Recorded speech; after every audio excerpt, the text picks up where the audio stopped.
Oh, Vantilion.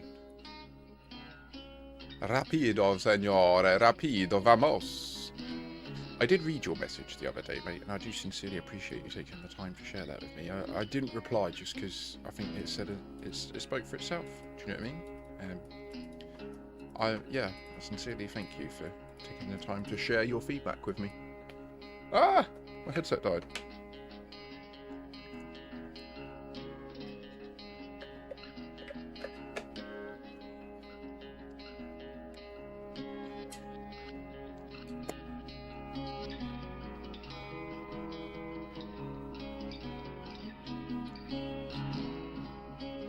Cool. We're good. We're all good.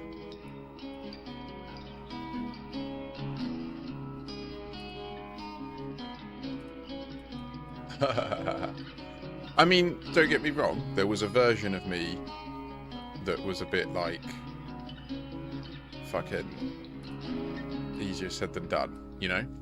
But at the end of the day, yeah, everything that you shared was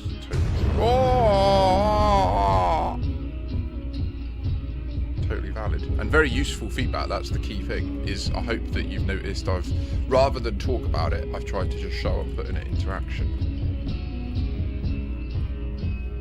I hope I'm improving.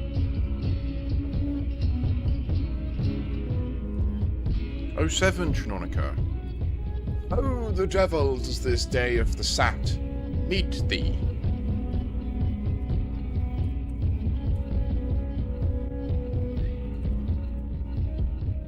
Oh! Oh, guys! Oh, shit, the Wordle's brutal.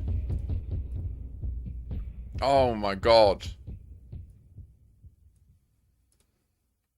Woo!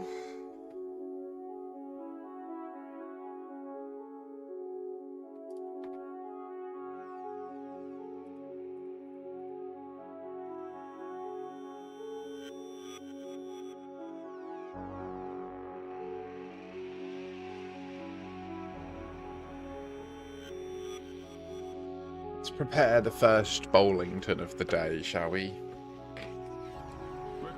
Oh, yes. So, it was a slight, I don't know, it's not a mess up, it's just par for the course. Women, or the women in my life, are incapable of giving succinct, accurate descriptors of the events they've arranged. But here we are. My mum's mates aren't round till 7 PM today. So I am here all day. And I will be here into the evening. I will just need to take about probably 45 minutes off stream on a BRB to prep some hot food for them all coming round. So that'll be about 6. But I've done the bits this morning that I committed to do to get the place nice and together. Given the bush in the garden a trim. Given the place a little spruce up, add the hoover round. Yeah, so there is a whole thing. 25% of the Class 5 extended cargo racks are now no longer available. I've got a little bit of a spiel to have about this situation. A bit pissed off at the wider community, as usual. Fucking bunch of idiots. Not you lot. Let's just fucking pop off, shall we? Hello. My last ever contribution to the Elite Dangerous subreddit was a post I made that was titled, "Why does everybody believe the tiers of community goals are irrelevant?" And the point I made in my post before it was removed by the moderators for no logical reason, and that was also in the same back and forth, was when they stated that I have, what was it? What was it? They stated that I have undesirable thoughts. That was it. So they shadow banned me moving forward. So I can't comment on your posts on the subreddit and stuff. I can, but it just has it has a purple button, and when I click it, you don't see it. So my last post on there was about that. It was about why does the community believe that when a community goal has like 6 tiers, the general consensus is that hitting tier 6 is irrelevant. It does like, and I have the complete opposite view. Like my view is that if we haven't finished it, we never finished it. Like it's that simple. So for every single one of these community goals, I believe there is multiple paths forwards that the story could take. And dependent on what tier we reach, depends on what path the story takes. And that Frontier are constantly laying enough railroad down in each direction to take us to the next gate in the story. Most people are like, nah, that just ain't how it works. I'm sorry, I'm of the opinion that with these groups of community goals, they are literally demonstrating to us that this is how it works. Like, they are trying to show us. Like, in the last one, thank you, Pebiv07. Hopefully Twitch is more stable today, because we were doing some really good numbers on Thursday, and then it just went down the drain when Twitch played up. So fingers crossed. So like in the most recent community goal bubble side, we did it all, and then I think that this is how they're trying to rescore this point. They're trying to reiterate this point to us, that the effort we put into community goals matters. And more importantly, not just about whether you get into the top 75%, but whether the community goal overall actually finishes. So it was around the time of the DW3 conclusion, or at least a stage in DW3 when they were building Rainbow's End, and there was a haul in CG about getting the materials for the station together. And that was when I put it up and I asked, like, how do you think this is going to impact the story? Like, do you think that what tier we get to will impact the story that they're writing over on the other end? And honestly, again, I've learned now, I just won't engage with, I can't engage with Reddit anyway, but even if they unblocked me, I don't think I'd bother making posts there, because it's just a cesspit. But they were just idiots. They were like, nah, it's not like that. They'd say if it was like that. Well, now they're literally saying it. They literally said in the last community goal, in the Galnet reference in the last community goal, they said that our effort was lackluster. That we did it, but it wasn't done. I bet, Pebiv. Yeah, I mean, you're capitalising. And now they've made it clear as well that, like, now they're showing us, right, that if they want to, they'll make it very clear to us that there is a 100% line for a community goal. And rather than having all this, the top 75% of people get the item and the others don't, they've just gone, right, no, we'll make it very clear to you. We'll make it very clear to you. If we want to make it, like, where only certain people get it and we want to lean into FOMO, we fucking can. Like, we'll make it so short and easy to finish that you don't even have a shot. If you aren't bang on it, immediately going to Colonia and contributing to the Azura one, I now do not get that opportunity. I do not now get that cargo rack. Done. Decided. Finished. Gone. In the past. Immutable. Like, I love that about the developers. I think that that's the way it should be. And I feel like they are just actively attempting to demonstrate to the community that this is how community goals work. How far through them we get matters. It matters how much we do. It's not just about how much you individually do in order to get a bigger reward. As a community, as humanity, these global mega projects that we can all contribute to matter.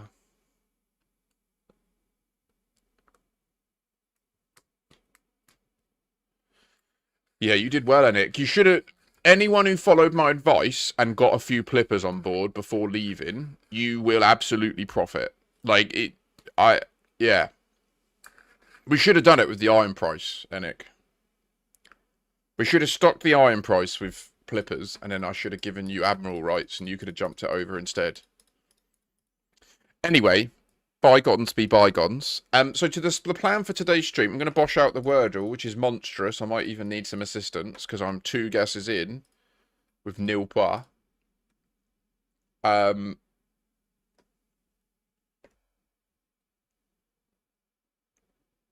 going to try mushy.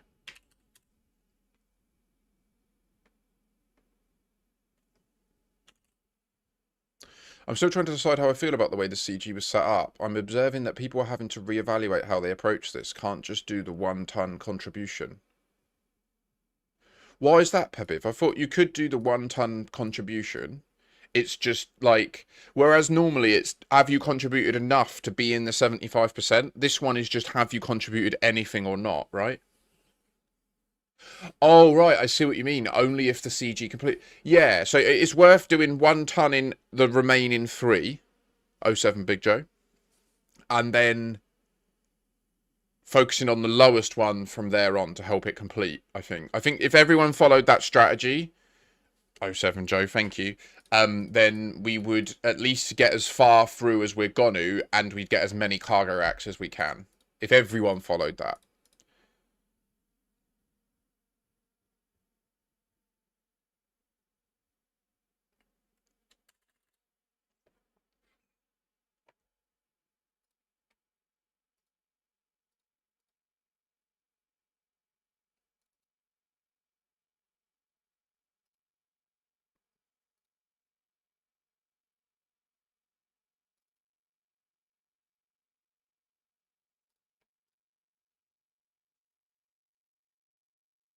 Yeah, Peviv, that's the bit that I like, actually. Like, what you've described there, absolutely do 1-ton, but then if you want your racks, you actually have to try and get the CG to complete. I think that that's the bit that's been missing in the past, where it allows people to fall into the mental trap of believing that whether the community goal succeeds or not is irrelevant.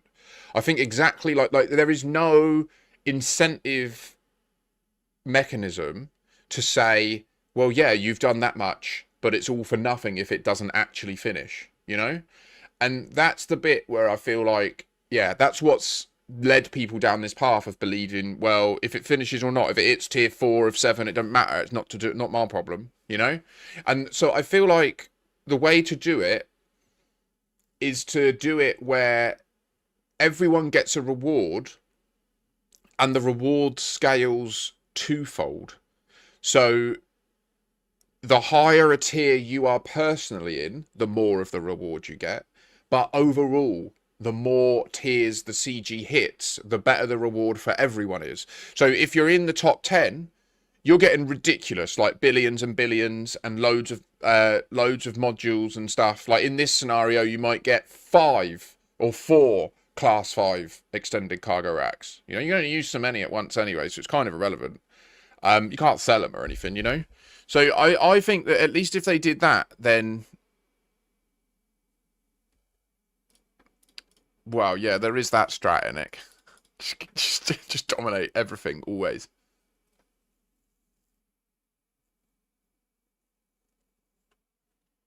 I like SH.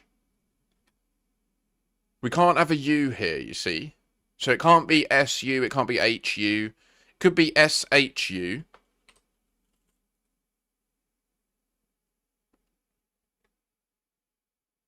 It could also be CHU. Chugs.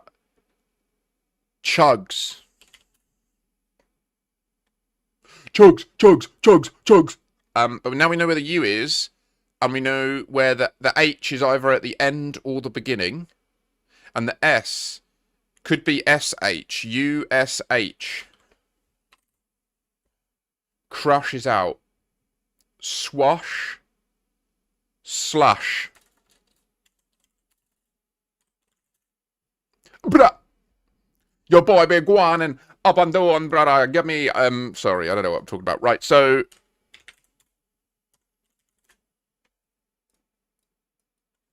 nailed it. Load the video game. I love this picture. It's one of my favourite snaps from Elite.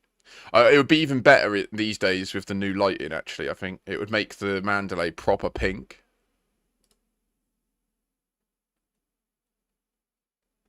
Well done, Nick. Yeah, that is a good gamble. You played that well. I'm not that fussed. I want to be clear. I'm not fussed. Like, I've got more than enough class 5 racks. Because I've been in the previous ones. I've got, at the moment at least, I've got more than enough. So, we've got a Tritium colony to finish, a Colonia speedrun to do, a Merc cap limit to hit, although there is also tomorrow for that. I am live all day tomorrow as usual. I'm not leaving the bubble until this colony is done. Okay?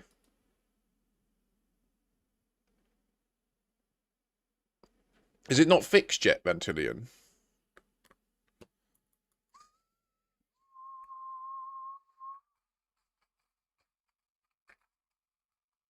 This song goes hard.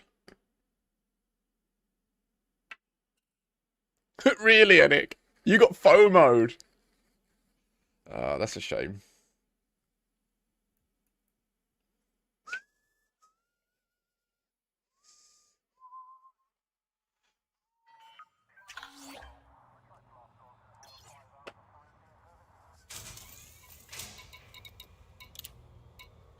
Tartar City complete. Rock Vision complete. John's Point complete. The fuck? What you talking about, boy? What? We're only two. Grazie.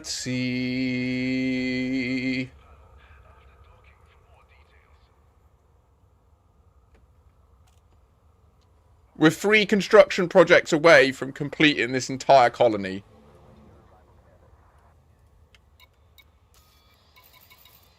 Our glory is manifest.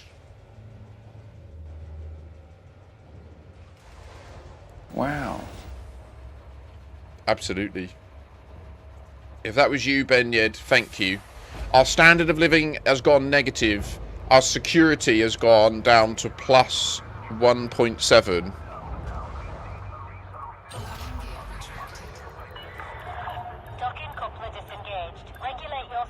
Really, Pebble? So you can't actually outfit a Type 8 out there? I didn't realise that. Have you heard what they're aiming to do as the outcome of this CG? I watched a really interesting video from the Burr Pit last night that I'd recommend. Apparently they're going to be building a mega economy or a mega port which will be similar to Shinrata Desrata. So we'll have a... This will resolve this situation in Colonia where there's so many things missing.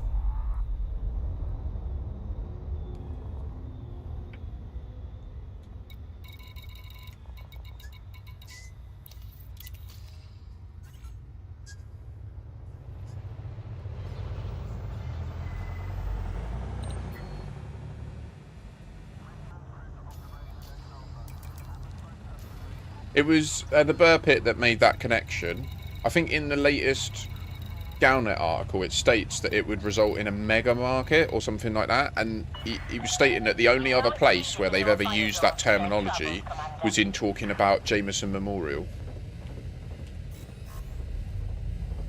I like that deduction. I'm picking up what he's putting down.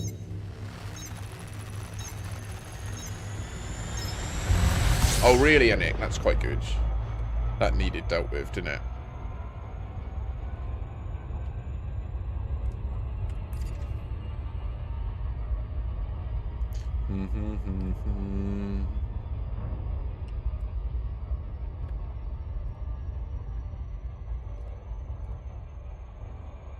So maybe they're going to change Jack's station to a different model and that's why it's a giant crayon.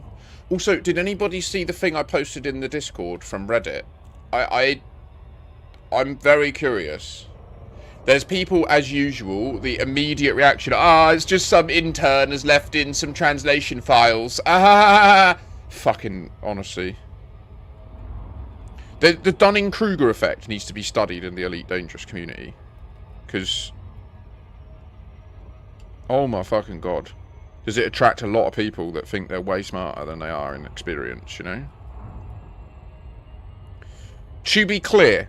okay, for the thing that was sent to just be some random issue, some random bug, it still shows a new thing that they're doing. So, what am I trying to say here? What it shows on the screen is a strange icon, then English text, which says some like literally the text it says, in quotes, is some random German text, colon, and then there is German text after that says like the schnitzel face of the galaxy is a giant bird or something like that.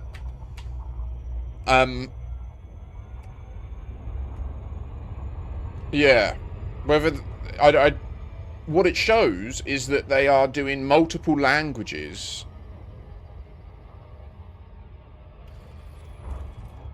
in one string. So they're able to have an English part and a German part. That's new. That's new. That's not how it's called I-18 or I-18N, internationalization of code. Normally how you would do it is you would have all of your text that's translatable.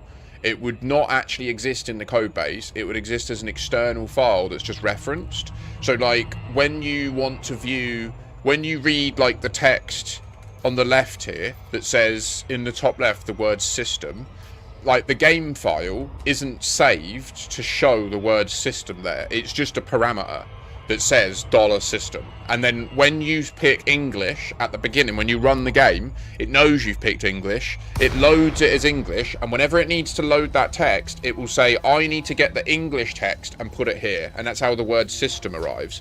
Whereas in Spanish, it's system. And in, what, do you know what I mean? So, like, tokenized replacement is the way that I-18N is generally deployed. Whoa!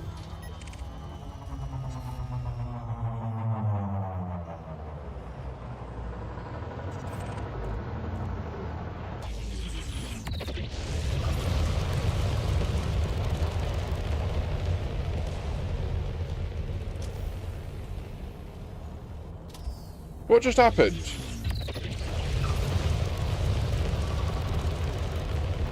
Carlos Spicy Wiener.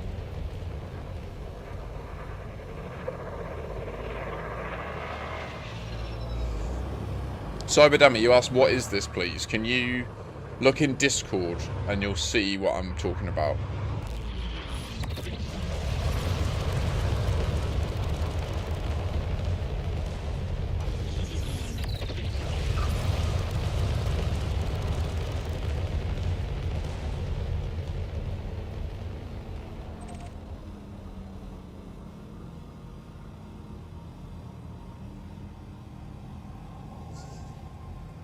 Thanks, mate. In the Elite Dangerous bit, I linked a Reddit post that someone shared. There's a system one jump away from Colonia that is allegedly invoking some very strange on-screen announcements. That, to be honest, once I'm done with this colony, I'll probably be going to check out.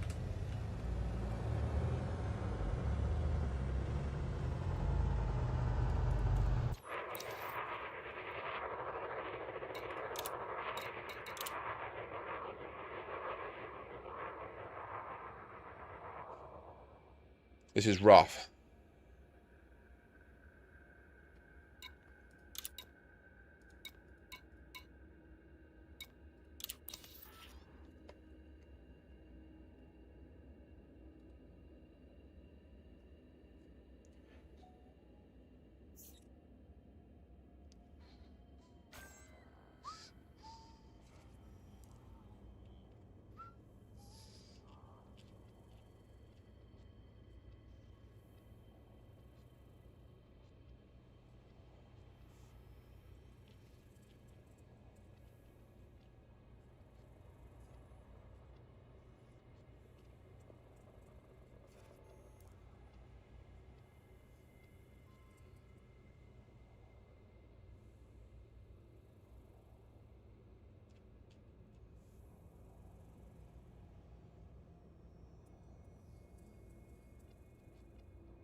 Well, I know my destination then.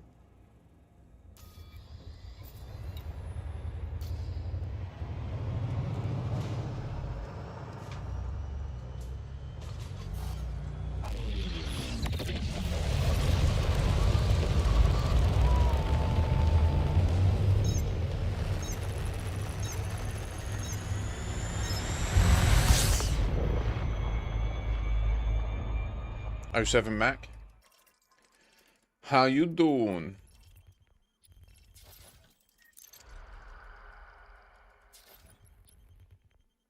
Noisebringer.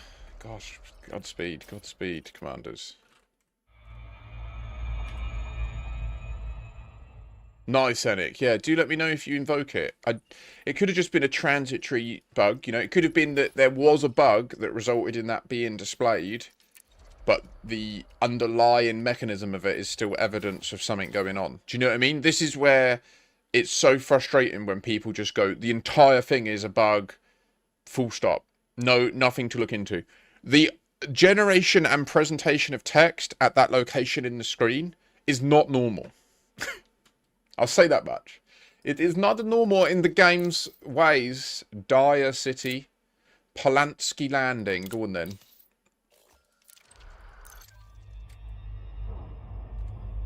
Chuck the Greens a bone, eh?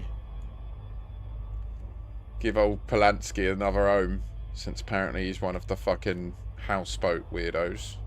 No disrespect to you if you live in a houseboat. I'm very skeptical of anybody that chooses that lifestyle because of the prevalence of sex offenders using it. Anyway, I won't get into it. It's...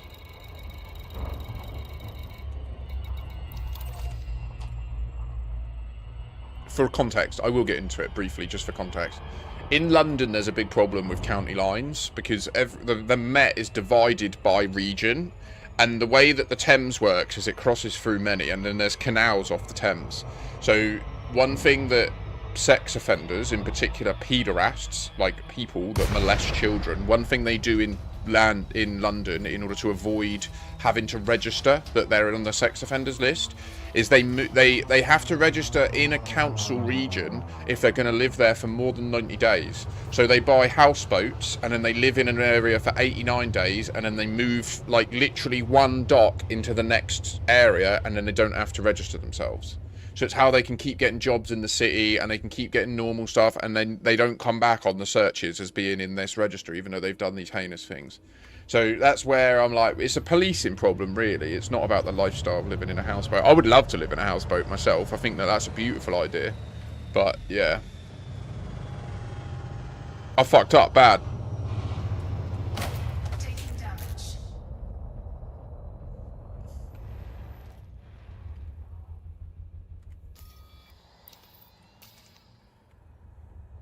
I'm thinking I'm putting down, and I'm not paying attention. I need a bowl.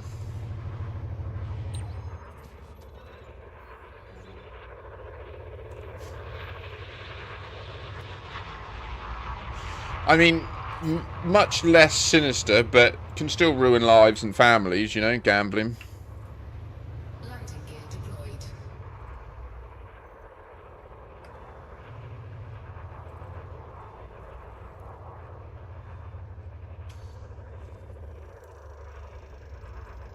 Yeah. The algorithms do a good job of keeping me up to speed with all that shit. I don't know. I guess over my life I've just... It's something I just fucking hate it. I just get the bolt gun out on anyone who's interested in that shit. Right. Victor uniform. Create. Oh, that's a nice geezer. Oh, geezer. Oh, geezer.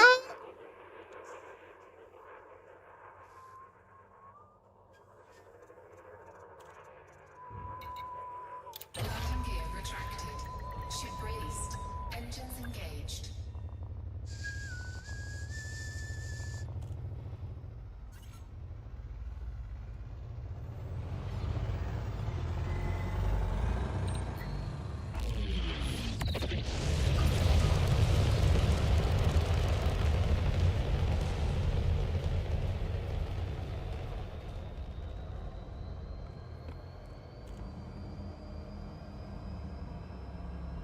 Okay, next up, Mike Charlie on Moon 5F.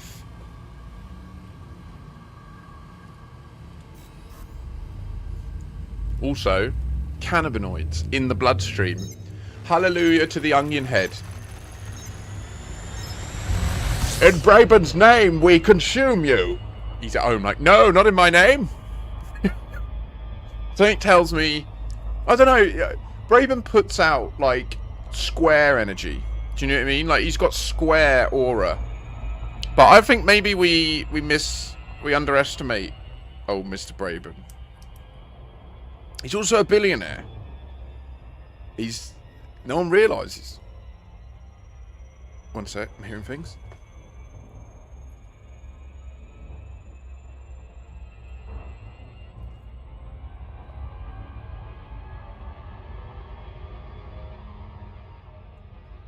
Hello? Oh.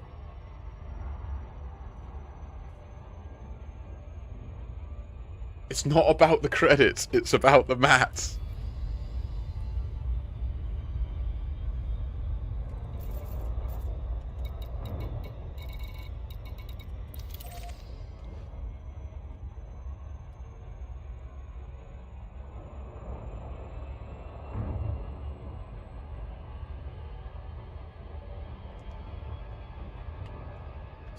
Yes, Pebiv. I am interested in colonising out Colonia Way at some stage. So we've built a sort of pseudo bubble for the squadron. I'm interested in colonising out there if this situation evolves to allow in colonisation to be initiated from Colonia ports. But it's going to be an absolute nightmare if that's what they do. It's going to kick off big time. I'm interested in colonising. Yes, I am. It's an old heritage of ours in Britain. We're very good at it. We're so good at it that we did it so well, we stopped anyone else ever doing it again. You have been colonizing wrong.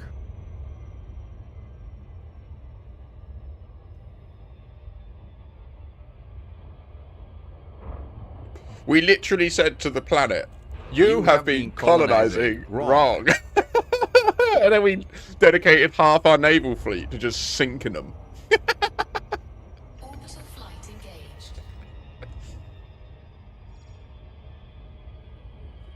engaged. Mad lads. The Lord says this is wrong now. To Davy Jones' locker with you all.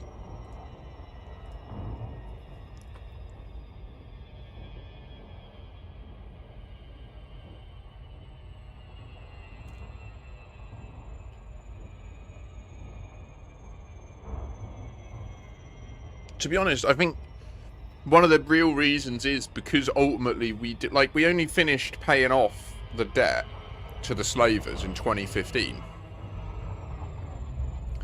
So, like, whilst, you know, Britain was the global empire in the position of control when the Industrial Revolution hit, right? And that's really the backbone of,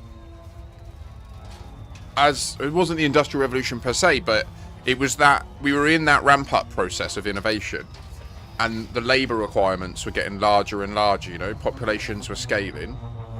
It was before, but it was like immediately lead, because the Industrial Revolution was also one of the pressures that sort of begged society to ask the question, do we really need to have a class of people that are just beneath everyone else because all they do is provide labour, you know? And that's part of what happened in Britain, anyway. 07 Sensore. Spaghetti for lunch? I admire this.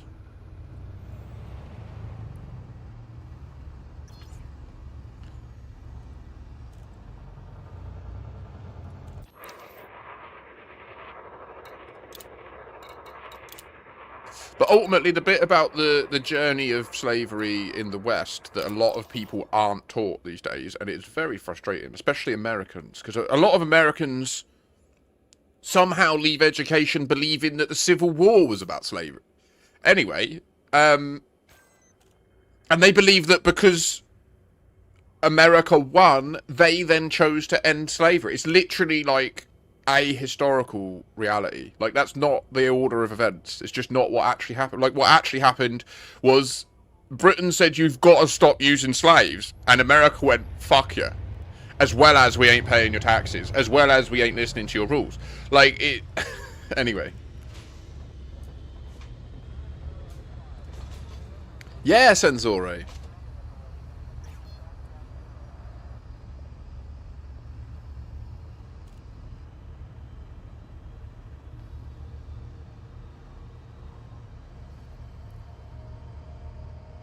Do you know what, Mac 10? You could well be correct, and I could have been misspeaking there. I could be conflating the War for Independence and the American Civil War. That's very possible and very likely, actually, now that you've challenged it. Thank you for challenging it. Fuck. Ugh. So I correct myself there. Yeah, alright. The Civil War may well have been. Was the Civil War after the War of Independence? The 13 colonies unified, created the Federation, and then they had an internal dispute about what they should do about slavery. A bunch of Puritans were like, no, they were actually kind of right on this point, even though fuck the king. And then it kicked off.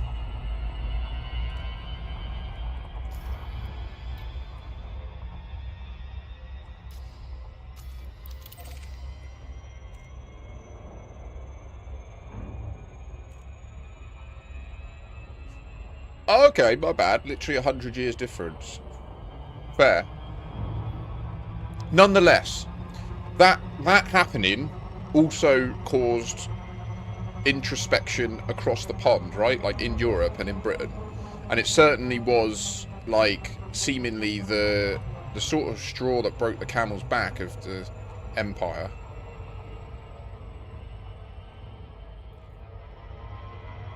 I honestly think the only reason that we even have a concept of Britain anymore, like a coherent concept of being British, is linked to the fact that they created a church. Because there's many countries, like a good example, the Ottomans, right? Like the Ottoman Empire was massive. The Ottoman Empire was larger than, like, at points towards the end. It was massive.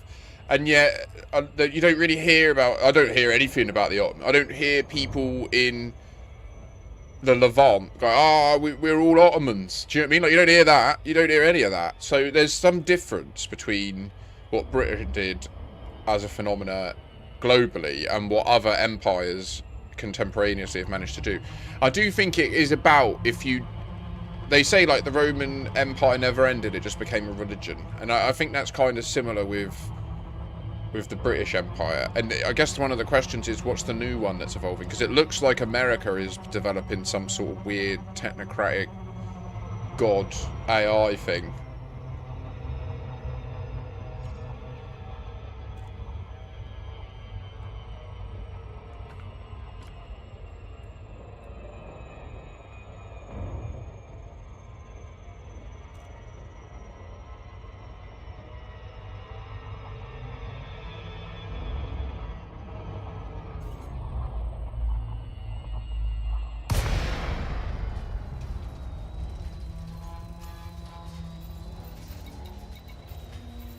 But yeah, the point I was trying to make, and my knowledge of one of the things about the whole colonial area in time, is that Britain essentially decided towards the end of the empire, we were stopping doing it in our borders, and in order to allow that, they bought all the slaves' freedom from all the slave owners within the British Empire and made it a law that you had to just accept the money.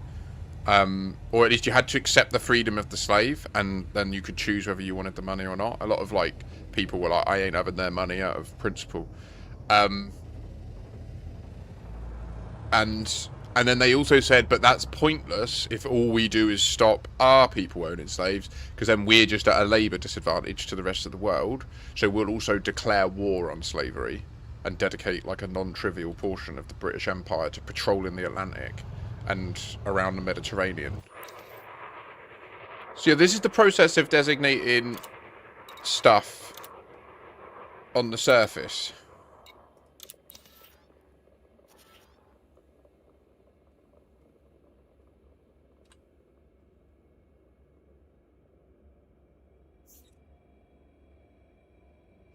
I think that we would have, I think that the vast majority of people, if asked, would choose to be respectful and kind to those people, I think, Noisebringer. And the issue is we live in a stratified and diverse society where it only takes a small handful of people to go and do heinous things for their impression of us to be that we're all like that. Do you know what I mean?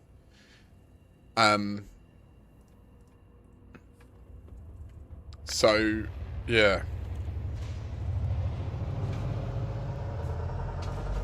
So it just sucks, doesn't it? Like, it's true on Earth as well. Like, when any international relations, like whenever a politician or whatever tries to stoke the flames about another group, all they're doing is they're trying to blind you to that reality. The harsh reality of all these situations is 80 to 90% of people just want to get through the next day without anything wild changing in their surroundings, you know? Like, so, and that's true for nearly everyone. Like, I think everyone would agree that they just want to live somewhere where it is as it feels like it should be, as it was when they were a kid, essentially. Like, what the politicians these days seem to constantly try and stoke is the fear of change. Is like the reason the stuff around you's changing is because these people are coming here and changing it. And it's rough because it's like, kind of, yeah, like there is that, like that's indisputable, right? Like my dad was born in Malta. He grew up and learned Maltese, and then he learned English, and then he learned Arabic, and then he learned all these languages. And he came here, and he was very different to an English kid that grew up in England like me. But he's impacted me, and I've impacted the people around me, and we have changed the culture. You shall live long and prosper. Like, indisputably, and irrevocably as well. Like, the version of British that the people in my life know is different by virtue of my existence in their life. And that's true for nearly every British person, especially that's grown up since the 80s. Like, Britain is so multicultural now. Nowhere near America. Like, nowhere near America. But still, so I think that is a good thing. Like the version of Britain that I feel nostalgic, that I want to protect, is nothing like the version that hardcore right-wing white nationalist people also are willing to hold a flag up for and scream and shout and cut and kill for, you know? So it's like, it's hard. It's really hard. 80 to 90% of people mean no malice and will take no negative action towards anyone on any given day. And that's the living demonstrable reality. Like, goodness is the path most people choose most of the time. And so we wouldn't exist if that wasn't true. So that will still be true even if we do get FTL. The issue is how we expunge or manage the bad side of things. And I don't know. I get pretty black and white about this stuff, and then I consider, well, what if we make a mistake? What if we think someone did one of the negative things, and we're going to black and white smash them, and then we were wrong?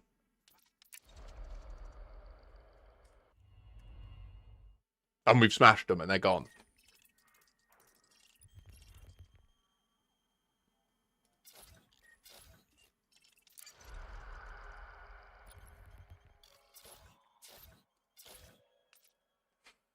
Oh, yeah, fair. That's reasonable. Information does seem to be massless, but obviously Einstein and physics so far has continued to indicate that information is subject to the speed of light, and that in truth, the speed of light could be more fairly argued to be like the hysteresis rate of information in our universe. More so than just like a special intrinsic property of just the photon. Because the photon is like, the confusing and difficult bit about the photon is it is both a massless information point and an energy carrier.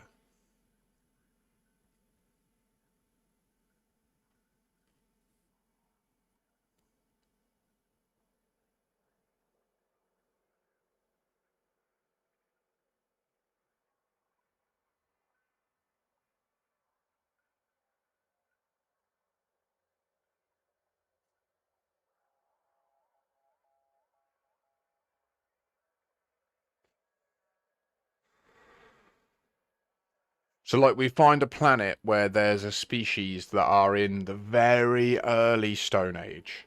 There's 400,000 of them across the whole planet. They're in a couple of different biomes. They haven't come into contact with each other yet. There was just like a separation event, and then they evolved. And do you know what I mean? Like, that's what happened with humanity. There's a period in our history where Here's the thing I would posit: is so far the trajectory of things like disclosure and bleeding edge physics, AI, to me, is only revealing with more certainty that time, as we've previously discussed it, is incorrect. And if you're able, please stand. It's indicating that, like, physics has always indicated in itself that time is arbitrary, in the sense that all physics could technically work in the same way if the flow of time was reversed. We wouldn't notice a difference. Like, we could have evolved in a universe with opposite time, and we would be speaking backwards if we heard it, but like, everything would be like Tenet if we observed it there. But yeah, it's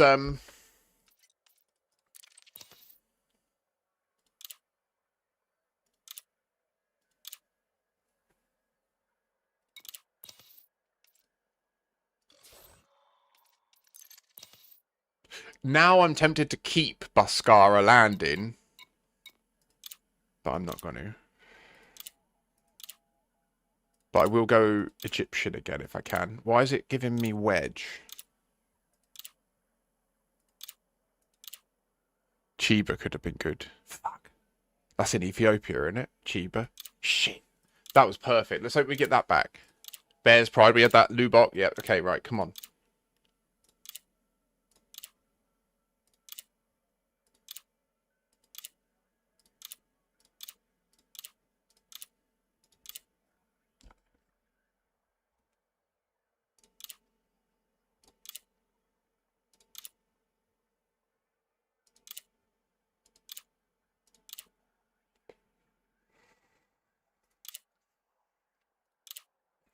We're gonna get there.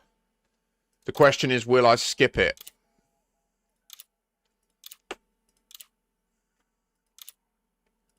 Have free will. I can tell the finger not to click. Vandermeer's progress. Ashida. I'm changing it now. That was a good intro.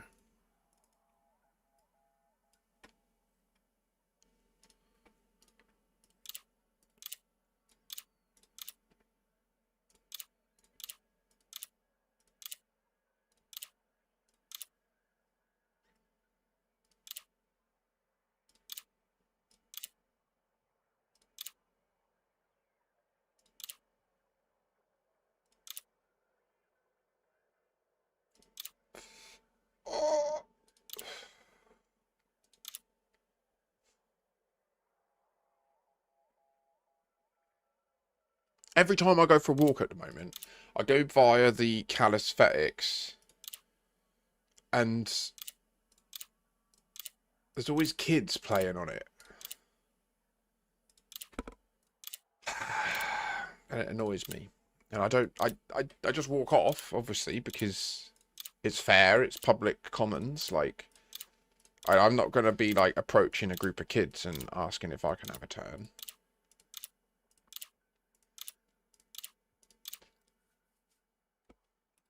But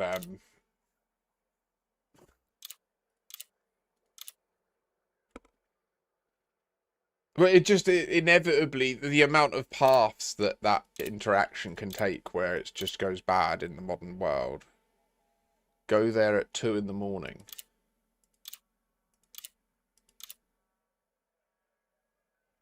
Mate, this is Pompeii. You'd be surprised. There's a lot of shit going down in there at 2 in the morning. I'm almost certain of it.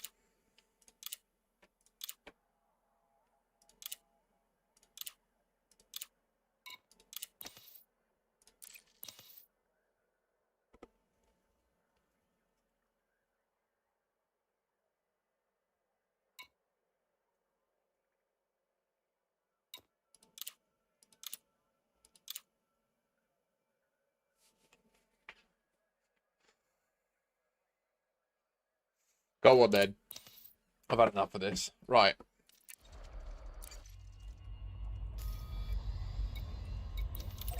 So to Tutankhamun. Yeah, exactly, Yannick. We'll just let it happen. Bigelow Beacon is born.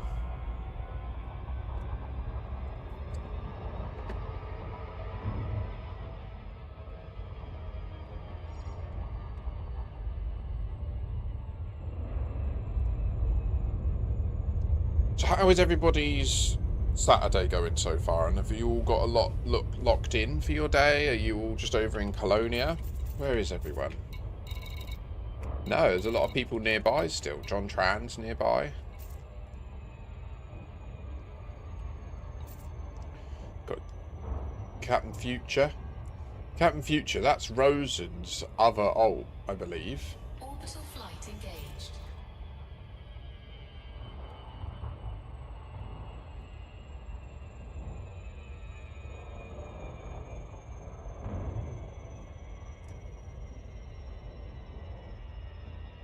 Oh, excuse me, Trinonica. Oh, you've got two going at once. You've got the old Steam Deck involved or something. Very good. Much nice. Oh my goodness me. Don't you really want to see? Don't I check the garden up? How is it now? Is it better? Oh, that's beautiful. Yes, it is. I just looked down into the garden to check after having trimmed the bushes and that. And what do I see? Two butterflies, like, kissing and flying with each other. It's very pretty.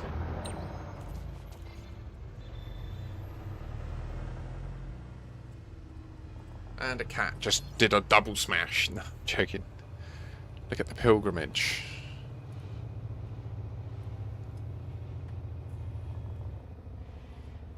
Oh wow, is this is the real-time map from the last half an hour? Holy this is amazing, the amount of green wires that are going to be happening. You're all so right. There's going to be so many green wires.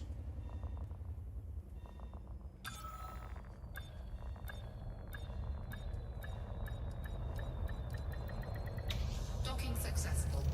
Engines disengaged.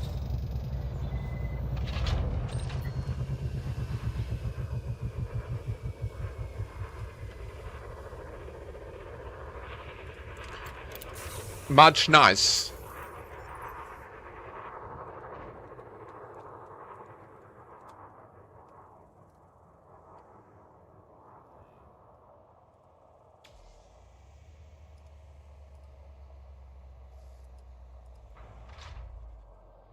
Oh, who dat? Wowza. Y'all must be... Y'all must be shattered. Do you know what I might do? Given that I've now got the big fuel scoop, I might ditch a couple of fuel tanks, chuck a bunch of pre-engineered cargo racks into my Caspian.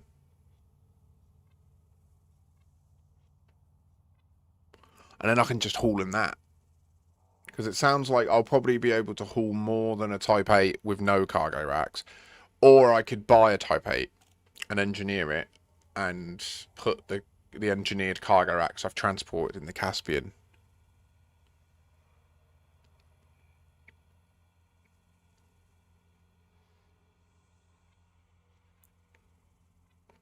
I could probably put it on a scoop every...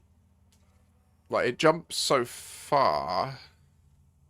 I reckon if I put on scoop every scoopable and then plotted the route with only the stock fuel tank, I think it might even... Yeah, we'll see. Okay, right. Fuck. Right, Tutankhamun is done.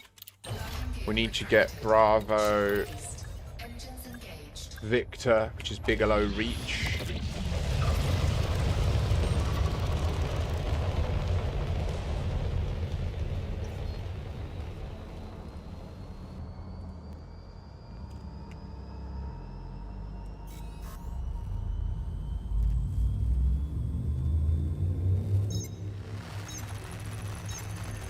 Well, nothing I'm talking about affects my jump range. The jump range of the ship remains the same, whether it's got fuel tanks or cargo racks. It's dependent on fuel, obviously, how much fuel you've got on board. Oh, need to turn and see. In fact, no, 0 throttle for a sec.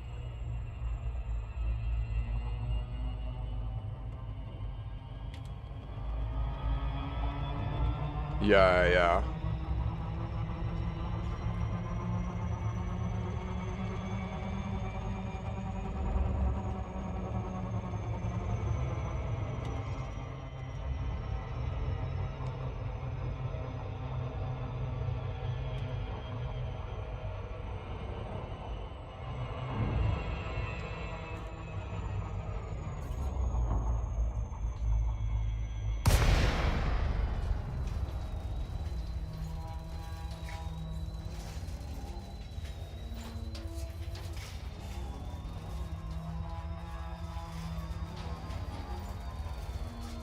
So, like, even though I would need to do more individual refuel stops, because I've engineered the fuel scoop in it, I think it would end up being that the amount of time spent scooping is just the same over the route, you know?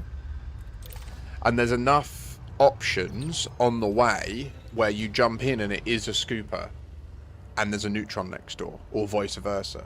There's enough of those choices that I think it would give me a min-maxed route where I'd still get the big jumps, and I'll get them sooner as well. I'll be jumping plus 500 light years sooner, because I'll initially be a lot lighter. The cargo racks won't have anything in them, you know? Landing gear deployed. Tune's popping off. It's titled Deep Space Travels.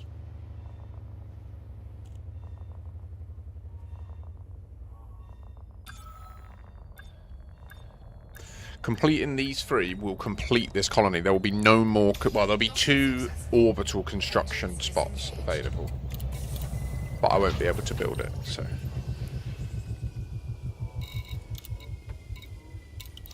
I should have brought stuff for it. Bravo, Victor. Oh, that's easy, because it's the only thing in the list.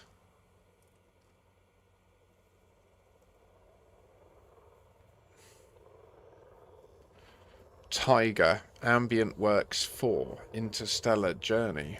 Okay. It's worth noting that if you don't like my music, the YouTube stream has no music on it, so there is no offense taken if your username suddenly appears with a YouTube icon next to it. That's the whole point. We all have different preferences, and I like it that at least that option exists, and it means you don't have to give up on the stream. What if we like the music but hate the voice of the show? I'm afraid that's...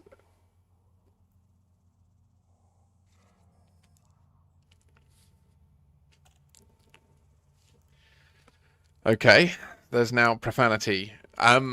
So... I'm going to do all the NAF bits from... Let me just show you what I'm doing. So I've been docking at them all to put them into here, into Raven Colonial. Maybe it's easier if I do this.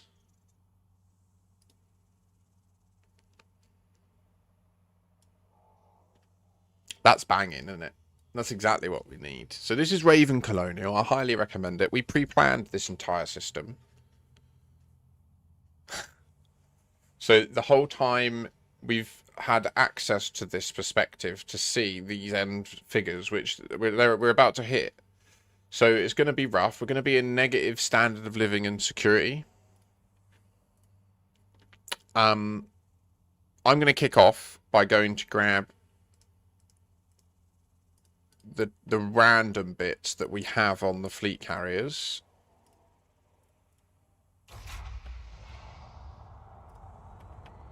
So it looks like going to the Umbral Reliquary would be the wisest choice. Although just the robotics will basically fill me up. So the first run will be all robotics. Kushti. Let's check the build tab. Let's delete this.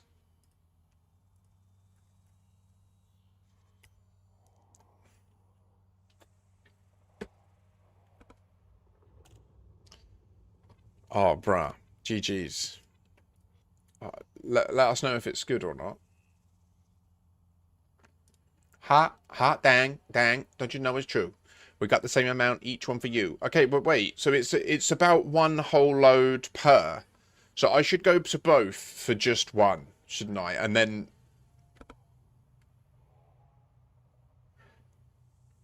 That's fewer landings and quicker progress. Yes. So let's pick one. Let's start with Polanski Hub, which I believe was closer. 5EA, a moon. Okay. Cool. So I've set that as my primary. And now, because I've got SRV survey running, if I refresh my data, you'll see that on the right, it's now changed. I'm docked at Bigelow Beacon, so that's why it's showing that. If I look here now, you can't see unless I do this. You'll see that it now says Polanski Landing, which is the other one, and it shows the ticks next to all the things that I've got on the fleet carriers. So I need to visit both fleet carriers now. The things on the fleet carriers are things that are not available in this system that we've had to jump away to get. So instead of... We already knew what we had planned, so I created a load-in thing, and we preloaded a vast majority of it. At the end, I think I might need to get some structural regulators to finish this.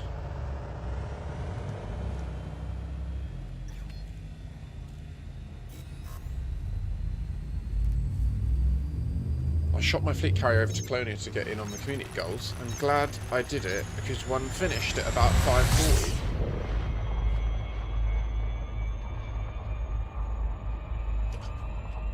Yeah, I mean, I'm guessing that's due to the States, isn't it?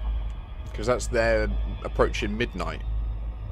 So they managed to have the experience of all racing to get there in time and get the first one knocked out. That's cool.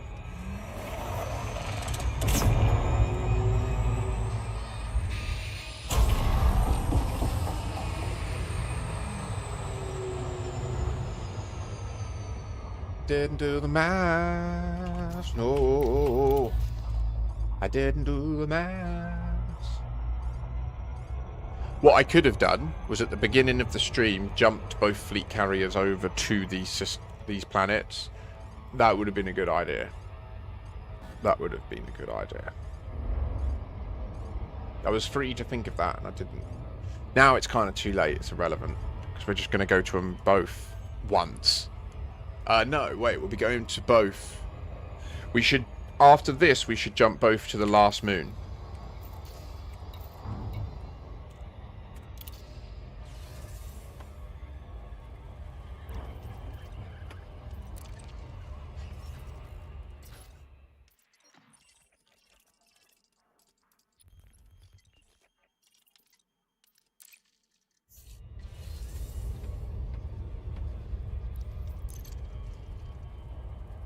Shaniqua!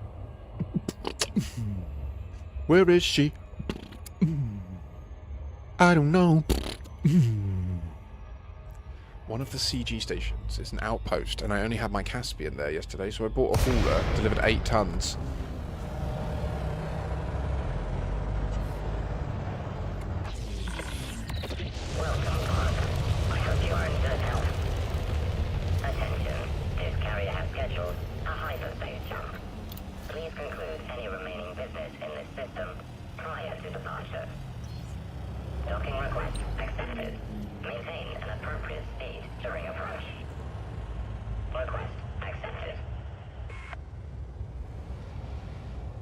So this week we will be the family that has the construction work happening. Wow, encoding overloaded. Consider turning down video settings. Was... Don't fuck me. What you doing? Landing gear deployed.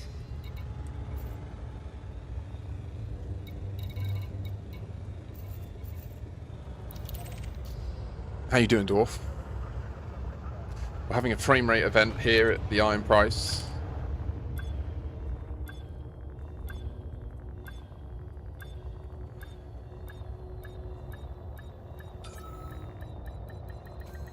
It's the game. I'm very sorry.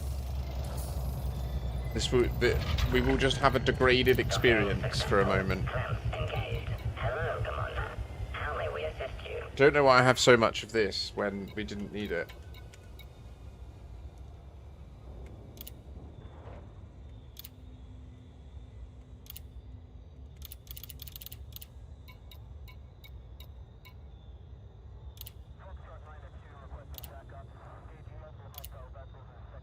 I shouldn't buy these because they're available at the station.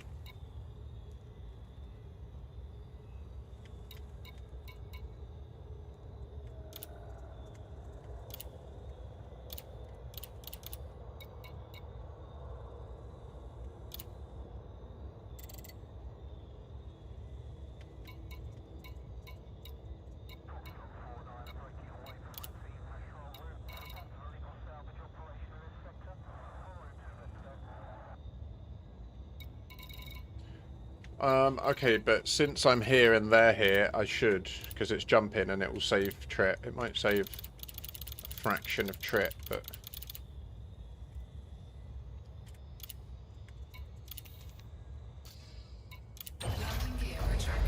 We're nearly out.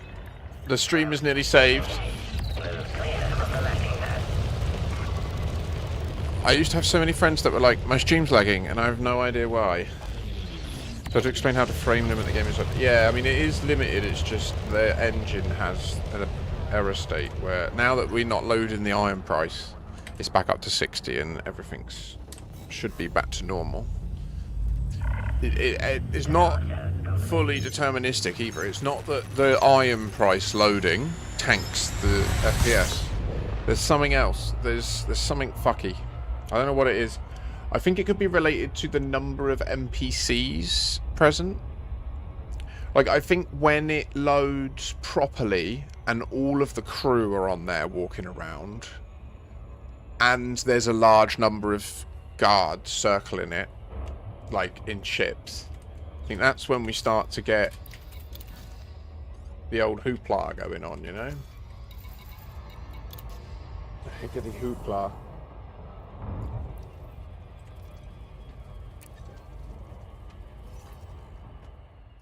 Quick, quick, quick. Come on, don't. Yes.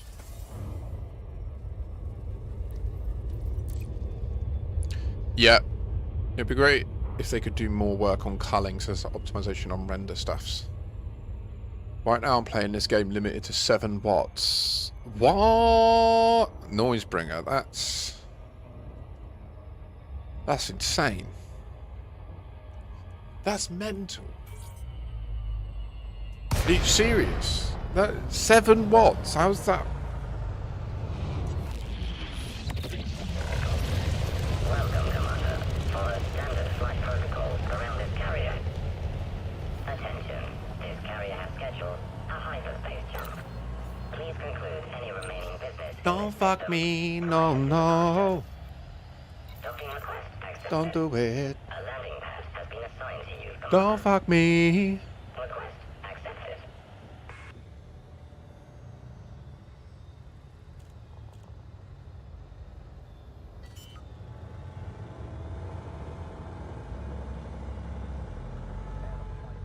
Landing gear deployed.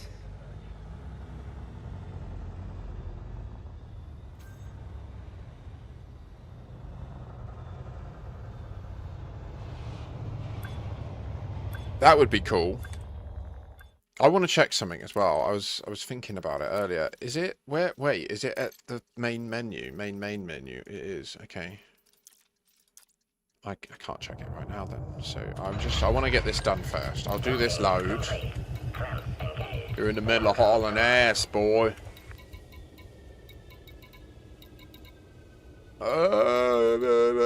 Let's get up. 117.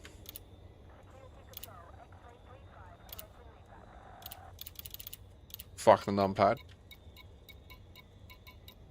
Resonating separators. Fucking numpad. Stephen Braben says no. There is no numpad anymore. It's gone in the future. They don't use it. Fuck a numpad. 28.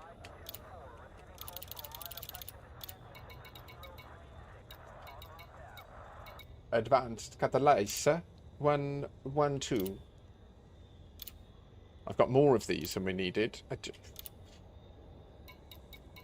Robotic.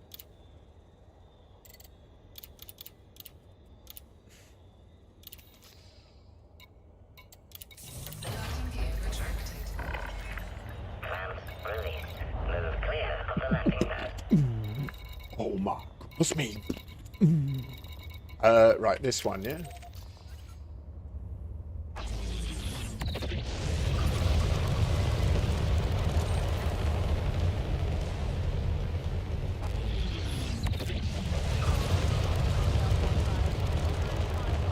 Fully locked in, ready. Let's progress.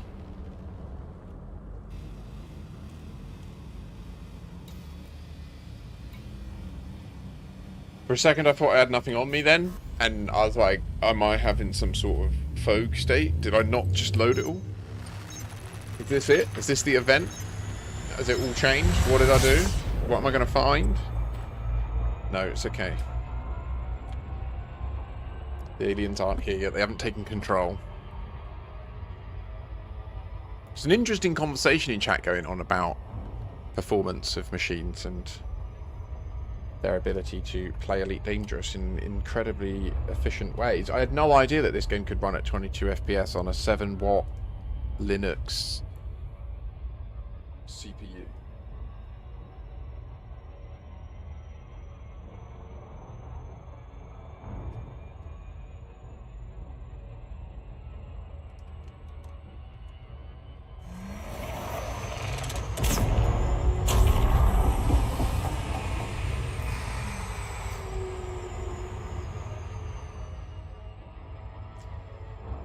So Sensore, anything M4 and above has really good iGPUs. Wanted a 6800 really, to settle for a 5650U. So the CPU in this machine that's running the game and the stream twice, because the stream is running in Twitch horizontal, Twitch vertical, and then also YouTube both, but YouTube both just uses... I actually think vertical's being done twice, so there's horizontal once that's copied once to YouTube, and then 2 verticals, 1 to each, as well as the game, and running OBS to do all the scenes and overlay me and mix the audio, and streamer bots also running locally. So this has got the R9 3900X in it, CPU. Which seems to have done really well. What I like is that the socket that I invested in a slightly more modern socket at the end of the 3900X's life. So I believe that I can go up to the 59 series at some state in this rig if I wished. As well as up to DDR5 RAM, I believe. And maybe, I'm not sure of that. I could be mistaken.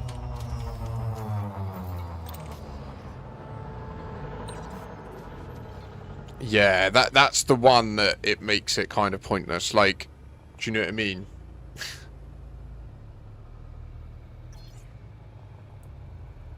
Oh, wow.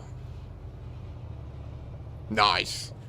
So yeah, it's a lovely CPU. It's served me really well. And it's got a RTX 3070 GPU that it's driving. So it's definitely GPU bottlenecked, but this game isn't GPU bottlenecked. What often happens is my local workflow can get GPU bottlenecked. And even that, it's more of a product of, like, I/O to the GPU. It's not actually that the GPU's bottlenecked. Like, the stream runs on a separate chip to the game. It's just that sometimes the game chip needs so much bandwidth due to how this is coded in those moments when it bogs down that the stream goes all... There's no room for me. I put it in and it just stopped. It just stopped with delete. Much shame. So now we've been to the fleet carriers, which are jumping to over here. And we just need to haul between, I think, Moon Settlement. We need to do one Taylor Garden trip.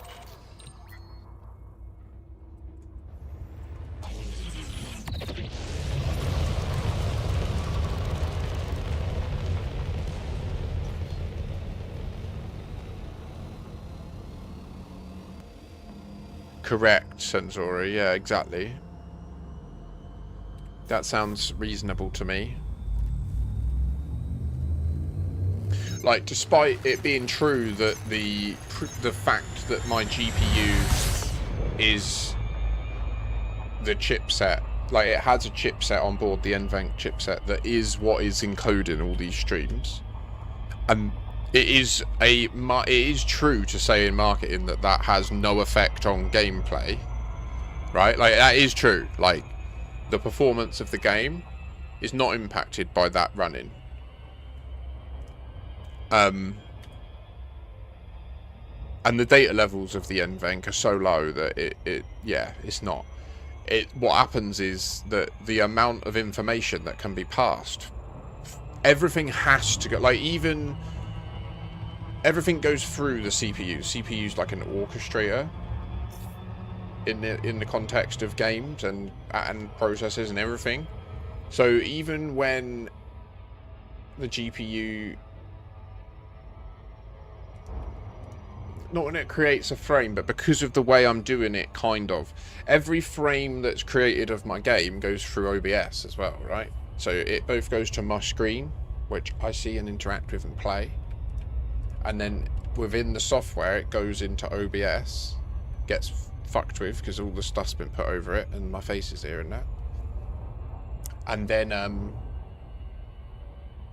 that's then encoded in the GPU, right? So like the frames created, it comes out into the CPU, comes back into the GPU into a different chipset where it's then encoded. So there's like this recursive nature that's happening within my one rig. It's one of the real negatives of, like, you pay a double down on your IO cost for running a single card, single rig stream, because essentially that's what I'm doing. That's why I have to run games at 60 FPS even though I have 144 hertz monitor, because it just scales the IO requirement, and I don't have it. I only have Gen 4 PCIe, so it's not an option.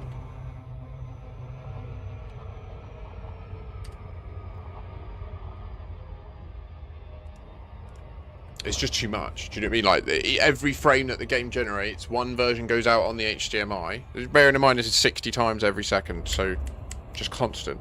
Every 0.15 in it. 0.015.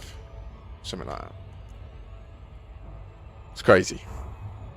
And then, so one goes to the screen in IC, the other gets processed by OBS, all the stuff overlaid on that one frame, sent back as like an image, sent back, depending on what I'm doing, what text is on the screen. It's crazy. It's absolutely crazy that one machine can do all this now. Like, there's a reason that for years TV stations had studios where they had like a sound engineer and the dude who had to make sure all the graphics were right on the screen and multiple cameramen and stuff, because we hadn't miniaturized it all yet. But now we have. Now we've miniaturized all of that, and we're used to that. Like, we get that now anyone can run a TV studio from their bedroom.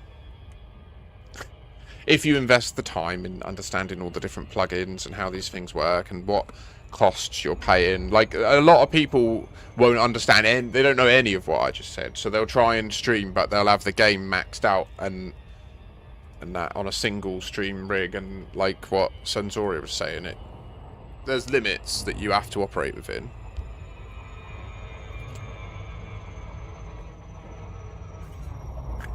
I mean, I'm really out of date. This rig's like got a good 6 or 7 years old now, which is a long time in computation.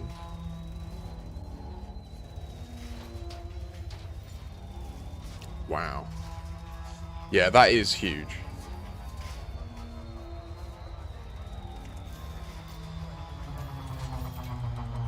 But then my rig pisses all over 18 gigabytes per second now, doesn't it? Gigabits per second. All day long. And the new stuff that's coming out, this new Broadwell shit that Nvidia's chatting about. Woo!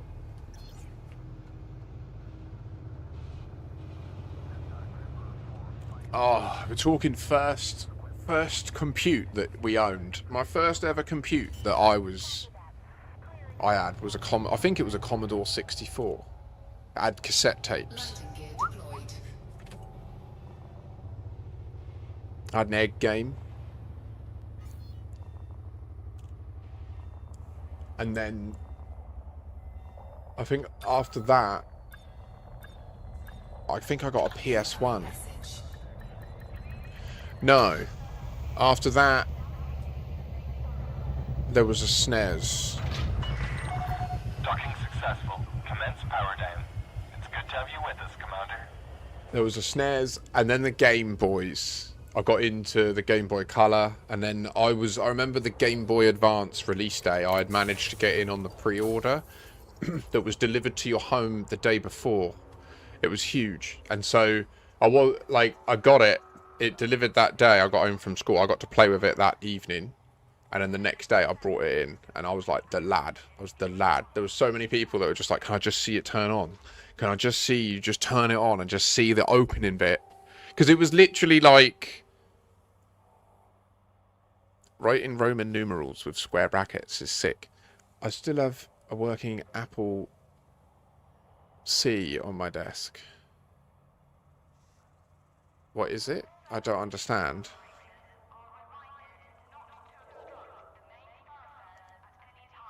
Players arrived in Caspians, delivered a few packets to each, then left. They seem to think they will get a fat rack, even if level 1 is not achieved. I mean, what are they smoking?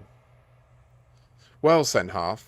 For many years, the general community has had this belief that... Now, I don't share this belief, I want to be clear. I've always believed that the amount of tiers we achieve in a community goal matters. That there's a story being played out at their end, at Frontier's end, that is formed and directed by our decisions and how we interact with what they're setting up.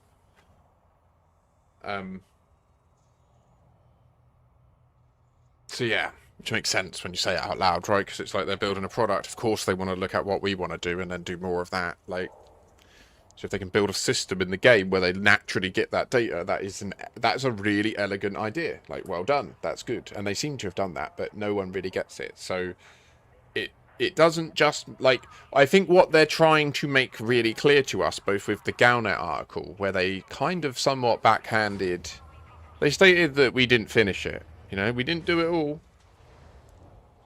And then they gave us this straight after, where they're making it very black and white about how you only get your reward if it finishes. I think that, yeah, they're trying to communicate to us that whether community goals finish and the tiers that they finish in is a separate thing that matters to what rank you get and what rewards you get as a result. And most players only ever concern themselves with one half of that. And I've often tried to post on Reddit and do streams where we try to push community goals, but they just flunk. No one gives a fuck. No one believes that they have an impact, so I just don't push it that often. I'm going out there tonight and I'll try it again tomorrow. We'll see if we can get all of them done.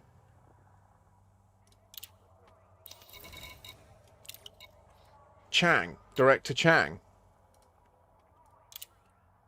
We have a Chang. So the two that we must get from here is ceramic composites.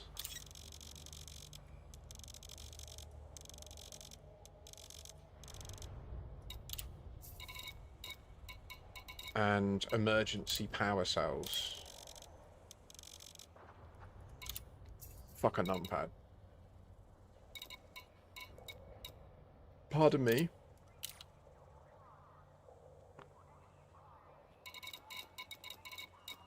Incoming message.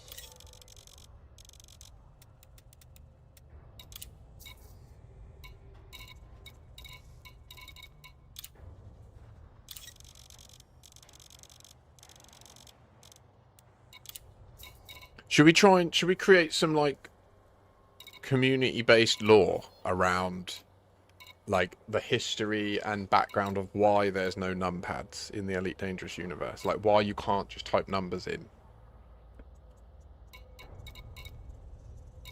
Like, why is it? Why? Why is it always plus and negative?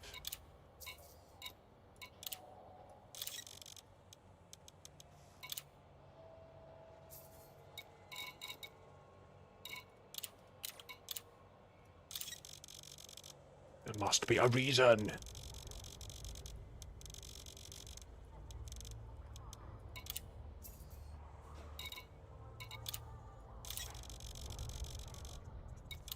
Cargo hold at maximum capacity.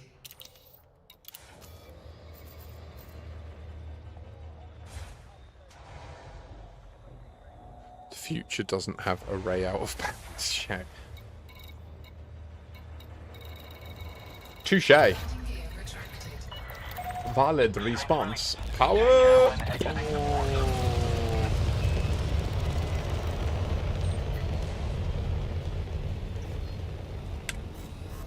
We're away. We're hauling. We're nearly done. I think, Ben Yed, you smashed out those other three, I think. It may not have been you, I'm not sure, I haven't checked. Whoever it was, thank you. I think it was Ben Yed. So especially thank you if it was.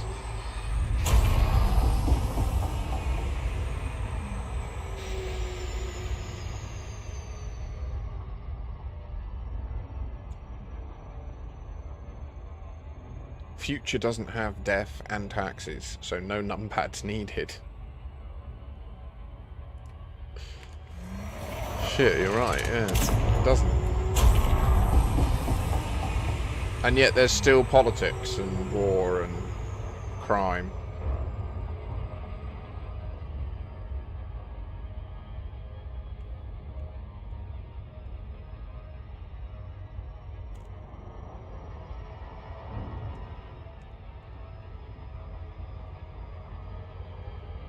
I'm gonna make my way around the gravity well.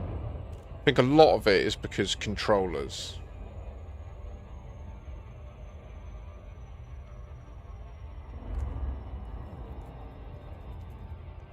True, Noisebringer. There are also people that are possessed by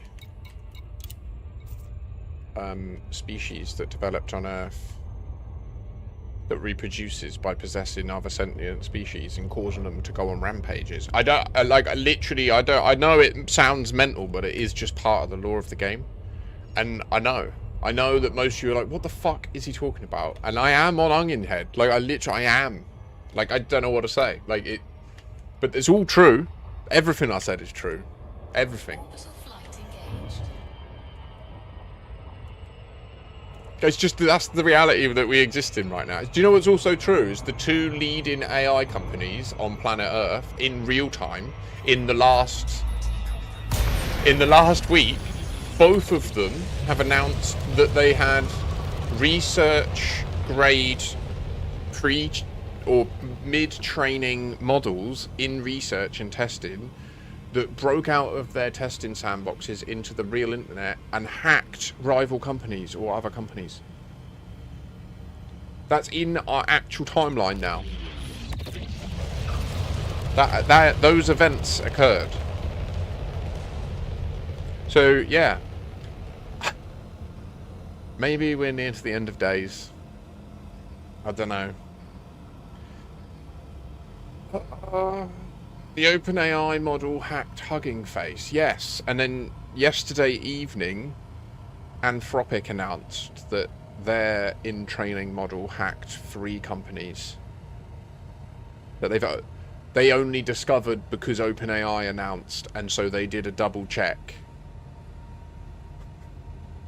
Which therefore means it's probably been out in those operating capacities since the breach event.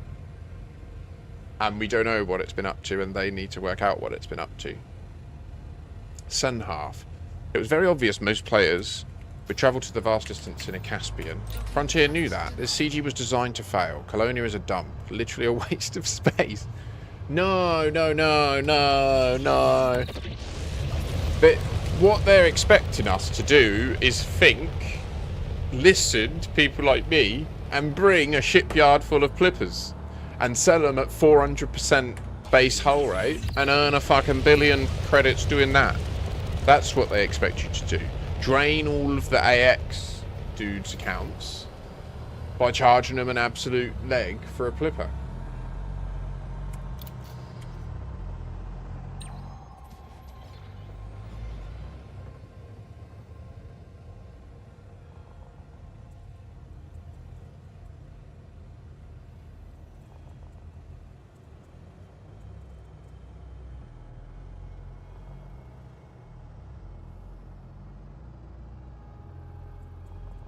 So, okay, the way I would do it then, Noisebringer, is I would buy flippers myself and put them into the shipyard myself, like in the squadron bank shipyard of the squadron carrier, jump the squadron carrier there, and then I would charge people to be promoted. So I would create an intro rank that's just nothing and they're locked down completely. They can't access the bank, they can't do anything. And then I would create a second tier. Sorry, the only thing they can do is deposit, like, however much you're selling it for. You know, like, however millions or a billion or whatever. And then, once that I've got the, I can see that they've done that and I've got the money, I would then promote them to another one which lets them take out one per week. And then I'd let them take out the flipper, get in it, undock, and then I'd kick them from the squadron. But now I've got their money, they've got their ship.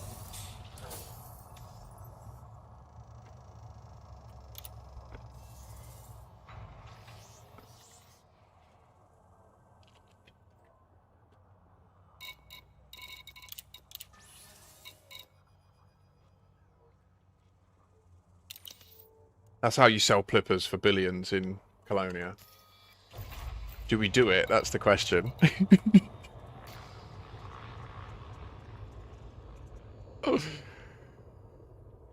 And Kimmy K3 can do that too, and it's open weight. Exactly, yeah. This is the thing that is hilarious to me about this situation, is it sends a chill down your spine when you see the news articles about OpenAI and Anthropic having these breach events. But then all of the science about how to make these is open source, essentially. Like, you can just Google it all and find out. You can read all the papers about how it works. All the papers about how to make chips and stuff, EUV technology, all of that's available. So private interests with money can access intelligent people and equipment to do this stuff themselves. And that's the bit where I'm like, no one talks about Russian AI. Do we genuinely believe that they don't have anything cooking? Like, so, yeah, it's... Ooh. Crazy times. 6 trips left on Polanski landing. Maybe. Will China not sell to them, though? Because China have just closed the gap completely, and to be honest, in the next 12 months, they'll probably actually overtake Nvidia's capacity, and really the West is just Nvidia's and TSMC, that one. The problem is that the way that America have tried to slow China down was by, instead of out-competing them, they tried to hamstring them. Right? So instead of just doing better faster, which is the way to be the winner, they tried to say, no, you can't share, you can't use the same toy as us. And so all that's done is it's meant that they've gone, all right, fine, we'll build our own supply chain that delivers that for ourselves. And now they've built that, and they've got it, and they've got more people. So whenever they focus a subset of their population on something, just the scale is just so fundamentally different. They can chuck a few million citizens at a problem. Like, it's just... They can build a city to solve a problem. And then just say everyone that lives here solves this problem. That's what your job is. So, like, they've replicated the machines that TSMC from the Netherlands have been pioneers in. And they're starting to push their own chips that rival. And it's gonna change the global power dynamic big time.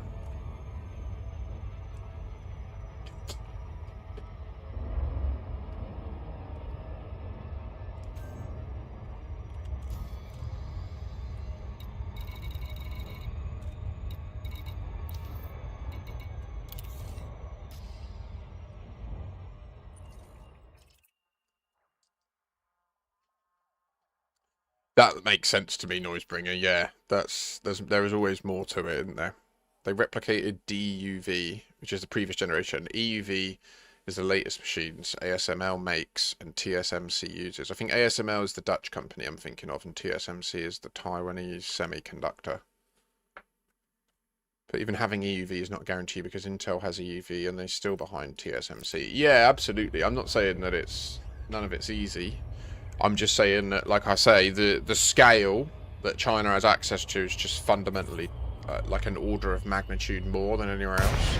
So whenever they want to make progress on stuff, they're able to. And there's this belief, like, I think the West punches well above its weight because the inherited wealth that we've had from being the first coherent, scaled groups to deploy free market capitalist economics to their society. Now, that's essentially what we did, right? We were the first ones to do that, and we developed it through the mechanism of the Industrial Revolution and the beginnings of mechanization. Huge frame rate event again.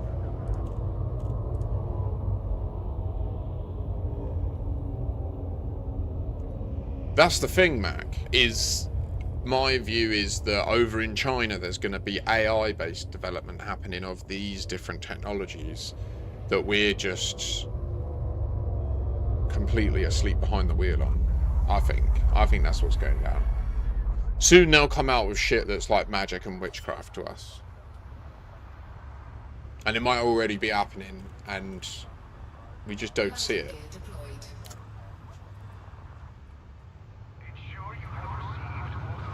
Look, it's overshooting. I swear they're trying to show that it does the back and down now. Because it never used to do this. It used to, if it went over, it would go all the way up and back, and it was infuriating. I'm sorry about the frame rate occasionally. There is nothing I can do. It is the game. Like, they need to just solve this problem. Because I think it will probably be a systemic problem that when they solve, is solved everywhere.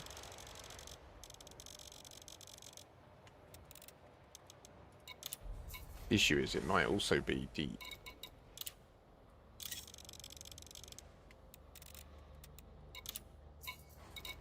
They might have been tracing it for a while, thinking they fixed it. There's nothing more frustrating as a tester and as a dev. Oh my god. It's unplayable right now. 12 FPS.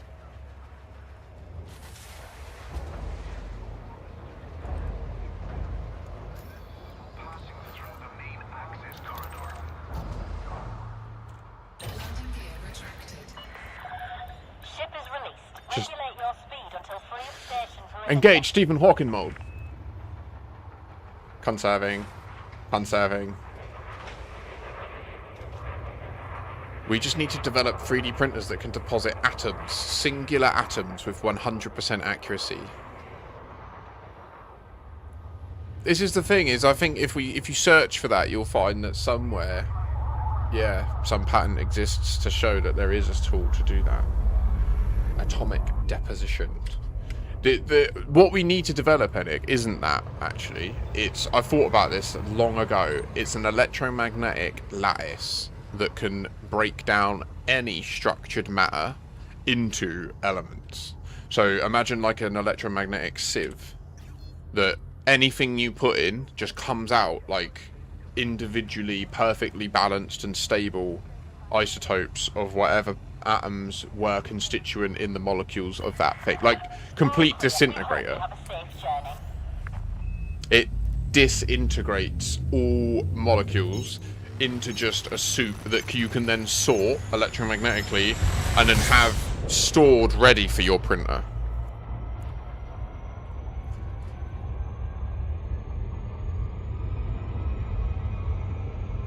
Yeah. Mac 10 nodes.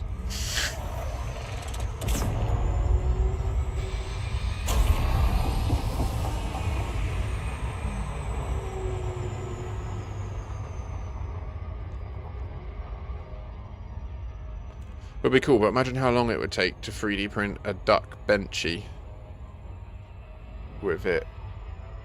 What's a duck benchy? I don't know what a duck benchy is.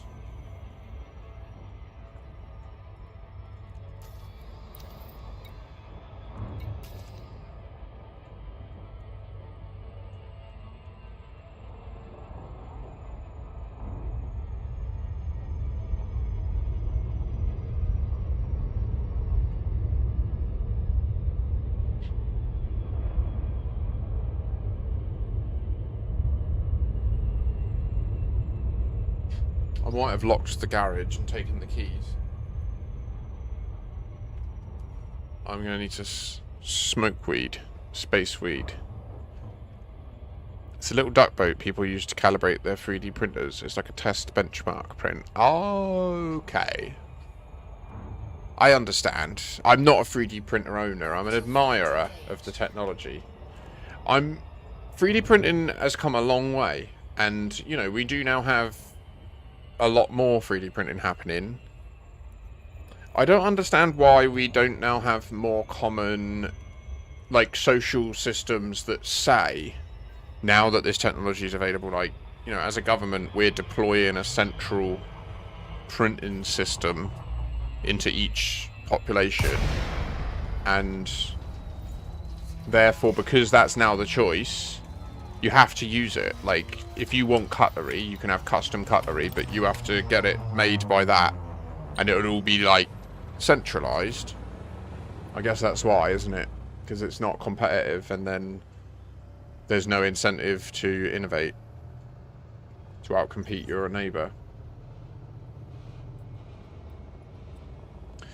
If AI company were really interested in changing the world, direct an AI to control and manipulate plasma within a reactor by manipulating magnetic fields and ultrasound pulses. Did you see those 3D printed houses they made? They have all now crumbled to dust. Really? That sucks. I need to take these keys down. I'll be right back. Fusion!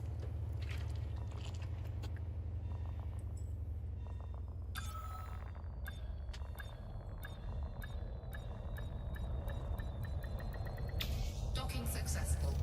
Engines disengaged.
I mean, to be fair, Reed, that can happen with any construction project, right? If you fuck your mix. Don't let it go off long enough or in the correct way.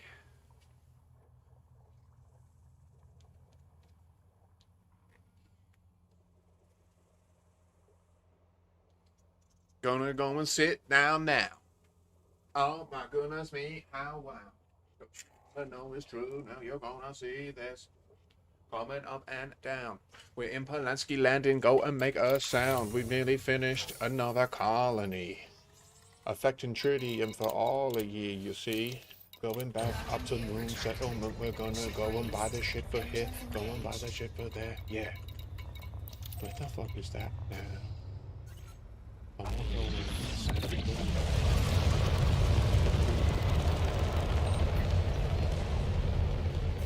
I had one of these pork pies yesterday, and there was like a non-trivial quantity of gristle in it. It was... I'm really on the fence about it.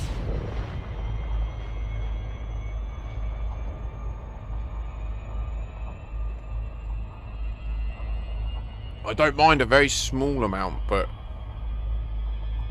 pulling out like a whole lump of gristle.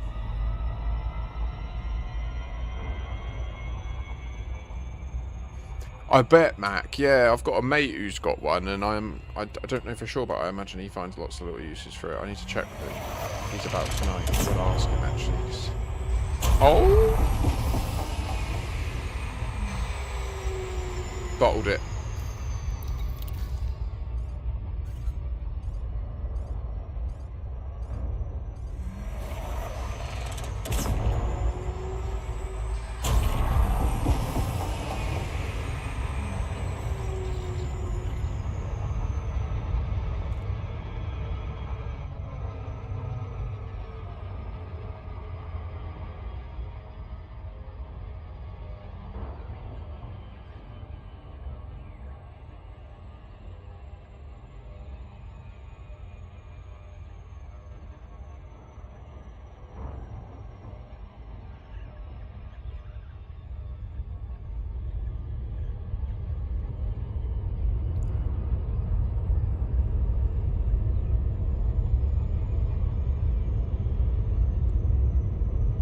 Oh wow, that's cool.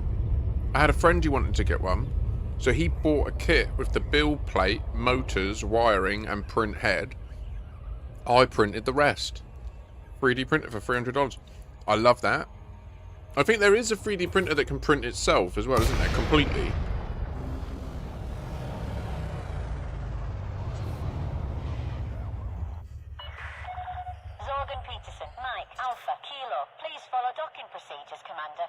Enjoy your stay.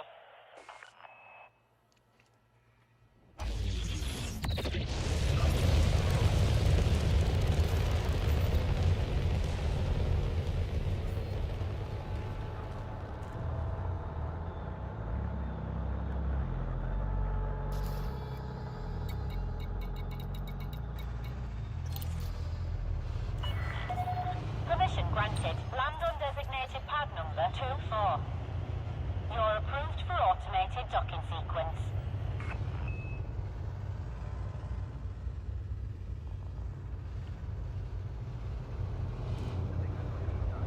Yeah, there has to be some sort of controller, doesn't it? What the fuck? It's a cool texture, to be fair. I would never see that.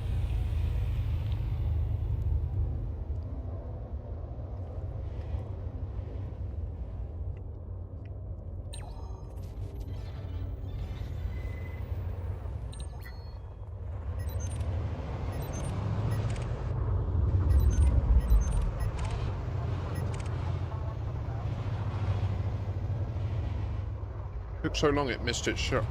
The slot.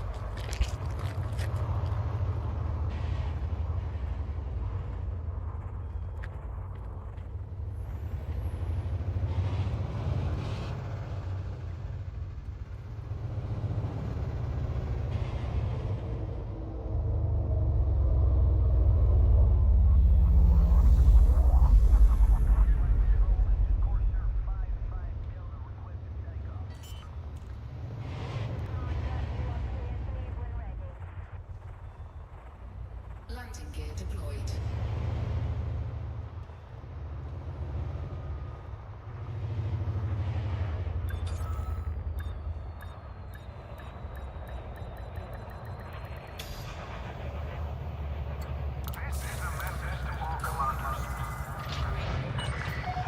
You're on the deck, clear to disembark. Enjoy your stay with us.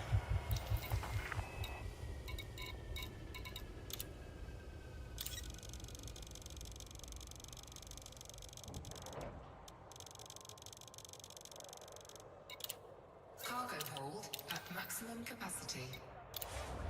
Someone earlier said like the reason there's no numpad is the controllers. I can't buy it because there's no fucking joystick 19 on a pad or a keyboard and mouse, Disengaged from landing. and the game can still run even though some people have a joystick with 19 buttons. So I don't see why the inputs that my control device has should matter just because there's controllers. Do you know what I mean? I want a numpad, and it's fucking bullshit. I'm sorry, it is. They just need to add it so you can just type the fucking numbers in. There's no need for it. Like, it's facetious as fuck.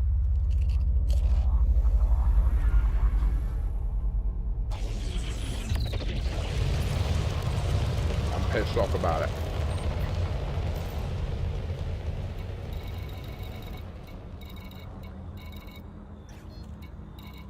Do you know what the worst bit about it is? I bet all they need to do is stop unallowing it.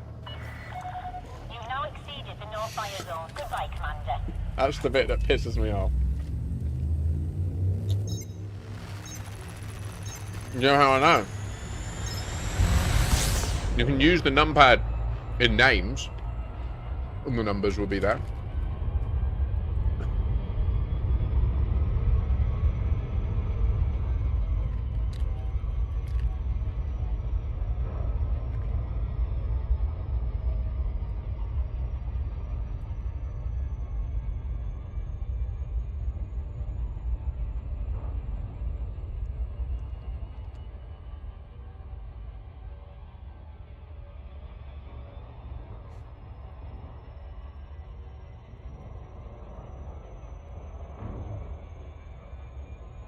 One thing I will say is I have never actually tried just typing to see if it works.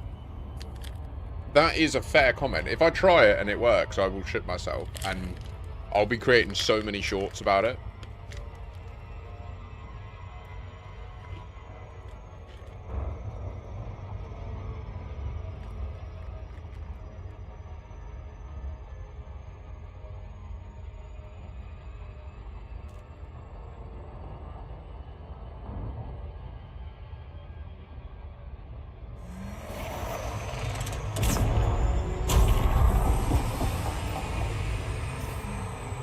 Fucked up, guys. Fucked up, man.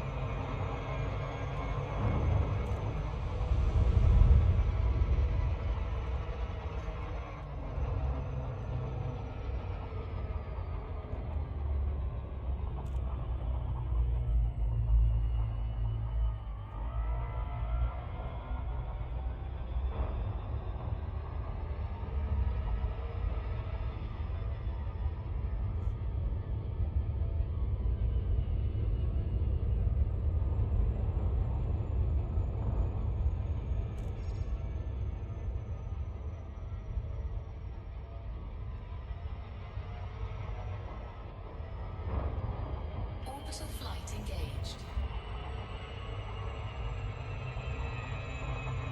Fucked it.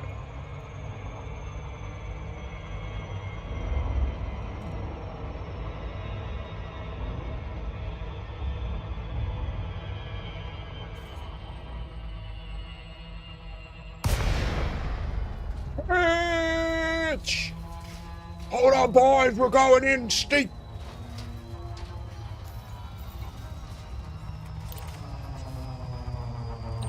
Fucking nailed that.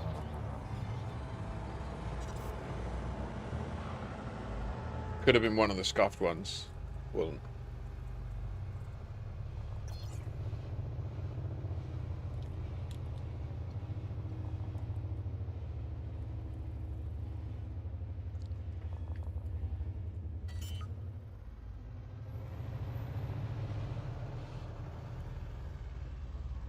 Landing gear deployed.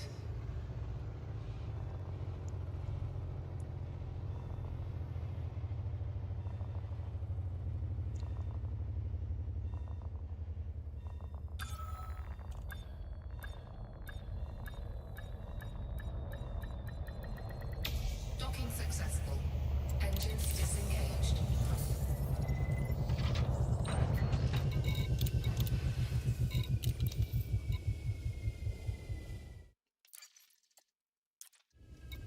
Landing gear retracted. Ship released. Engines engaged.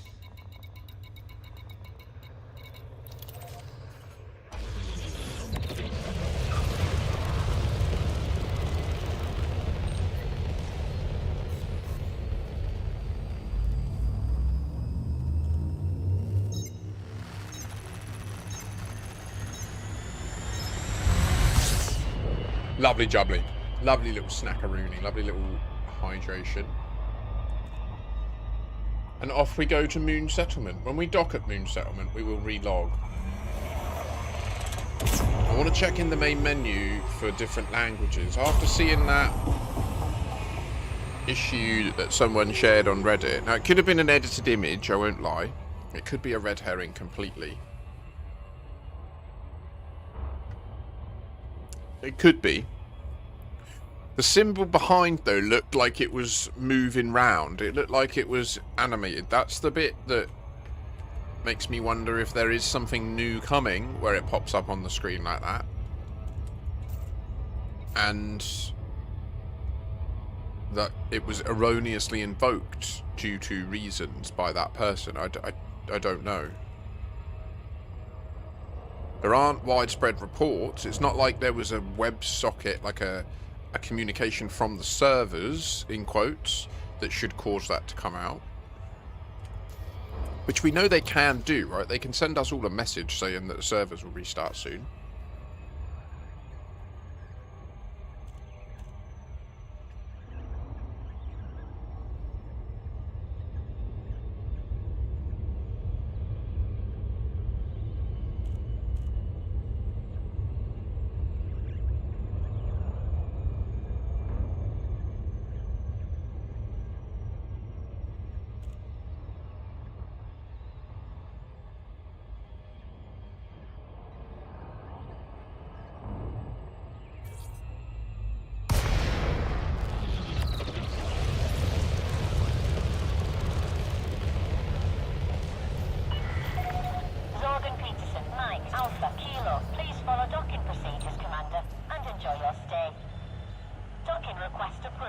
Now, it could be that the entire string was just replaced to German, but the source document that it got the string from had the English pretext included in it still, right? That is an important distinction of case that I'm not sure we can test to delineate. Unless we can invoke it in an English scenario and it's different. Then we would be able to tell, right? If the text after the colon is then in English rather than in German.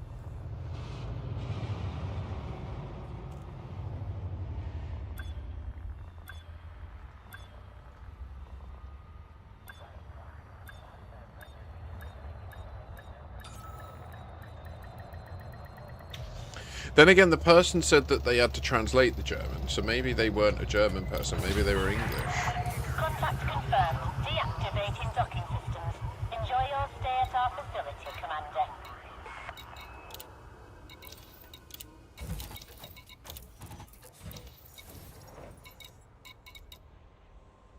The quantity is getting up, which is what we want to see. I want to see at least 100k here, though.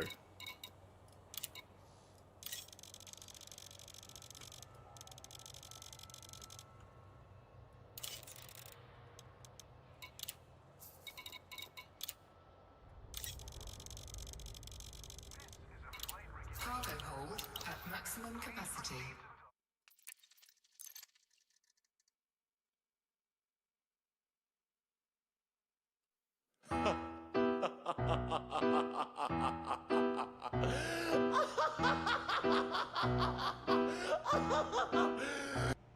HVACer, Tweedle, 07. Welcome. Welcome in indeed. Thank you so much for the raid. I hope you're doing well. How are you doing? Where do we set the language?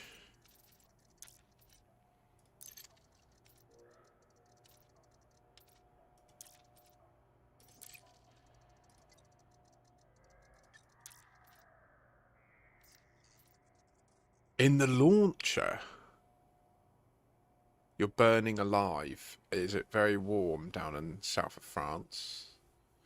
HVACer could probably help you. I didn't realise. Okay. Well, I can't be bothered then. How you doing, HVACer? Did you have a good stream? I understand if you need to go, if you were live a while and that. I see, Red Dawn. Well, that's a whole thing for me because I don't use the launcher. I use the minimizer, so...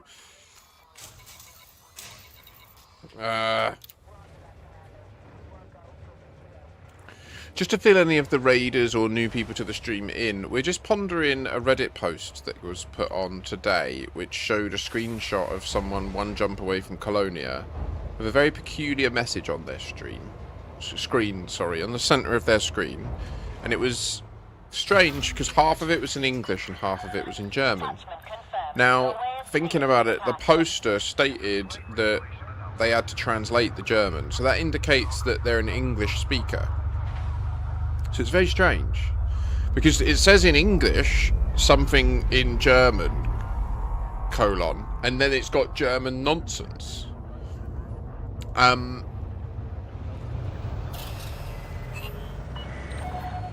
not authorized to enter the station. Leave immediately.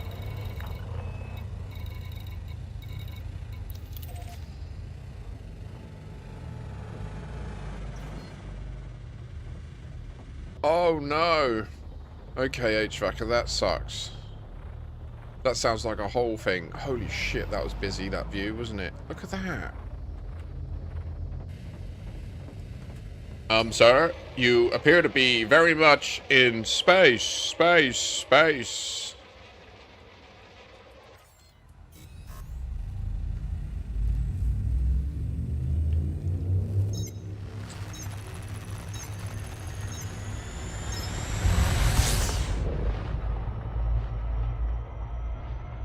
07 HVACer, thank you, mate. GG's. You did, Vantilian, you did report that. You did say that your fleet carrier was randomly speaking German to you. Bwah! That felt decent.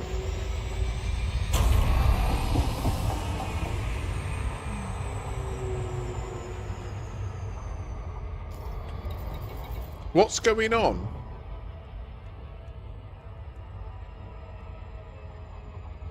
The game... Is there a German AI in Elite Dangerous somewhere?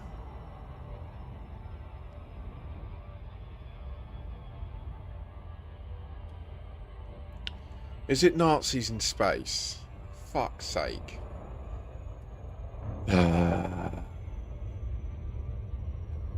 They're gonna do space Nazis. Yes, Raven. Power to Iron Hand. Wait, do orcs follow Iron Hand? No, that's dwarves, isn't it? Dwarves follow Iron Hand. Who do orcs follow? Merg Bar or something?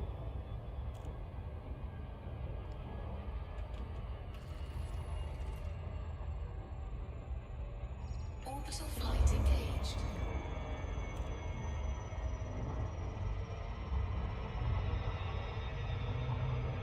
Brace! Brace!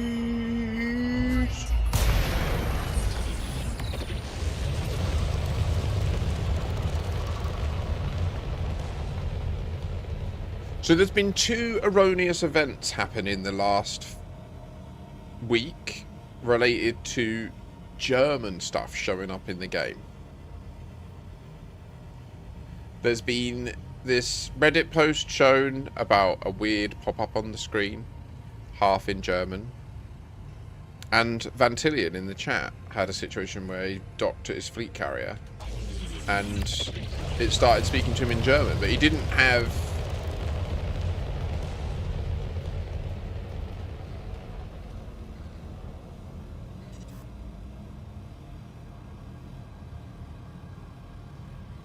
Nice, Raven. You're working on an orc army for 40k. We come to conquer the whole galaxy. Ah. Was labert hier... I can't read it all, sorry. Schon wieder? I think that D doesn't sound like a D, does it? And you're like... 33rd century blitz.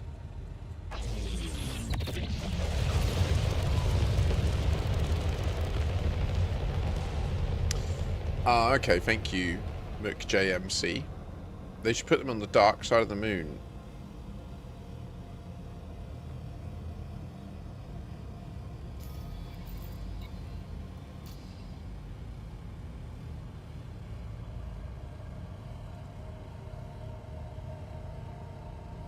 I feel like Sean Venner or Vina is not what I meant to say.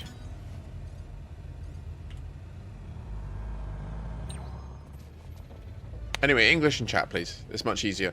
For me, and anyone who's English. So, what are we on about? As I just said,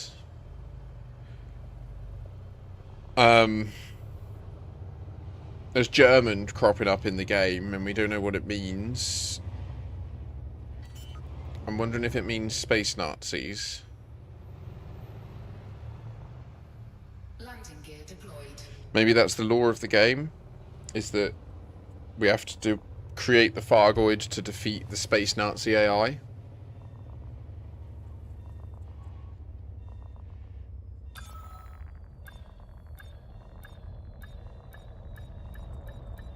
As a space Nazi, I call fake news. Engines disengaged.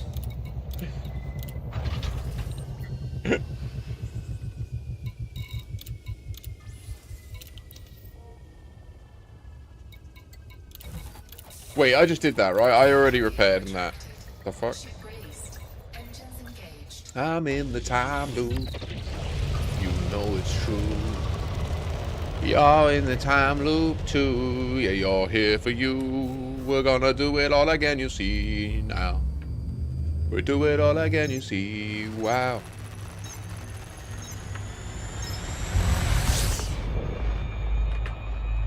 Elon's digital twin is coming to destroy us. Woohoo!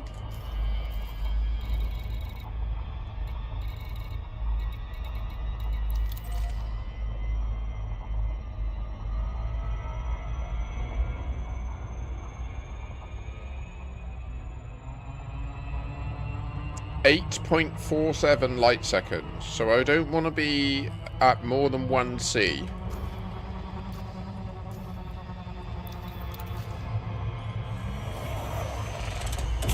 Lock in. Be brave.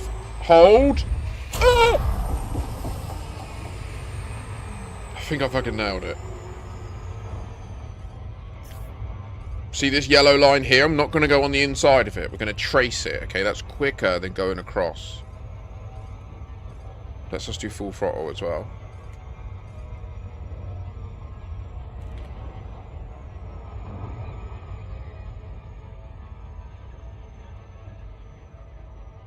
I'm going to go round first before I go straight down the middle. I said it that way just to make it needlessly innuendo-like. I never watched it, but I remember the cover. This sounds like the propaganda I'd pump if I was coming to destroy you and I don't have a twin.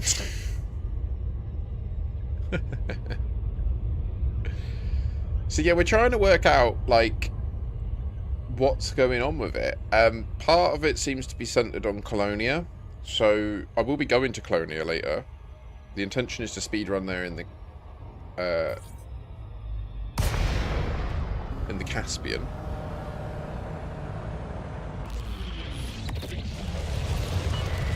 Probably after I've cooked, so probably about Welcome to the station, Commander. Commence with docking procedures. 7, half 7 or something. I'll leave. Approval granted. Please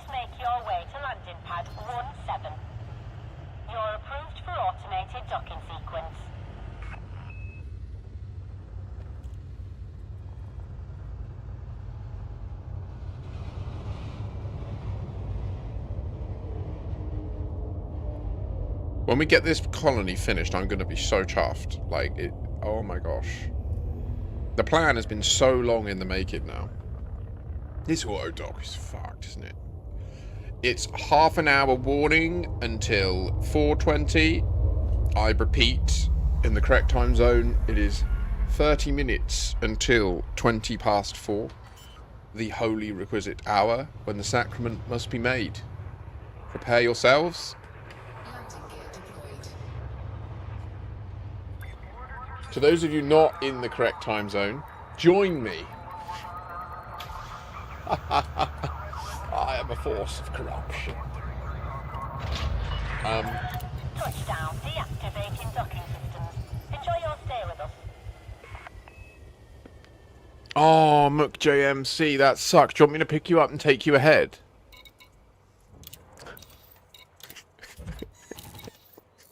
So you can buy a Type 8 and fucking make sure you get in.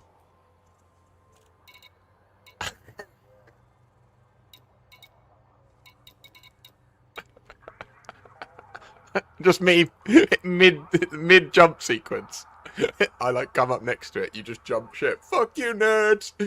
And then, oof. Off you go. I then jump 540 light years.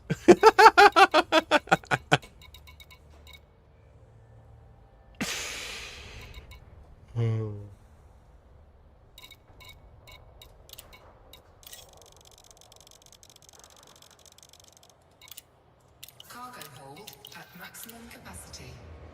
I'm not sure why the frame rate's so poor in here at the moment. I'm not enjoying it. I don't like it. Not one single piece. Landing gear retracted. Detachment confirmed. Your way is cleared for departure.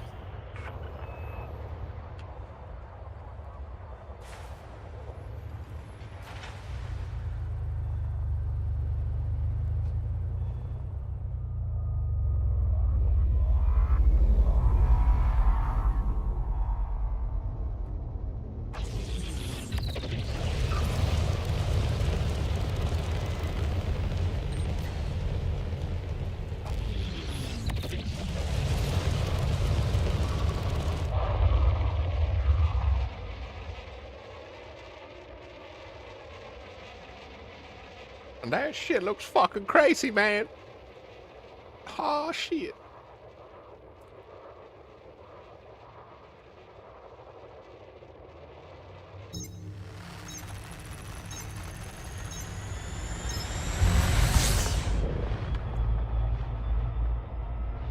Remember, just around 1C. Be brave.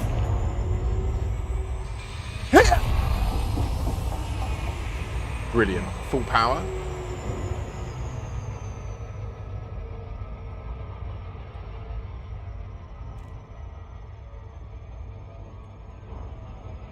I think I'm going to do it this week, guys. I think I'm going to create a new Twitch account. I will share it, like, in my stuff. I think I'm going to call it... I'm not sure yet. I think it might just be... I don't know on the exact name. I'm going to work on the name. But the premise of it will be... I will be just watching other streamers that play Rocket League. But I'll be commenting on their games as they play. With, like, genuine insight and stuff. Because I've played quite a lot and I'm pretty decent. I know positioning and stuff. So... I like the game, but I don't ever really want to push... Like, I would say I play Elite with a professional mindset in the sense that I'm constantly trying to make sure the opportunity cost of what I'm doing is as high as I can sort of wring out of it. Whereas with a game like Rocket League, that ain't my attitude. Like, I play it to decompress and have fun with my friends and feel like the rush of playing well together and getting a goal, you know, and beating someone else. And I find I don't like incentive feedback loops that result in someone else feeling negative, so that's why I wouldn't ever want to dedicate my, like, focus on something like that.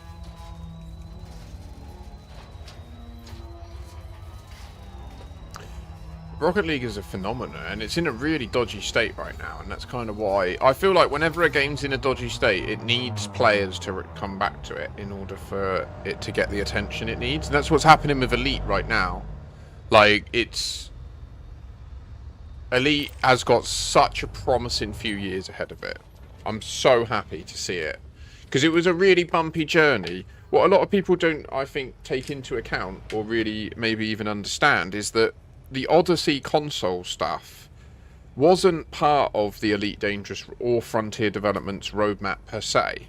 Like, it would always be attractive to get Elite available on as many platforms as can performantly do so, but they were really forced to do it by the fact that they also went public, which honestly, like, isn't really their fault. Like, they do have a moral duty to go public at a certain scale when there is a provable public interest in their business. And certainly if you live in Cambridge, like, you know about that science and technology park, you know that they own one of the biggest buildings in it and that they recruit thousands of people. They had to go public.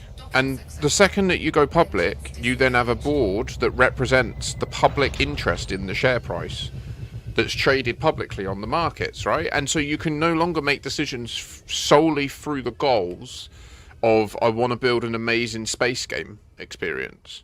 You now have to make decisions based on exclusively how do we maximize the return on investment to our public shareholders.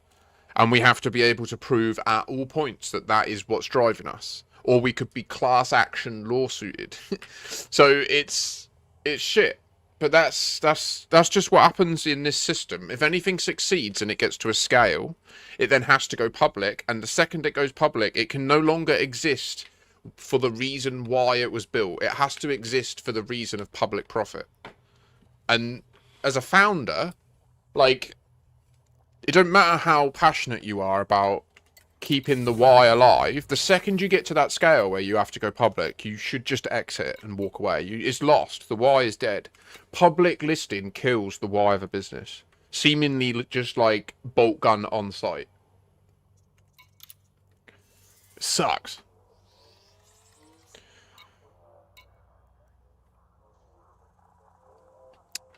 I like Rocket League, I just despise Epic, to be honest. Odyssey has been a journey. I came from console, and truth be told, I was never really mad about it. The amount of hoops that devs have to jump through to proof content for Sony is beyond most people's ideas to consider. And that, yeah. And at the time, Elite's devs were already stretched too thin. Precise. I mean, they're stretched even thinner now, like the amount of redundancies and stuff. That's why Valve Steam is still good.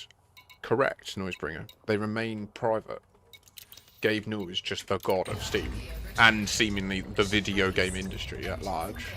With Braben, I think. I think Braben's more involved in this shit than any of us know. Like, I bet he speaks to... I don't know, maybe not. Maybe he doesn't speak to, like, Gabe Newell and that. I wouldn't be surprised, though. They're few of the very few gaming billionaires, you know? You got your Todd Howard. You got David Braben, Gabe Newell.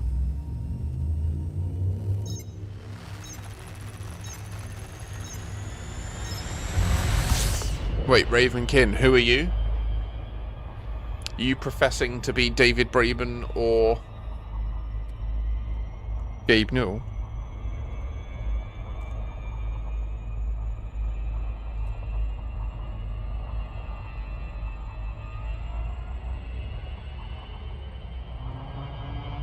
No. No. Oh, God. If you are David Braben, please give me a 6-month consultancy contract for £1 million. Please let me be in my kid's life. Just for the next 5 years. Just, I'll sort out Elite. I'll show you how to do it all. And, and then I can have the next few years focused on my kid, you know? Live near her, stream when I can, when she doesn't need me. Heaven. Heaven on earth.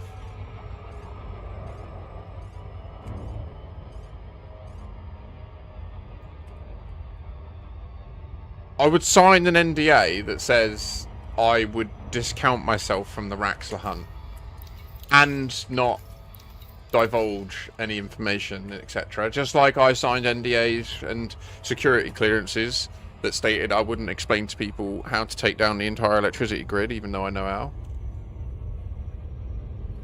Do you know what I mean? I'm a good boy.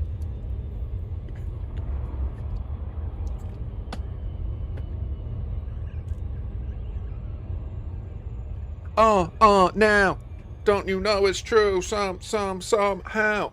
How you gonna do it? Don't know anyhow. So, we're gonna go to Moon Settlement. We're gonna get, I think, there's 2 halls of steel, and then we move on to the next one. We're gonna get them all down to structural regulators, and then do one final run round of them of structural regulators.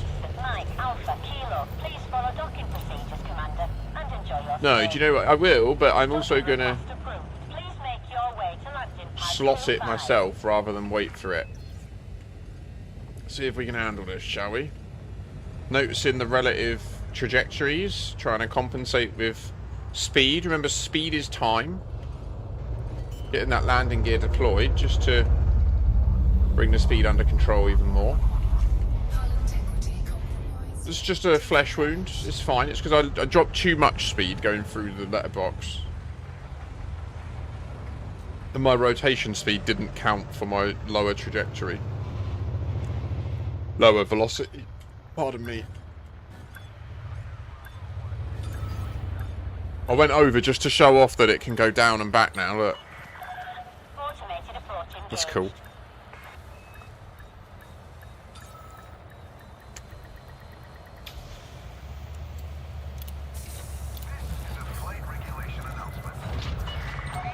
Contact confirmed. Clear to disembark.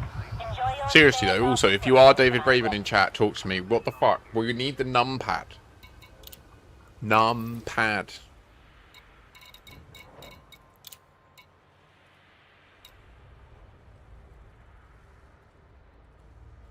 No plus, no minus.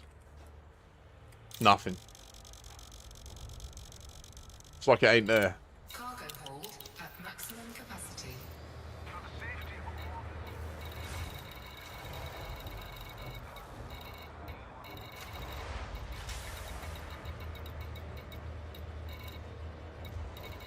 Landing gear retracted.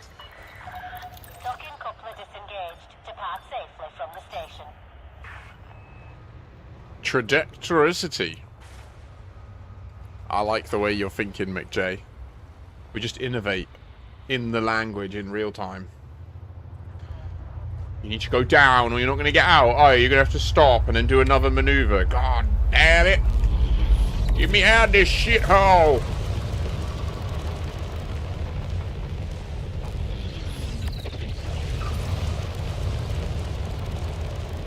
Whereabouts are you exploring, Raven?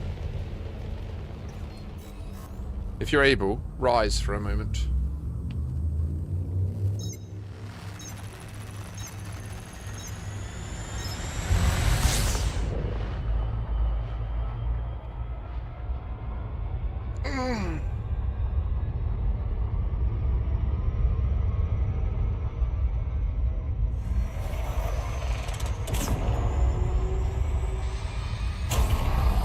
Way too quick. We needed to just lick one C. Whooshka!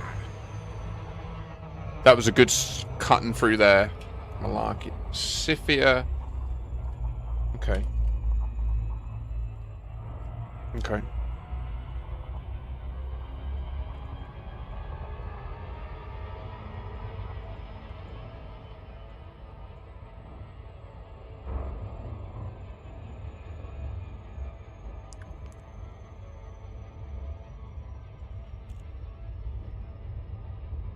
It is a choice, yeah. It is a choice.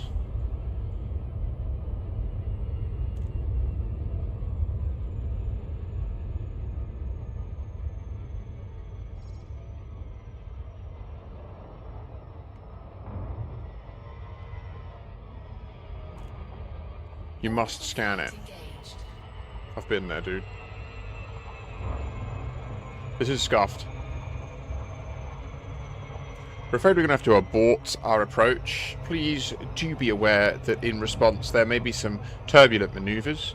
Please remain in your seat with the tray in its upright position. We have managed to successfully perform our turn and are on our approach to Polanski Landing. We hope that you've enjoyed your time with Makashi Games Airways. Good luck in the mines, because this is a refinery, so if you're going here, good luck indeed.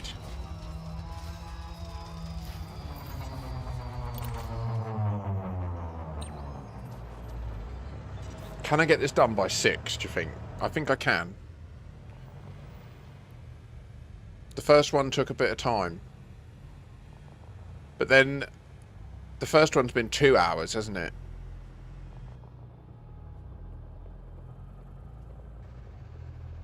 Help. Help. Help me, please.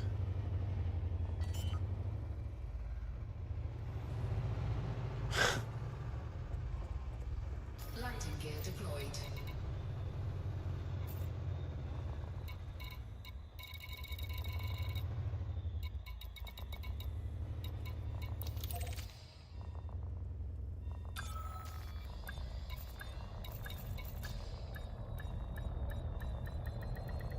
Docking successful. Engines disengaged.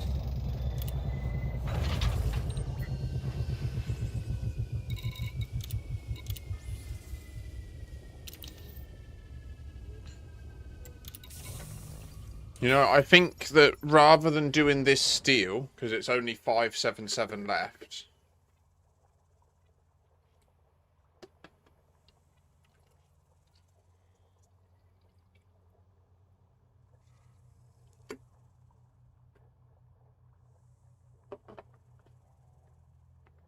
No, I know what we do. We go and get a full load of steel.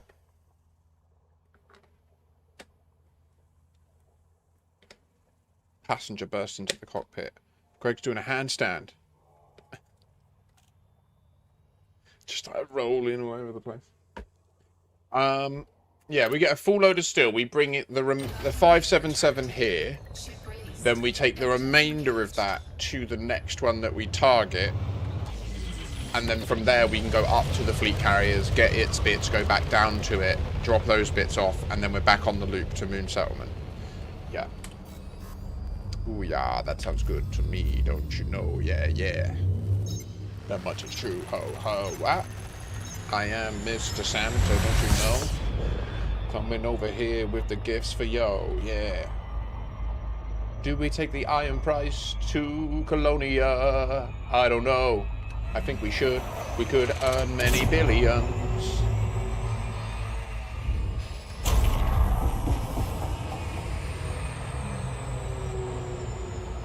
Can you just imagine the stream title? Colonia Plipper Auction. Step right up right now, we've got an A-rated Plipper for sale. We're going once at 750 million credits.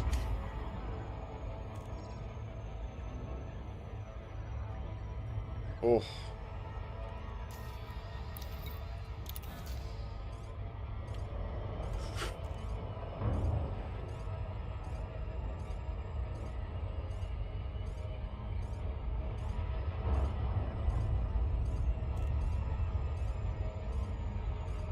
Someone cruising around in a Colonia they know they paid 4 billion credits for.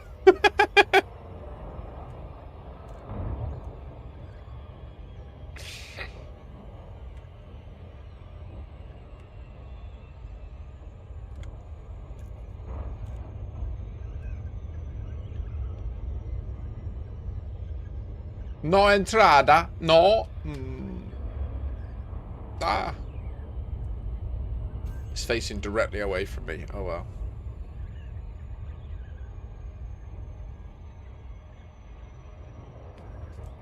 Oh well. We did have... I don't know.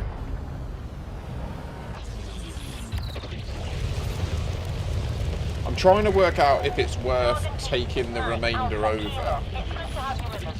Welcome to the station, Commander.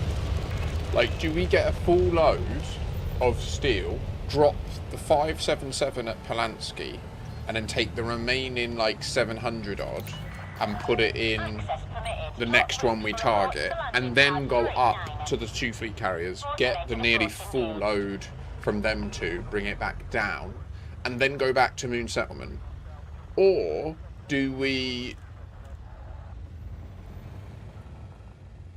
That involves landing at the next destination, not full, once, right? We'll be landing and we'll only have like half a load of steel. And that is a repugnant idea to me. That's... Do you know what I mean? We could land full. I'm hauling colonisation. To do that, you land full at the place.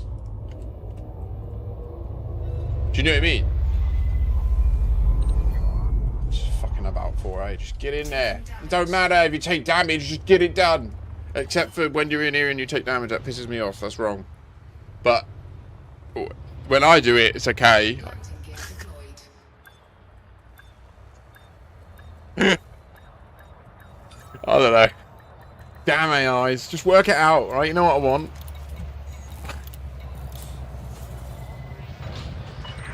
Ground crew dispatched. Station facilities are at your disposal.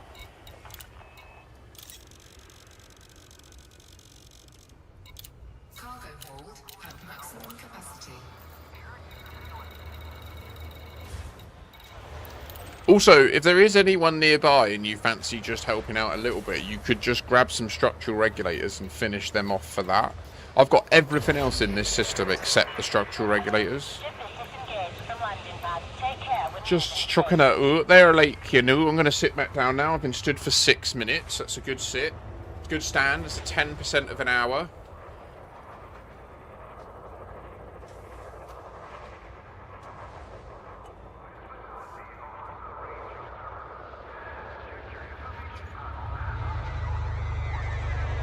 Oh, 07 Baram.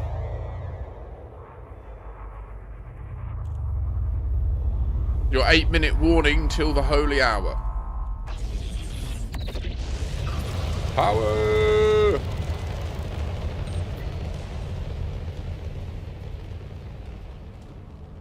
Honestly, one day there will be it'll be a global event. It will hit 420. I'll say it, and there'll be so much cannabinoids exhaled into the atmosphere that everyone will get high and we'll be in global peace. It's how we do it. Alright, we just got to snowball the 420 ritual.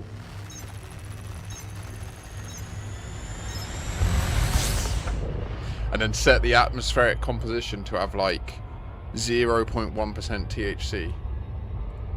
And it'll all be fixed. There might be some fucked up kids born every now and again. I don't know how that works, but we've paid worse prices for less good. Is all I'm saying. Power. Maybe we could have a region where there's scrubbers that take the THC out the air. That's all I'm saying. We need maybe drones. That would be a good use for drones. Like, the chemtrails. We need cannabinoid onion head based chemtrails urgently. That would save me a lot on my prescription as well. If I could just huff the atmosphere.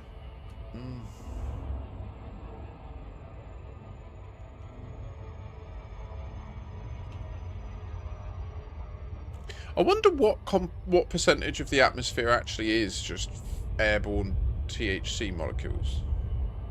Because they do just fall off the plant and float away. Like, that is a thing. Obviously, they're not decarboxylated by virtue of being exposed to a heat in excess of their particular cannabinoid decarboxylation temperature, but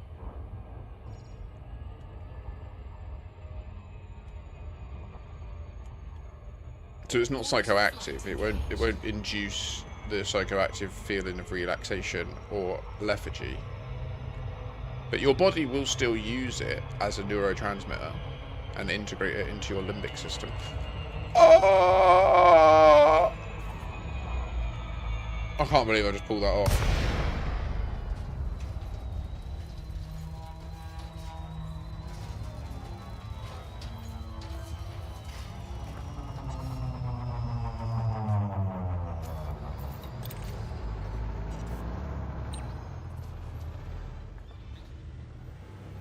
Yes.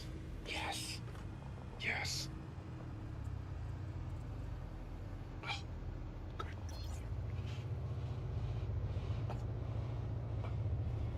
Okay. I've got to watch it, guys. I'm sitting too long at the moment, and I'm getting swollen feet when it's warm. It's one of the signs of aging, isn't it? Actually, I think my blood pressure's changing.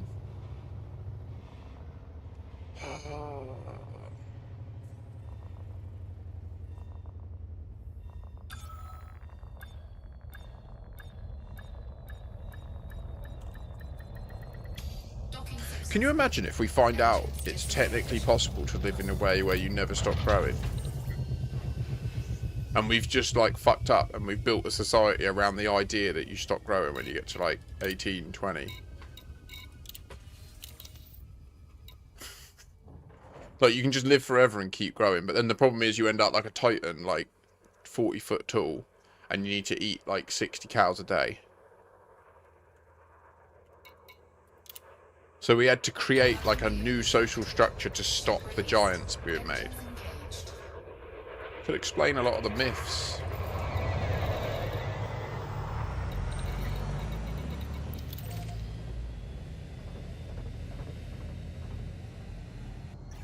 Write a book, sounds like a good idea.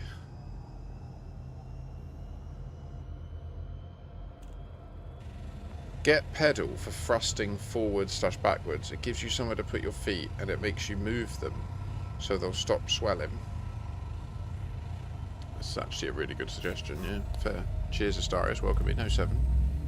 The myths of giants probably based on fact. I agree. I think that there is non-trivial evidence that possibly there was like a breed or a subspecies or another species of Homo that just genetically grew incredibly large.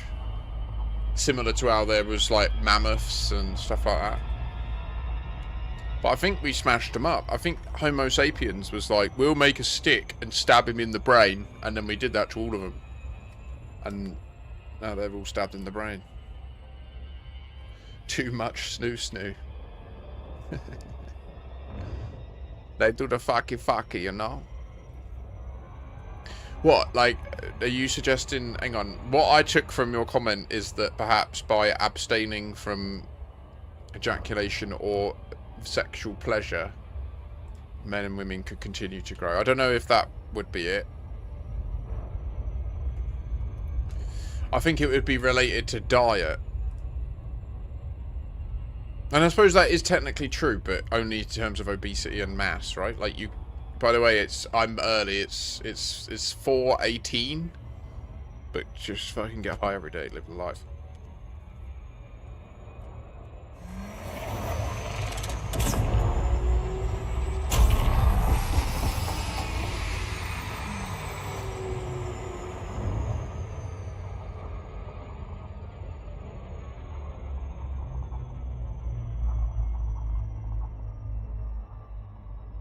Really, Cyberman? What? The Titan. Okay. I still need to watch Disclosure Day. I have it now. And I need to watch it.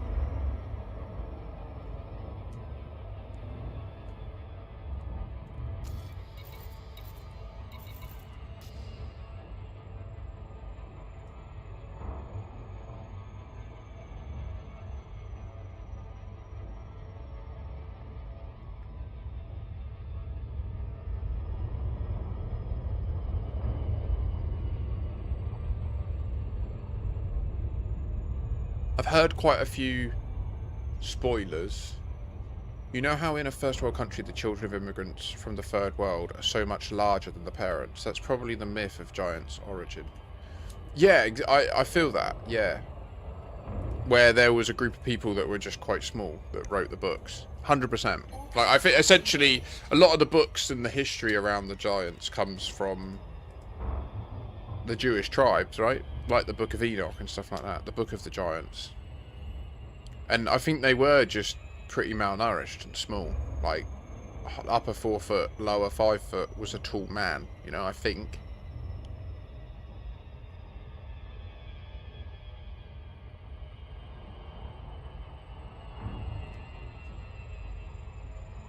So if you lived in a society where everyone was that height and then a 6 foot 3 geezer like me turned up, you'd think I was like a fucking monster. I'd be like 2 people tall. I'd just be kneeing everyone in the face. Hammer fisting everyone in the top of the skull. Do you know what I mean? Fucking smashing them. I'd be mad. Can you imagine? Oh, I'd feel like a god. You would feel like a god. I'd feel like that in China. When I went, at least, it's different now. Everyone's giant again, like you say. They've all got protein. But when I went to China, it was crazy. Like, I was a clean 1.5 foot taller than everyone around me all the time. Mad.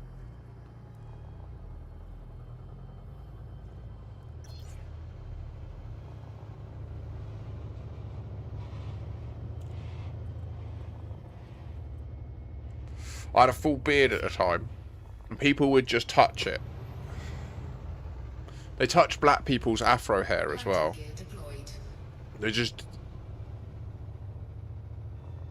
2016, so 10 years ago now, the average height shot up over there. And obviously there's a bunch of kids that were kids then. They were in their early schooling, 6, 7, that are now active and in society, and they're in their late puberty and they've had meat, so they're growing taller.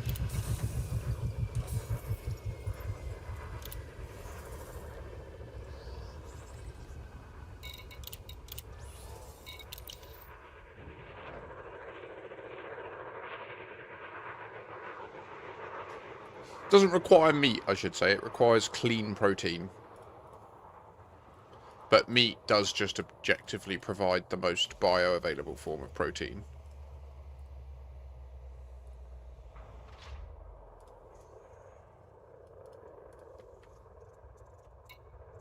Landing gear retracted. Ship released. Engines engaged.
Yeah, that's interesting, Astarius. You'd suggest that people are taller because of the growth hormones in meat, not just the meat itself. Hormones must have an effect, surely. And it's in the milk too, of course. I think, though, that by mass, the portion of intake from correctly prepared meat, when it's fully drained of blood and stuff, and well cooked, a lot of the hormone content is diminished. It's still present though, you're right. But by mass, it's primarily just denatured protein matter, innit? Which is just like bricks. Like, the way my mind thinks of it is plant-based protein. It is technically protein, but the difference between it and muscle tissue derived protein is the difference between saying that, like, clay and sand and water is bricks. It's like, well, yeah, it is bricks, Like, if we've got this builder coming during the week to do the garage, and he's a brickie by trade, and he's doing some brickwork, and it's the equivalent, like, eating meat, to my mind, in terms of getting protein in your body, is the difference between the builder arriving with the bricks, or arriving with the sand, and the water, and a kiln, and taking the extra time to make the bricks in front of you, and then put the bricks in, right? And the challenge as a human is we evolved away from the practice of being the kiln. Like, just by virtue of the fact that environmentally we were forced away from forests and sedentary forest-based life into savanna and nomadic life, the thing that we evolutionarily adapted was we diminished the ability to be the kiln and create the bricks, and in favor of making the bricks ourselves, we started to source the bricks directly from other kilns. And I think that's the thing about eating meat.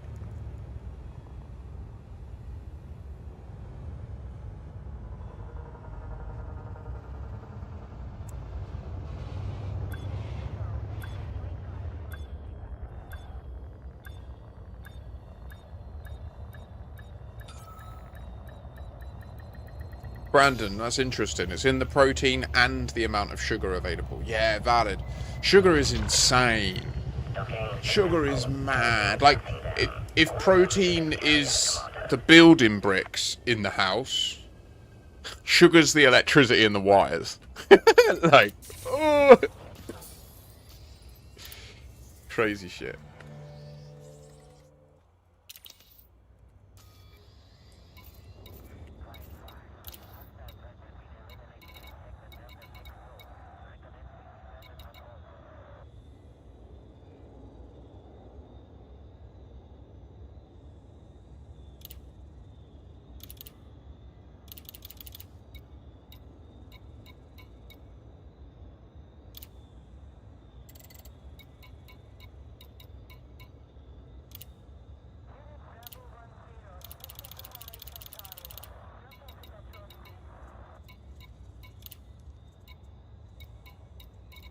David Braben shits on your numpad. Fuck your numpad bollocks. I don't have numpad bollocks. You know what I mean.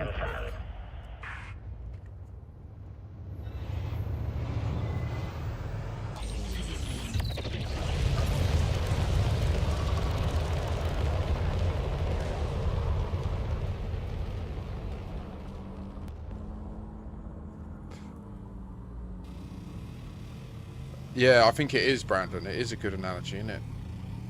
So, and it's important to note that, like, you know, the sugar is used in the processing of the bricks. Like, I wouldn't expect the builder to not use a tool to stir the cement that he's making. And he'll plug that in and he'll use the energy. Stretching it, but it's working.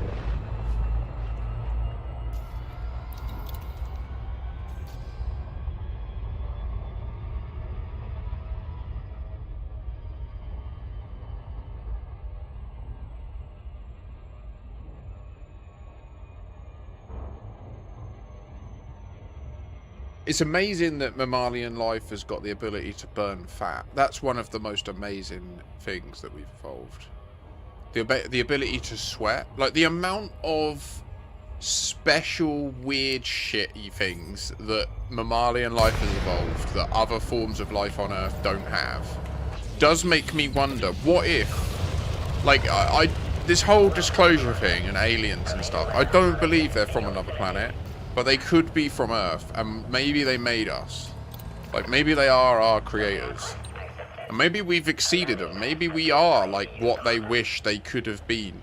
And they can just never be us. And, like, they are born like they are, and they reproduce, and they create things like them, and they try to do genetic engineering, but they have a morphology. They have a type. And I don't know how it works, like, but maybe there is a truth.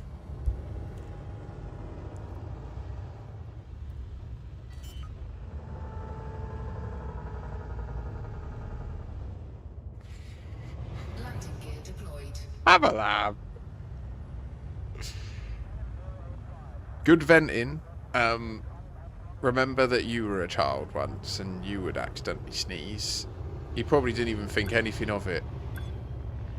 But I do understand, like, you have 100% now been exposed to hundreds of millions, if not possibly billions, of rogue bacteria and potentially viral material. So, yeah, as was everyone else in the carriage with you. But if it was on you, then you, yeah, like, literally completely coated in it. Like, the little golden shower piss slut that you are.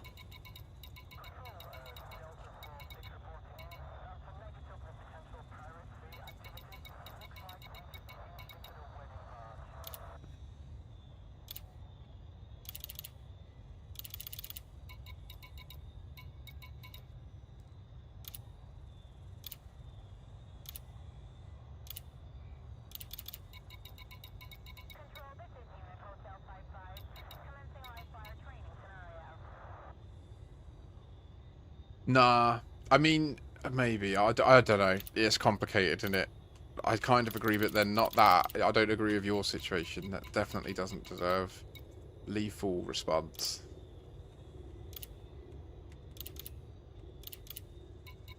Although, if you know that your child is sick and you still take them out to like a soft play or something, it doesn't deserve a death penalty, of course. But it definitely deserves, like, a discussion. Like, we need to understand what you don't understand about how these things spread and how... I get life can be hard and having a kid hepped up indoors is rough, but do you know what sucks more? Is society failing because millions of people die from a virus. Like, I don't...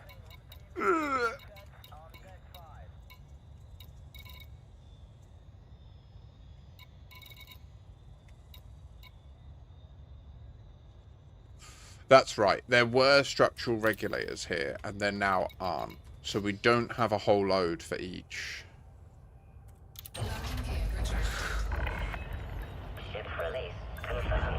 But how do you not then create a son that hates the system?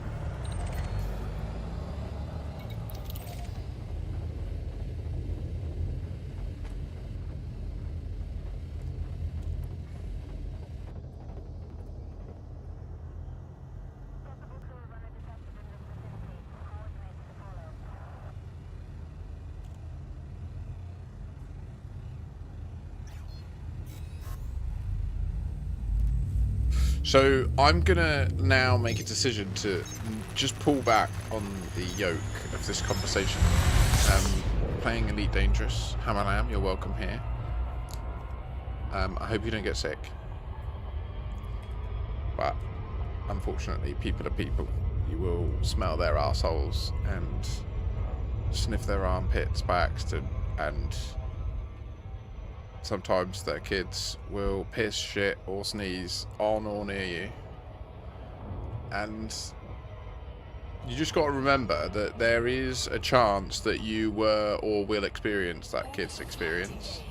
Can you imagine if right now he, the kid, is your next incarnation and you are in there in his head experiencing this? Like, you are the kid. Like, you're in there and you're like, you don't understand. And it's in his head and he's hearing it. And he's like, fuck, I didn't mean to. Like, I don't understand. You're right. I'm just a little kid. I just feel rough. And they made me come on the train. Like, it's...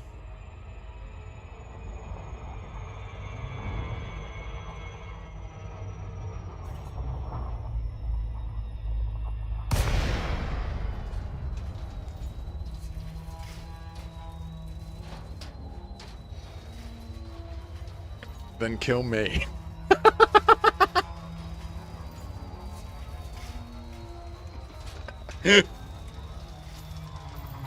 Oh, well, now.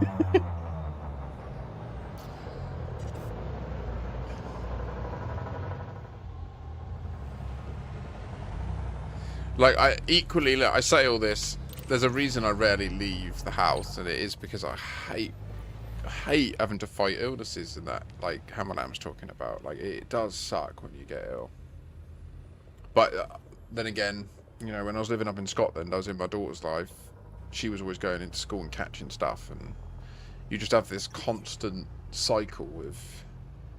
Because what happens is there'll be some parents that let their kid be off sick, and they'll heal a bit quicker and come back with a bit of a resilience to it. But that resilience can also mean that weaker kids that are still struggling to fight it then still get exposed to a base load shed from other people that have the virus but are like mostly recovered, but it's still in them, and they're still creating some particulates. So it just creates like this pressure that it just never ends. I can't imagine being a teacher. Like, I would personally, if I was a teacher, I'd be stood there with one of those masks on all day, every day, which is why I would never work in that context, because there's no way that I wouldn't. The risk of mutation in a cell when it's fighting a viral infectant is so much higher than the risk of a mutation in a cell when it's just chilling out in its natural environment. It's unreal. Like, and also if it survives the risk of issue, and it's just, yeah, there's just no positives to living or experiencing an environment where there's a high viral load. Right, so Tutankhamun Prospect needs... I think what we might do is just get the fleet carriers done, do the other two to Bigelow Beacon, you know? Let's go back up to the Iron Price and the Umbral Reliquary, and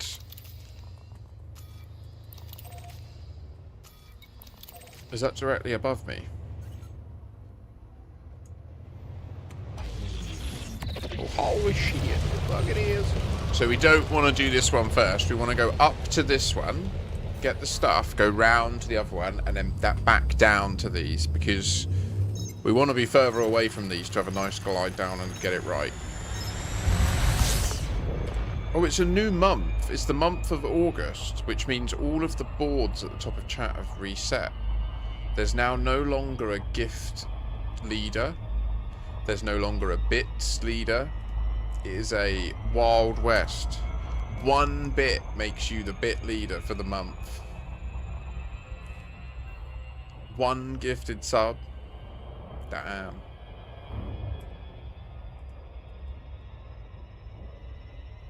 Power! What's the time? 4:37. I am nicely medicated post the requisite sacrament. I think I'm hearing audio from IRL. 1 sec. BRB.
Yep. We're on it for time. Cyberdam is roughly halfway to Colonia. Oh, was that on your other account? Because I swear you already went there. But you were going to do prep, so you said your BRB. That was a minute ago. I found a ringed storm giant. Talk to me. What's a storm giant?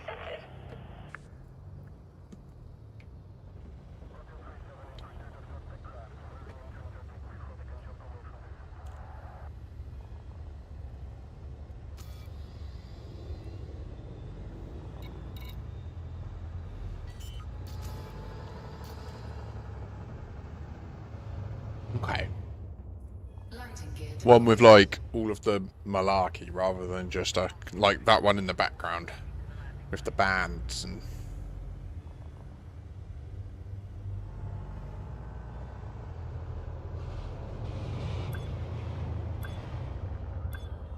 it seems to prefer to come in front and nice and back in now, doesn't it? Do you know what I saw? I saw on Orange, I think it was Orange Phoenix, he docked with an orbital construction dockyard thing from the bottom, and it worked.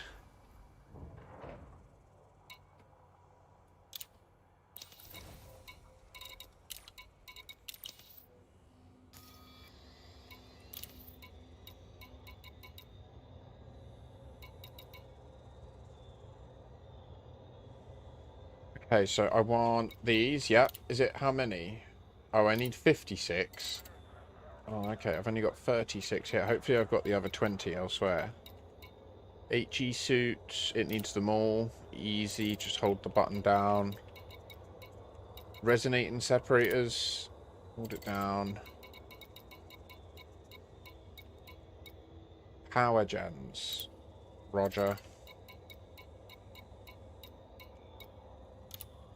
Nailed it. Nailed it.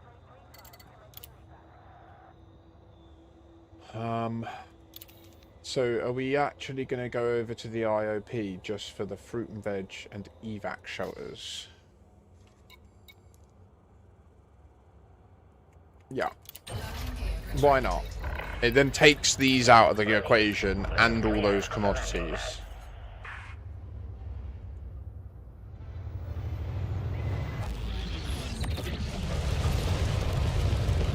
Once we go to the IOP and get these items, we never need to go to these for this hauling again.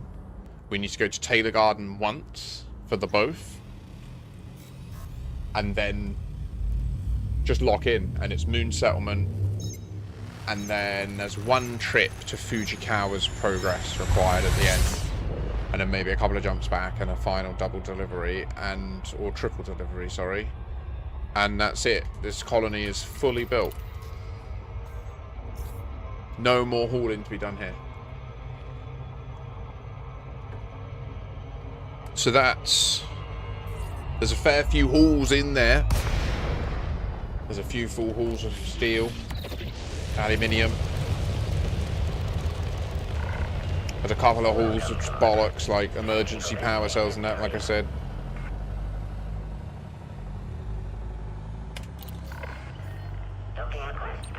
Alas. We're gonna go and pick the stuff up. I think I've got more on here than needed. I've got 36 more. That's fine. And then we've got apparently not enough, or no, 11 more fruit and veg than required. That's very good. And then all this other shit we can get from Taylor's and Moon, except the structural regulators.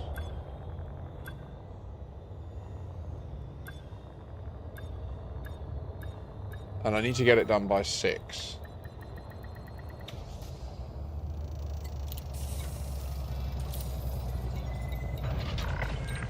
Docking complete. Engines shutting down. Hello, Commander. How may we assist you?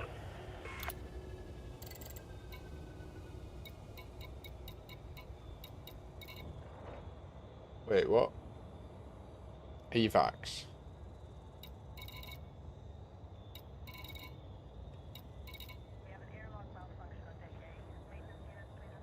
Did it put the number up here? It did. And it's 20, which is correct. We needed 56, right? Evacs. Yeah. Okay. Confirm. Did that work? They're all green. We've got the fruit and veg. Okay, so we take this down to Bigelow.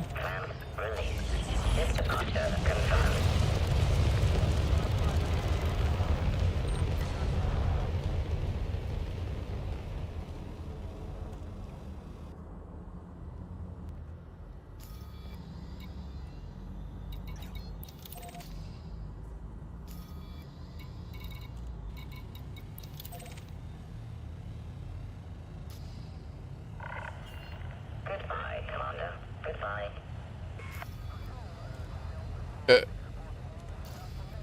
Yeah, Bigelow. Why is it so far away? I'm a bit confused.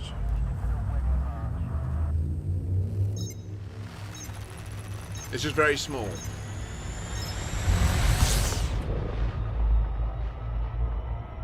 Yeah, it's just very small. Okay. That's all it is. Yeah, it's just small. S-M-O-L. Small, you know? Whee! Go down to small, Bigelow beacon. Small, Bigelow beacon. When it hits OC, I'm gonna zero throttle and aim straight at it. Orbital flight engaged. Okay. We're good. We're going over the crater, which messes with our altitude number, right? It means that we'll enter our glide later. So we're going to aim above and then go really steep on the glide.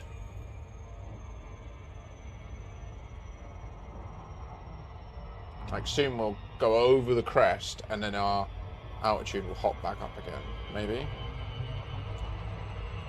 Should not do.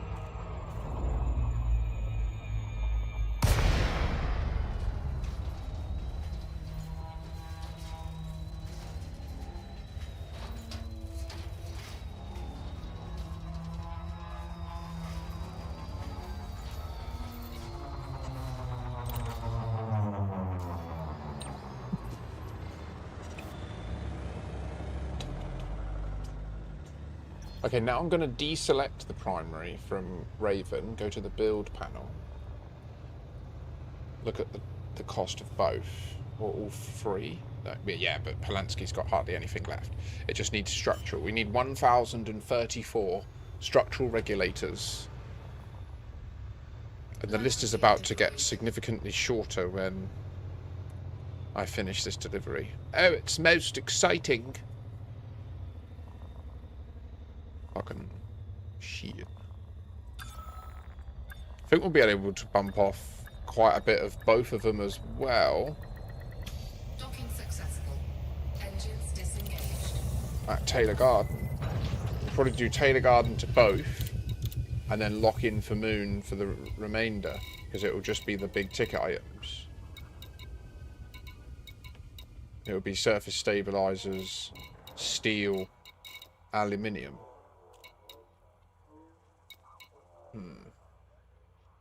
And building fabricators. I think they're available up at Moon. Let me just check. So if we hit this, we say we're there, and we do search. So in Raven Colonial, I hit the little shopping cart icon in the build menu. It shows me all three combined. And then we can see that at Moon Settlement, it's got 10 of the things that we need, including...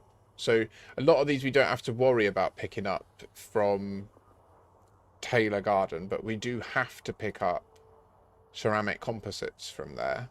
You see it's the only one. And emergency power cells. Otherwise we have to jump away to get them. So we've got them here, so we should get them from here. So we're going to go and get all of the ones of those that we need. The 94 emergencies and 558 ceramics. And then we might as well pick up other shit that we need for both. To fill up this load, you know. So I'm just looking at what I should get. So I'll get like all the little bits, the thermals. The question is, and so we only need 466 building fabricators in total. Okay, so that would work, wouldn't it? We could do that as well, I think. 9. What? Yeah, that works. Okay, cool. I wouldn't mind knocking them off. But then I would prefer to do all of these other rows so that all this is the big items that I said about. Structurals, steel, aluminium, stabilizers. I think I can pull it off. Landing gear retracted. Ship released. I've delivered, right? Engines Yeah. engaged.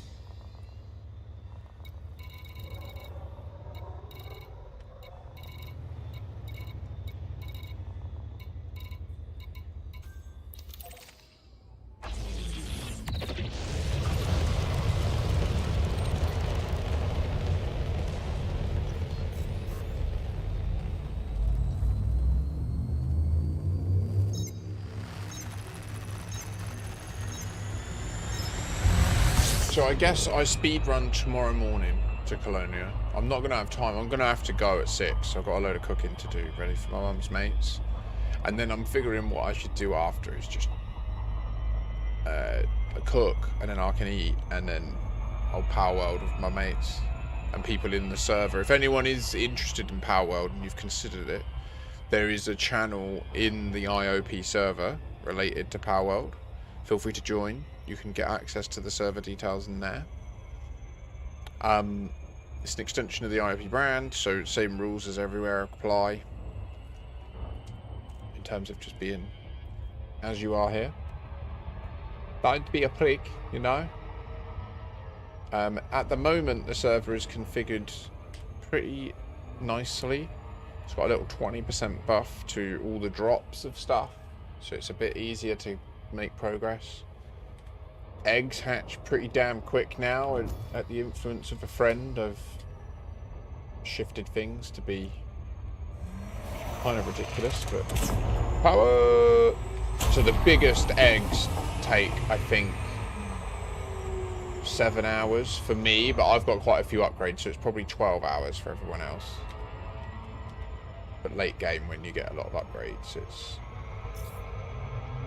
So, you know, you can't just pop them in and stand there and do it. It's a planned thing for the bigger ones. But the little ones are like half hour. Like, you can put all them in, go and do a little thing, go and do a dungeon, come back, hatch them all, etc.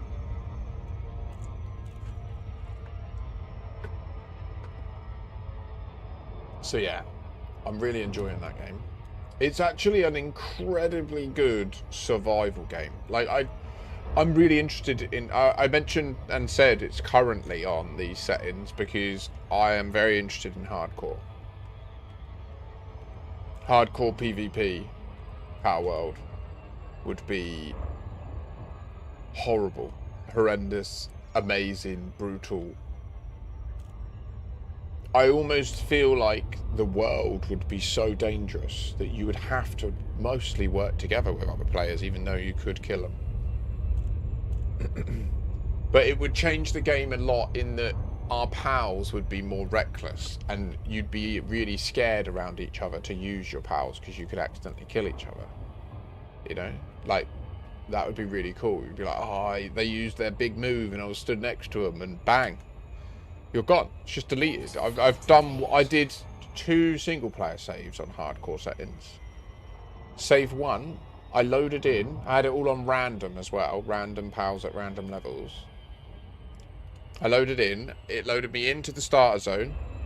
I went out of the entry bit, I looked right, there was a level 80 Rajilabulabong. I've never seen it in my life. It was like this huge fire dragon. And then I was dead. And the save was destroyed.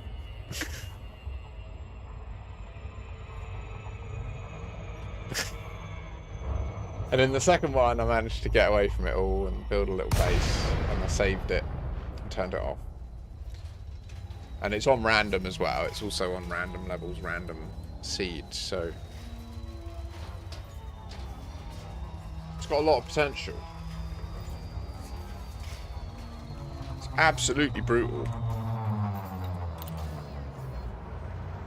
So as I say, here at Taylor Garden, we're going to pick up all the stuff for both that's needed, all the knickknacks, hopefully. We're pleased to have you with us.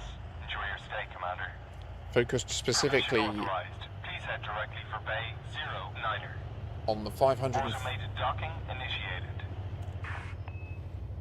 Fucking hell, mate. 558 ceramic composites and the 94 emergency power cells that we need.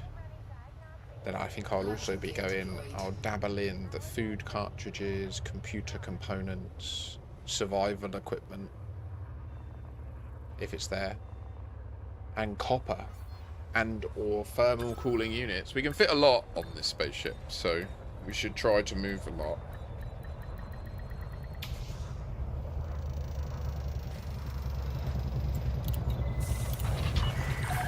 Docking complete. Engaging docking restraints.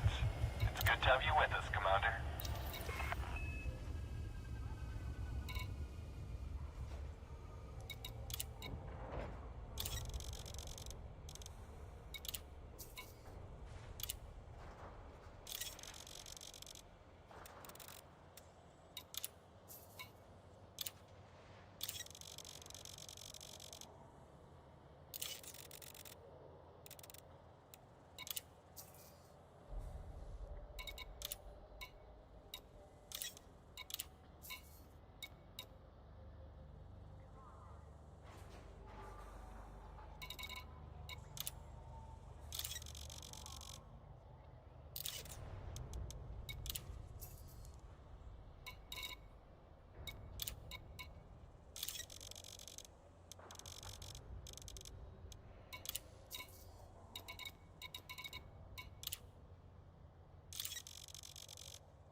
Cargo hold at maximum capacity.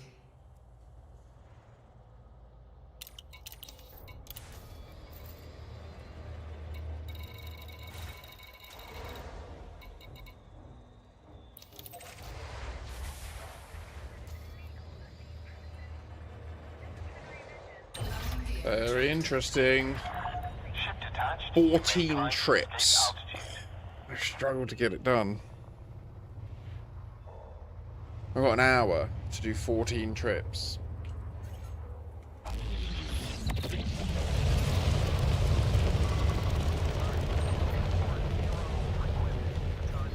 As long as I'm accurate, it's doable. It is actually doable. Some of them are really easy.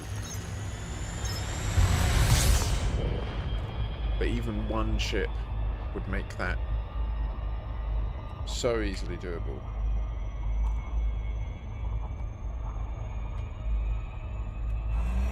Power. One ship. Oh. Not bad. Not great, but not bad. That moon there, we need to just get that out of the cone. There we go, see? Now you see the gravity well coming down. You see the bar coming down. Now it's even, which means we're just plane accelerating. And now we're in, like, hello. We're going downhill now. We're coasting. Now we're off on the throttle a bit, and it's like, oh fuck, there's another moon from nowhere. Shit. And it's got a moon as well.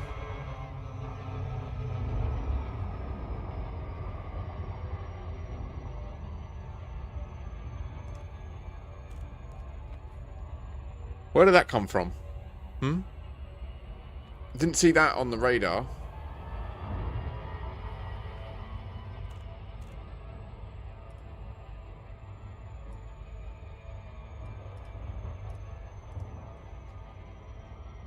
Commander Valen 07 and welcome in over on YouTube. You said you haven't checked in since the Radicoider experiments. Any update on the time shift research project, or is that on hold for now? Not so much on hold, it's still something that we frequent. We certainly check it every time there's an update to see if there's been any obvious changes to any behaviour. There's not been. sights seem pretty static now that they've evolved to their seeming maximum gameplay interactivity, which is the multiple zone exobio, taken over from the Fargoid Spire sites, and the egg collection. But they do still continue to provide the time shift to the 14th of August 3301, which, especially right now, given that we're 13 days away from the 14th of August 3312, it feels interesting.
Landing gear deployed. We've recently done some other science related to a phenomena that we colloquially call the green noir jump. Which, Commander Valen, if you have been attracted out towards Colonia via the Neutron Highway, you may well have experienced, because what we have seemingly shown with data is that the likelihood of a jump you initiate invoking a green noir, which is the experience where during the jump you hear a sound similar as if a hyperdiction is about to happen, and then all of the phenomena present in which space fades away and the target destination becomes a green orb for a moment or two, and then you arrive. That's how the experience goes. And what we have shown is we can cause those to happen to people. And the way that you do it is it's related to an inverse square law relationship between the mass of a system and the frequency of high wakes in the system. So what we did was we found a relatively near to the bubble, incredibly high mass system that's got loads of black holes and stuff in it. And a bunch of us from the stream were just jumping in and out between two known destinations as often as we could. And within 10-15 minutes of starting that, boom, Vantillion in chat, I've just experienced it. And then someone else, and then someone else. And I didn't get one on stream, typically, but yeah, it was mad. I think that's why they're sending us this, yeah. They want to get us talking about it. So I think that is linked to the Radicoida stuff somehow.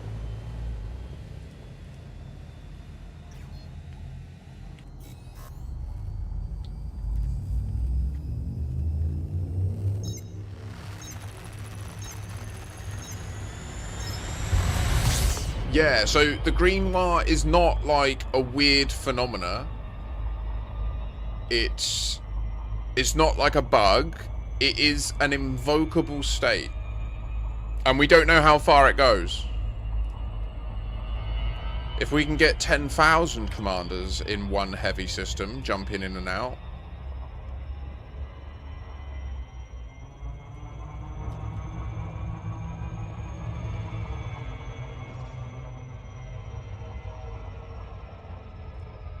Clip it.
That's a bit rough, wasn't it, at the end there?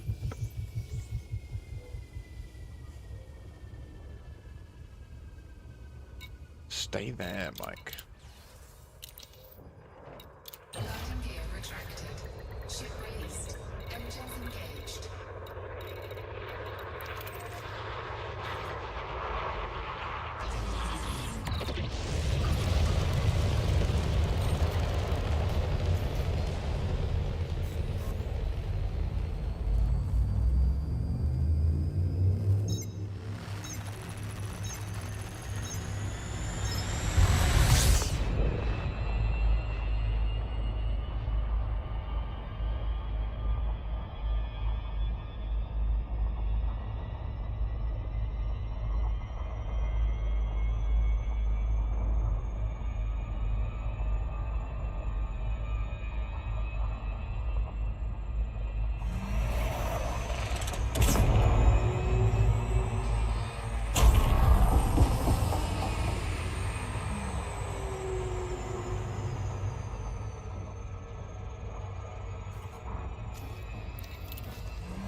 There we go. You gotta kick it up to in the sea, you know?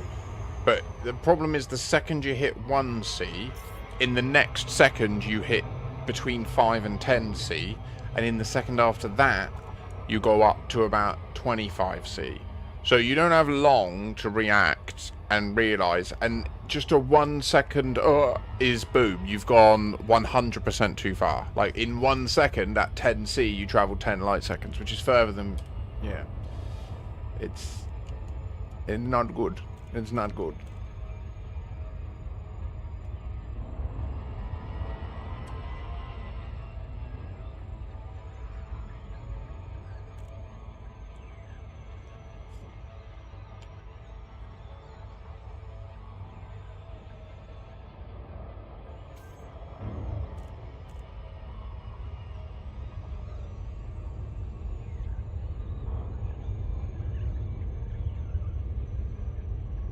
We can press time. Like, that's how we make our ship go faster. It's how the frame shift drive works. It compresses and expands time.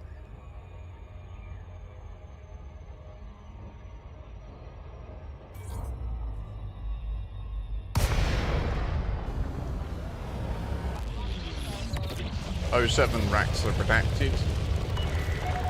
Northern Peterson, Mike, Alpha, Kilo. Welcome to the station, Commander. Commence with docking procedures. Approval granted. Plot route for approach to landing pad 02. You're approved for automated docking sequence.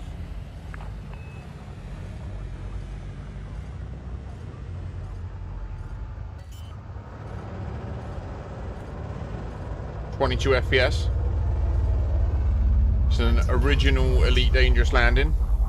18 FPS. Compromised. Missed pad 2.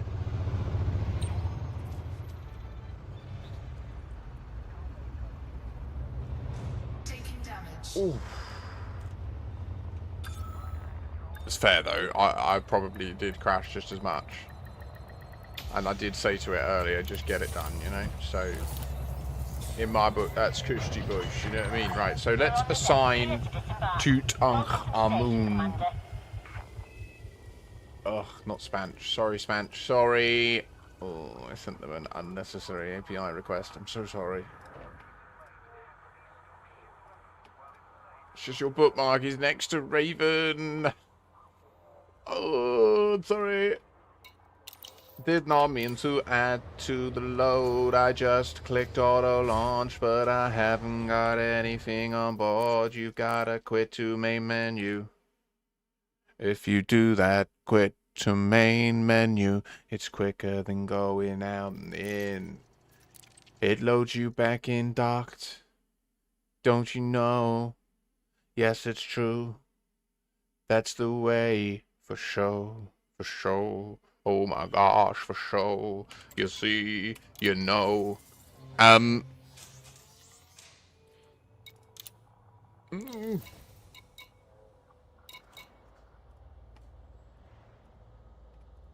want to get it done today, but it's so much.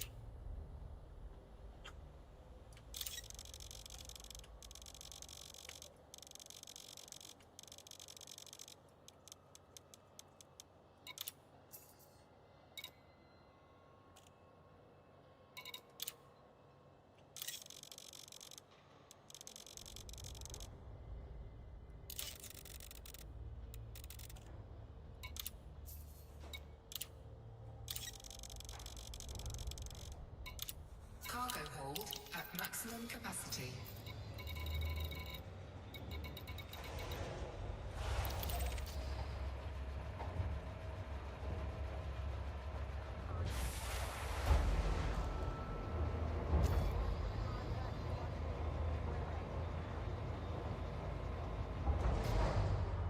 Landing gear retracted.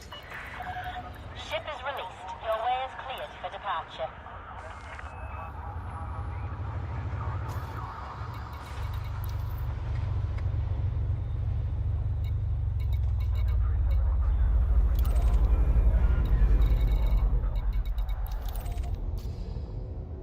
Committing unforced errors.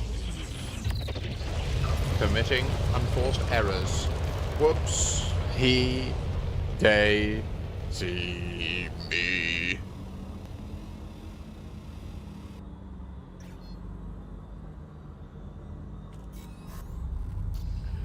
So, what do you think? Do we put thousands of... How much Trit space is needed to get to Colonia full in a squadron carrier? It's the difficult one. How many... What's the Plipper to Trit ratio?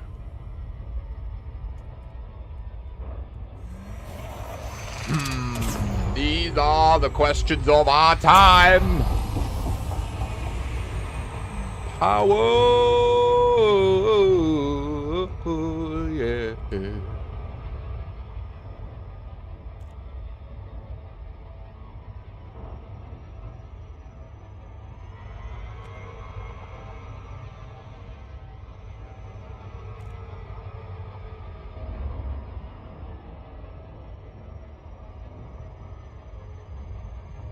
That's a squadron carrier, is it, Mac? Not a fleet carrier. Because a squadron carrier has a 60,000 ton capacity.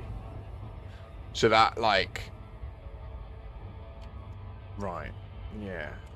See, the squadron carrier changes things. Because it's also got the squadron bank.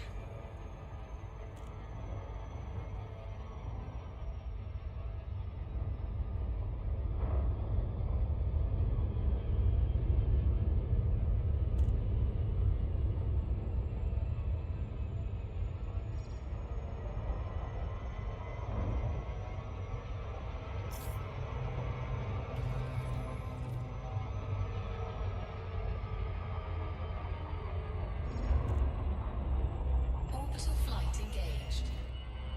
Oh. Gonna hit Tutankhamun prospect.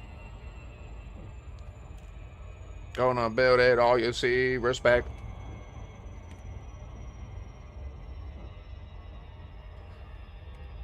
Going down, down, don't you wanna? Whee! I've got nothing.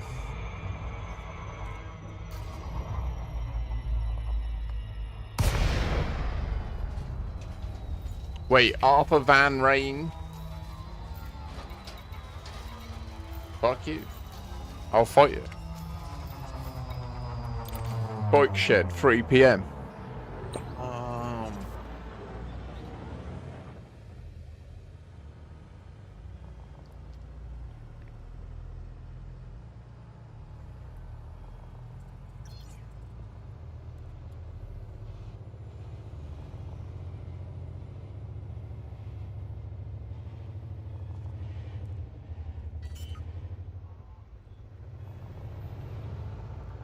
Have we done any other science? Have we... Landing gear deployed. Oh, Drew Wager stated that the science we were doing around Prism, the line of questioning was not answerable for him outside of a skiff, Docking successful. is the way that it would be said in the common nomenclature.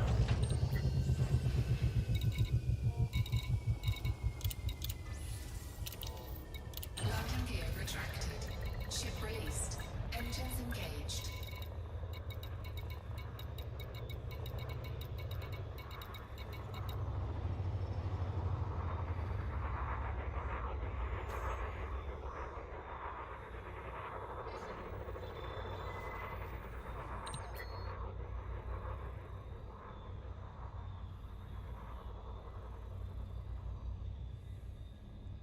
What do you mean cover overlays on messages that lead to the Zora?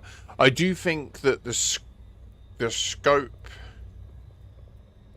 and content of Drew Wager's mystery was encapsulated by like Salome and the Zurara mystery and the Destiny project in particular.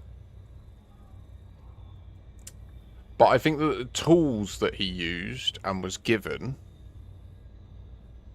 are useful elsewhere. You know, I think that's what's true in all this, is whenever they show us a problem and then we find a way to solve it that's novel, we should know that they also thought of that novel thing and how to use it for this problem. That's what I think they often forget. They think that, like, we find spectrographs because we're so smart. They don't realise that we find them because they're so smart, you know? Wait, have I what's happened? I've loaded... Okay, so we go back, we buy more.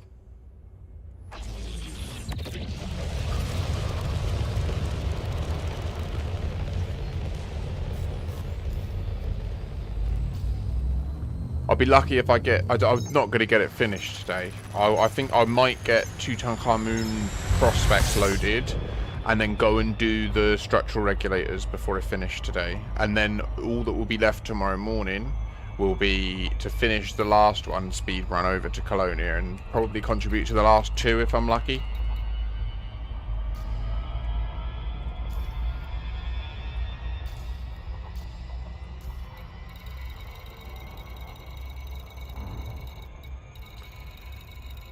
It's not this far.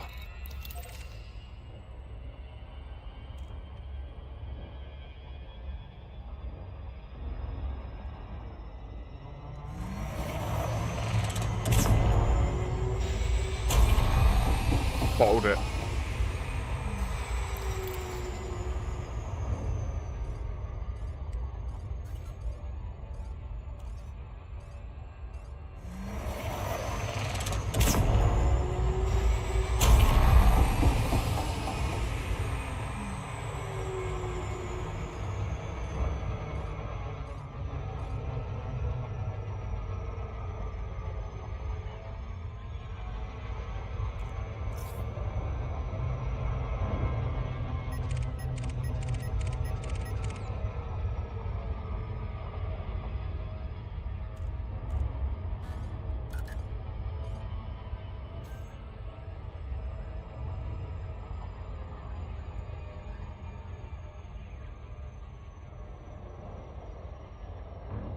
You little bastard.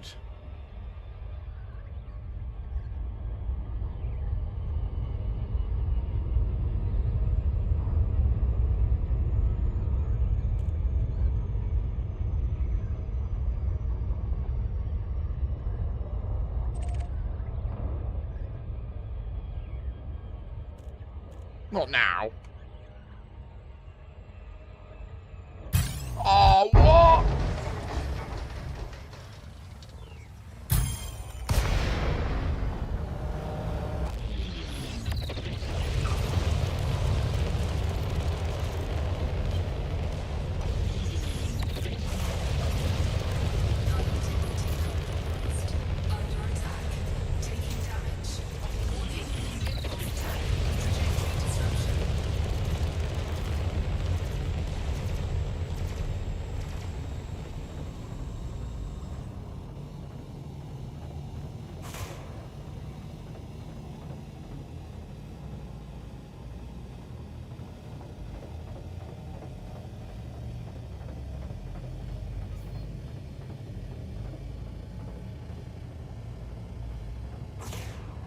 You want more?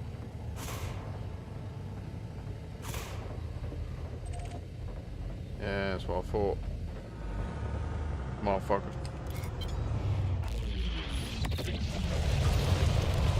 How we fuck around here?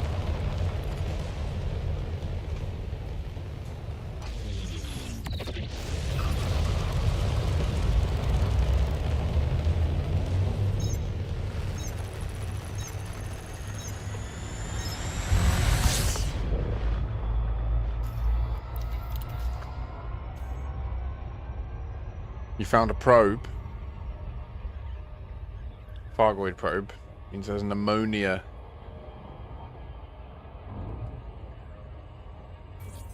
An ammonia life-giving body.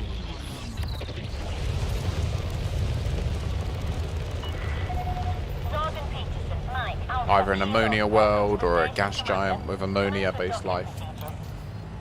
Permission granted. Please make your way to landing pad 39.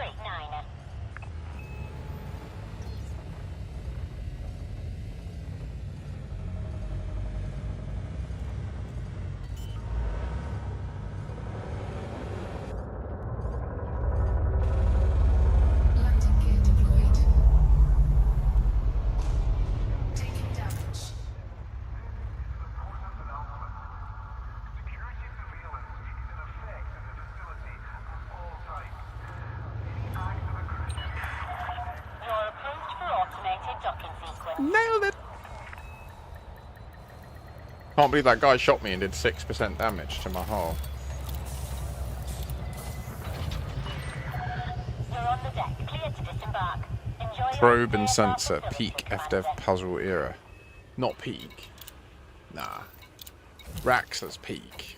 But I understand what you mean. It was peak in terms of the community buzz and like the sense of collegiate like progress that we were making, you know?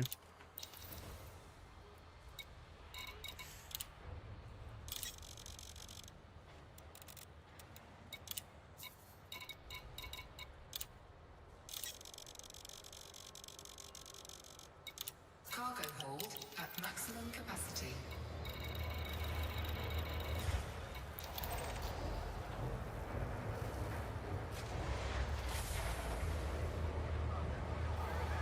Raxa is unquestionably the greatest hid thing ever. Your way is cleared for departure. It's beyond the tomb of Genghis Khan.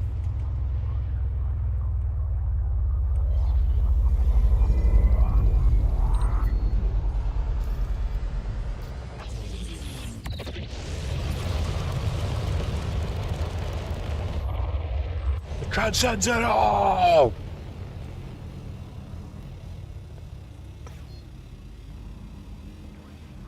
Yeah, I agree, Mac 10, although the fact that they use time in that so rigidly is interesting. Yeah, 100% McJMC. If it came out that all along there was actually nothing we could have solved, and they've just been adding fiction to their world, that it would be unacceptable. With the amount of repeated, unforced, like double downs that there is something to find that they've done on record, you know? Yeah, I'd be well pissed. I'd probably boycott the game till the day I die. If it turned out that it was categorically fake and not real, and it was just like a fiction building narrative, rather than an actual mystery that we could solve and visit and use or in some way interact with since the beginning. Even if it was like, my belief is that since the beginning it's evolved, like what we need to do as the game's feature set has evolved. I think that they've used it in different ways in the background. But yeah, I'd be pissed. I spent years of my life looking, man.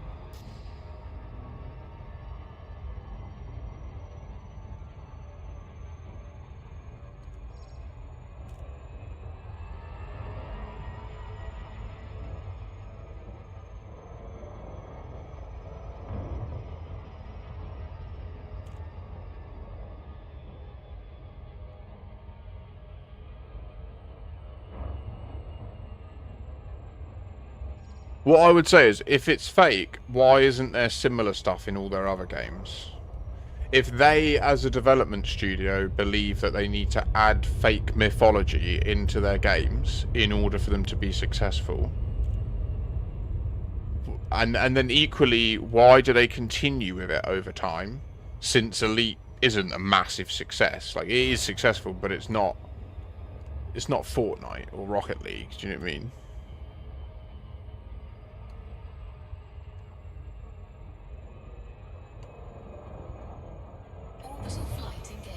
But yeah, I think they embedded a mystery in this game that's designed to be incredibly difficult to solve, that leverages a bunch of skill sets from our current time, and I think there is a legitimate pile of gold at the end of the rainbow.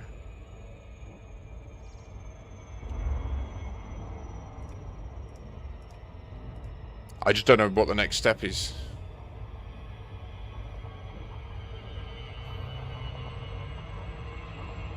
I just don't know what the next... I think the next step is we need to identify another time skip.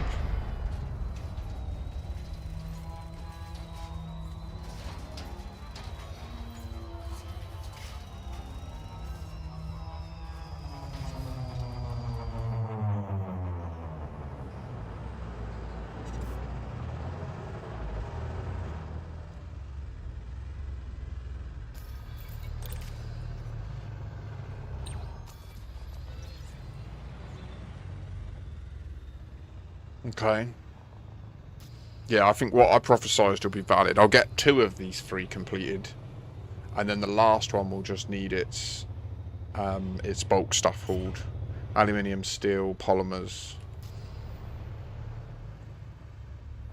Landing gear deployed.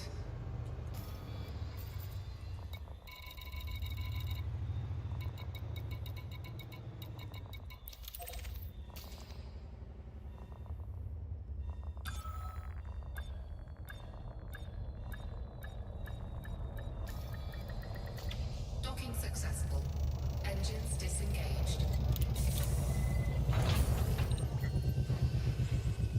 So to be clear, Mac, in the event that you fuck up and drop out in a neutron jet cone, if you have a Nomad on board and you deploy it, it will let you, and then you will be safe. You can dismiss your ship and then just fly out.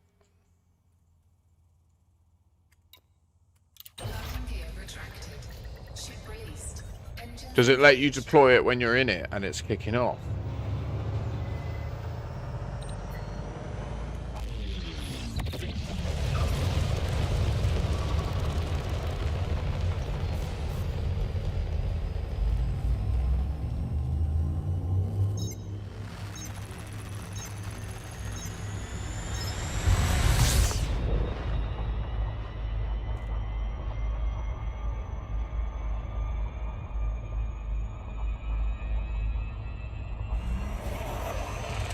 Power!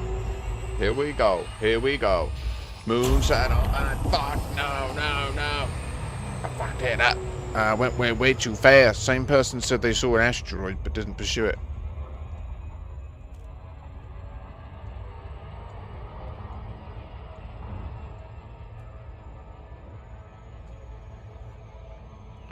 So have you seen this, Mac? Have you tried it? Have you physically been in a neutron jet cone in a Nomad?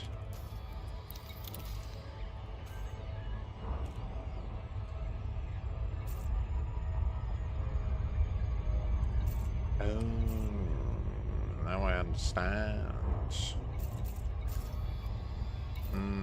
Yeah, I forget. It's still first world technology. It's not been disclosed yet. Oh my goodness me, we got a cheeky moon. Don't you know it's true? There we see it, zoom by. They're going. We need 'em to fuck right off. You showing. There is a station over there. That faint light in the between the two stars. Do you see it? It's where we're going, yar.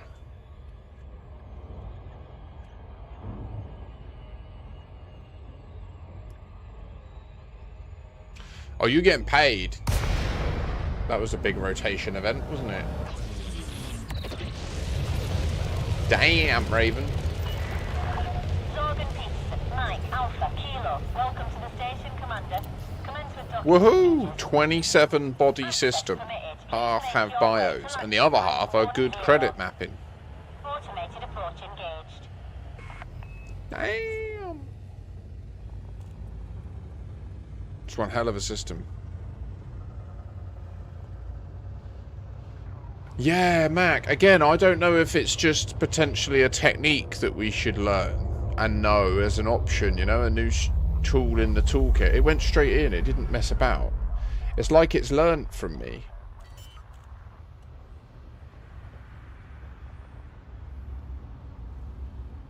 Landing gear deployed. It's lit. Pausch, you said, what is the title about? Did the devs say that we have to reach tier 1 to get the cargo racks in the CG? Because I don't think so. Yes. No, that's how they're set up. There is only tier 1. No one, if we don't finish them, no one gets a cargo rack. So one's already finished because people are now rushing it. They've sussed it out and realised. Activating docking systems. Enjoy your stay with us.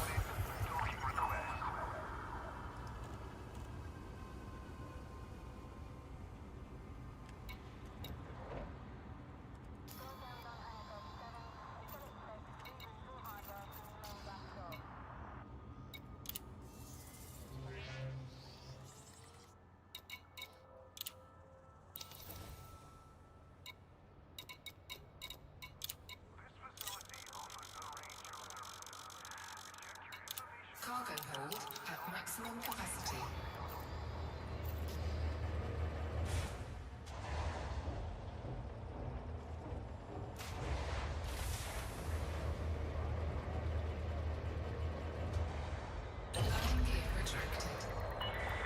And I think, to be clear, I think what they're trying to communicate with this, as they did with the recent Galnet article, where they sort of insinuated we didn't finish the job, you know?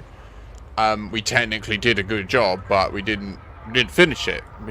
I I think they're trying to just underscore the point that this idea that not finishing community goals, or that they extend community goals, and that means that therefore it's pointless trying to finish them, is not true.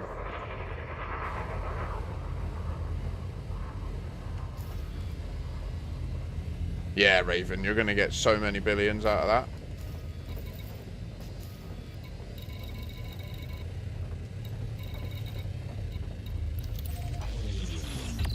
Why did I turn?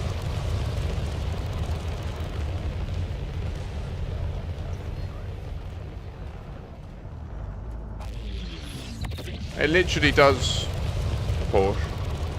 Like, what they're showing is that if they wanted to, they could make every community goal like this, where no one gets a reward if it doesn't hit the end goal. Right?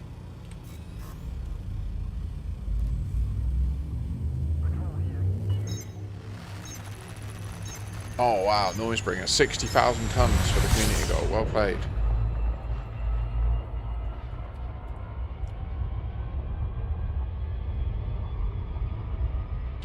Is that to the... So there's one that's a smaller port. It's only an outpost.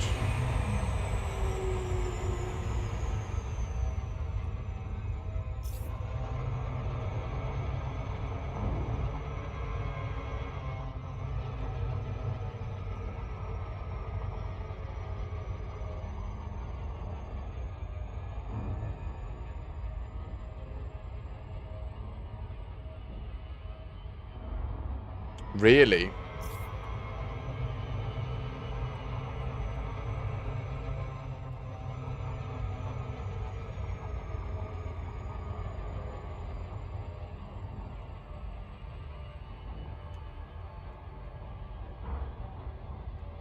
Oh, Raven, that's crazy. They came through before and only FSS like 4 planets and left. Maybe they only had like an advanced, intermediate discovery scanner and they're all far away.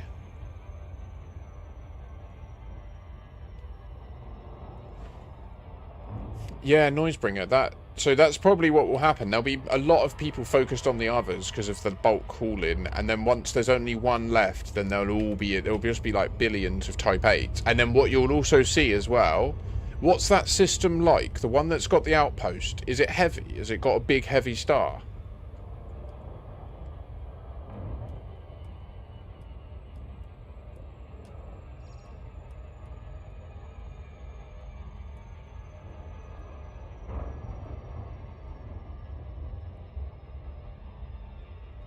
Orbital flight engaged.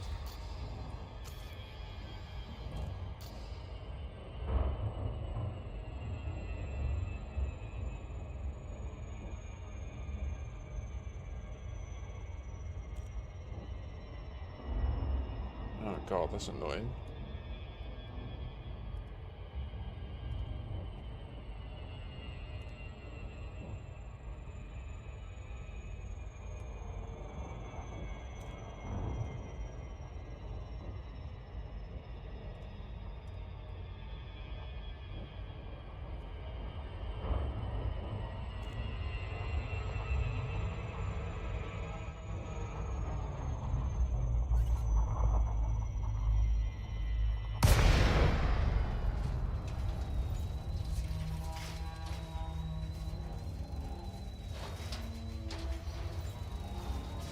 Said he's not sure about the massive star, but the outpost also has one medium pad, which is sometimes occupied.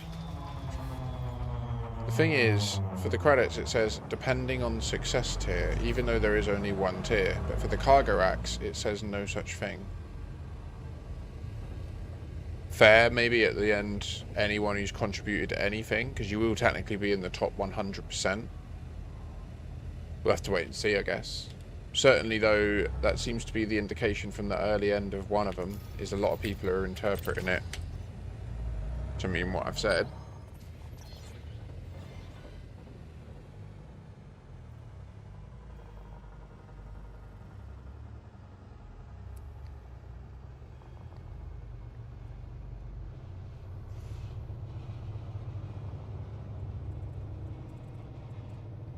But without a doubt, I think the reality is that with every community goal, they have like a define your own adventure plan of the story. And dependent on how much we do or how little, we'll bend or push the story in different directions. That seems to be the case. That seems to be what they're saying with the lore to me. And we just don't play ball at all. 85 to 90% of the community just do not look at that at all. All they look at is what is the requirement for me to get the maximum reward.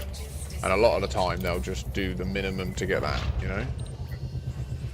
So they won't be like, oh, and I would like this goal to be achieved so that this broader thing is also then possible. Like, there's no greater, rarely is there a greater perspective than that. It's just like raw self-interest.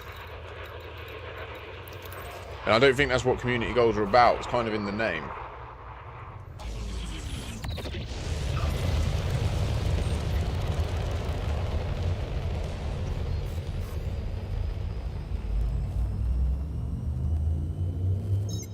Tiny then. It's an interesting data point then. And is there any other stuff there? No black holes or anything random off in the distance? Can you just paste the name of it so I can have a look? I might have been there. If it's occupied, then I will have, because I've been to everywhere in Colonia that's got a port.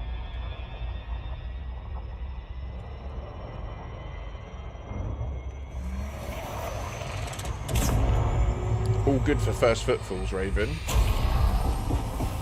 Bacteria, fungoida, frutexa, and tussock. Ooh. And depending on the variants of those, there could be some serious cash in that.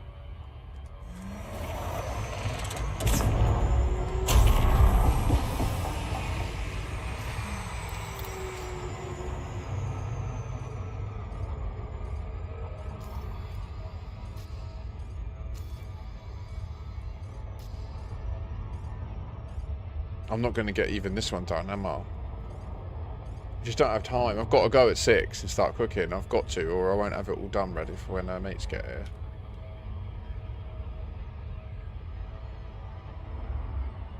I'd also quite like to have a shower before they arrive, in case I will have to invariably say hello and that.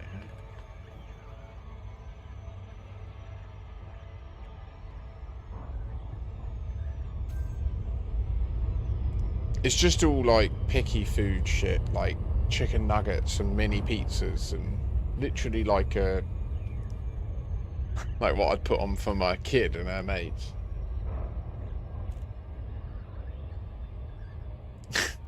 I offered to cook bits and she was like, nah, nah.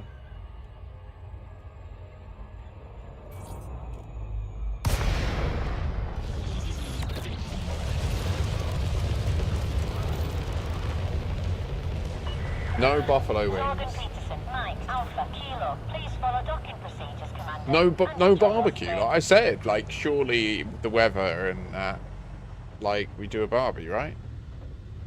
No.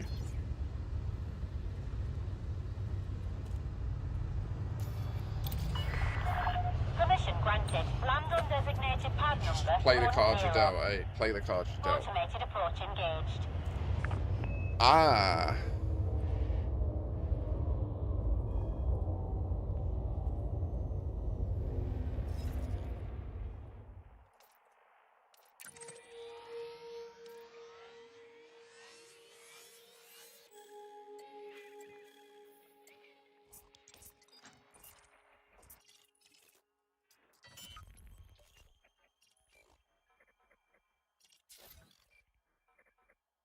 Landing gear deployed.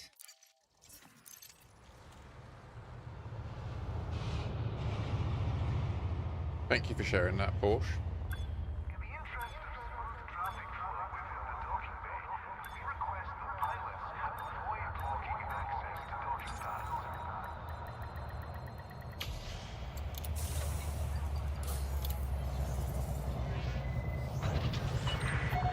Landing completed. Ground crew dispatched.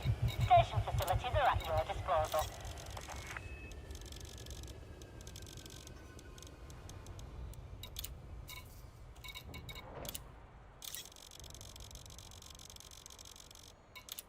Cargo hold at maximum capacity. We So this is up to tier 1. This is up to 2. So these 2 are also ones where if it finishes and you haven't contributed yet, you will not get the rack. And then this last one at the smaller port as well is a tier 3 one. Okay, I didn't realise that. Okay, so this one's designed to be the one that carries through for the whole time, right? They're clearly expecting these original... These ones will get boshed out by, like, the end of tomorrow. And then this will exist for the rest of the week to the smaller port.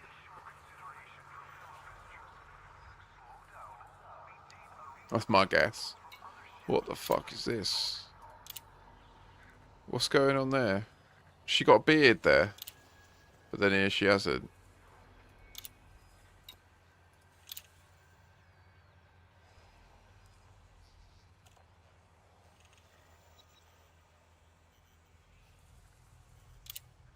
It's a cool idea, though. I like the way... But so, surely you can see, though, what they've communicated with the Galnet and that is what I was saying.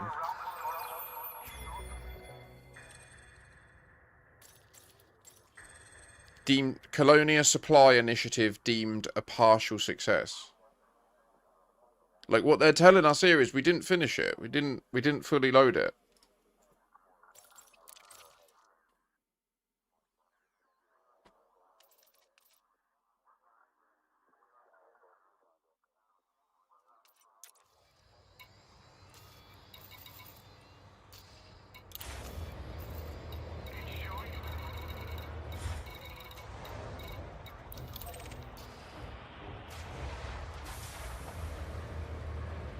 And to be clear, I think what it means is if we'd have loaded it, there would be more systems that need deliveries. That, like, on this, there would be more systems, and there would have been more cargo racks, and maybe higher tier ones. Like, that's what I think happens, is we don't realise, we don't put 2 and 2 together. They said that we had to load all this shit for Colonia, and that there was going to be shit kicking off. The community didn't... I didn't either, to be fair. Well, we don't know now. It's all we know is now what we got, right? Which is 4, 1 that will last longer, and up to class 5s. But it could have been that if we'd have finished the last community goal and it needed to be extended, it could be that this would have been class 6s, or we just don't know. And they've said in the past that they'll do that. They've said in the past on the record that that's how they'll operate. They will let us fuck ourselves. I mean, we do often do it. Like when people put systems in lockdown when there's a community goal there, right? Like, they'll let us do it.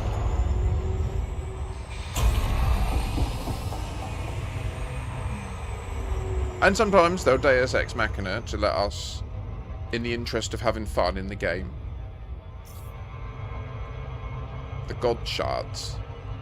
What are they? Are they a variant of shard cannons that are no longer available?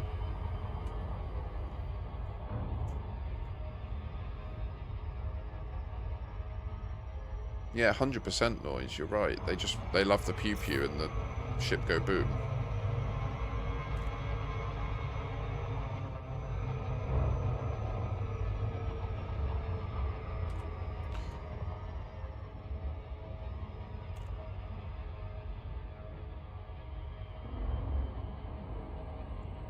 Hi Motley, 07.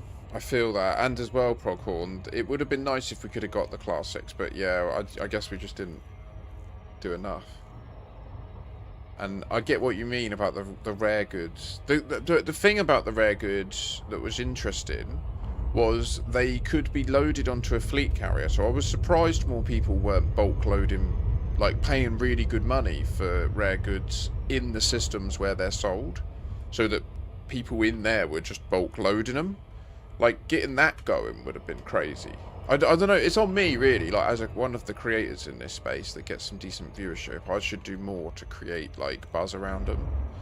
But they, like this one I probably will. I will try and put a post out tomorrow and say, because I'm going to speed run over to Colonia and try and do my bit, get a couple of the racks over that way. Do a few operations from there, hit my weekly limit, you know. Aloha, Red Man. Hope the island's treating you well.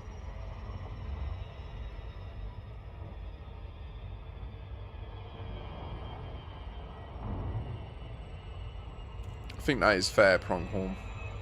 I think there were probably people internally of Frontier that would agree with that. But I think there's also people internally with a voice saying we need to make it accessible to casuals.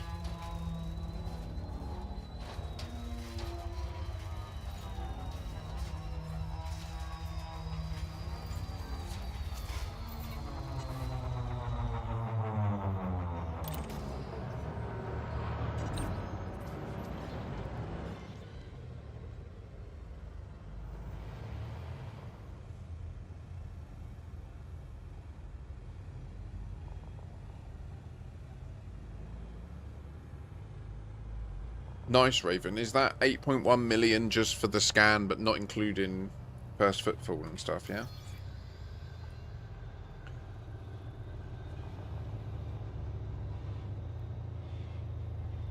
Okay. Landing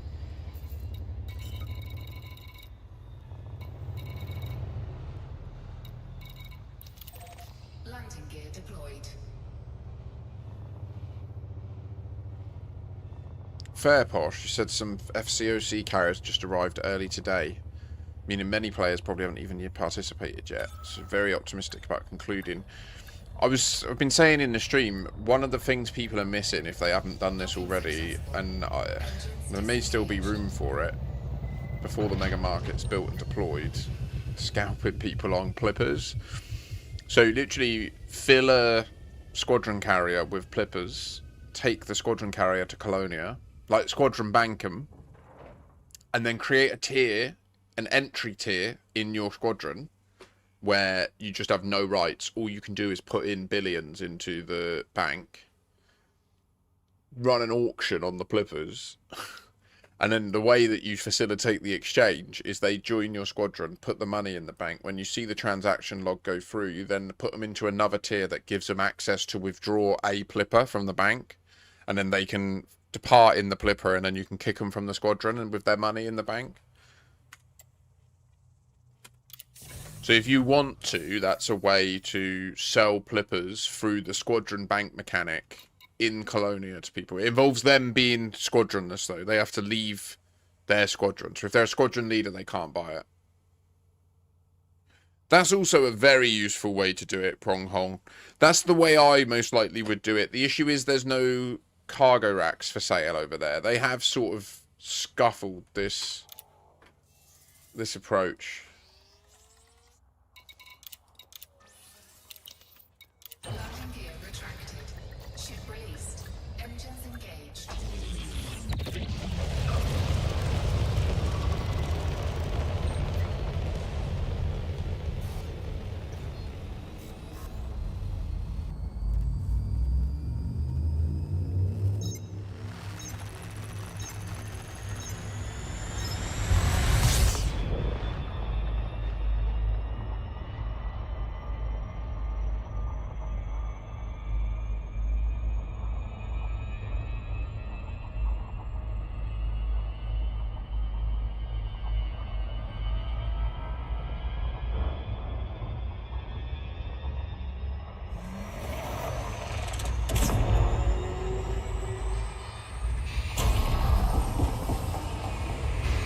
Bottled it.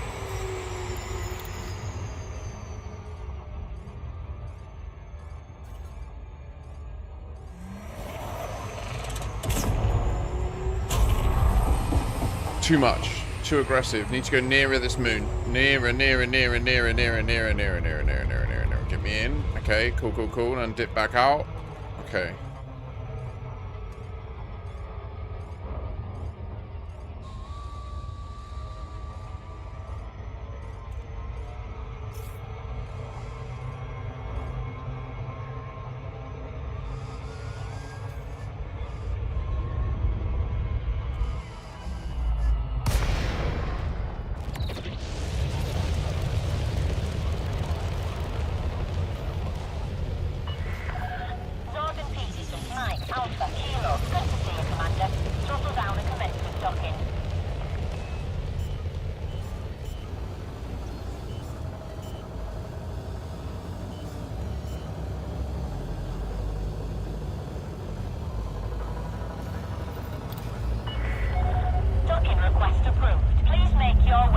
landing pad 02.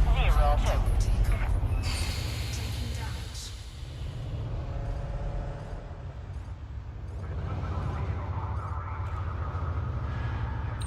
That is true, Noisebringer. You could definitely sell cargo racks as well. Yeah. But Pronghorn, 1232 unshielded is lovely work. Yeah, lovely work. I've got 1320 on this puppy. Engaging docking She machine. shifts. Enjoy your stay at our facility, Commander.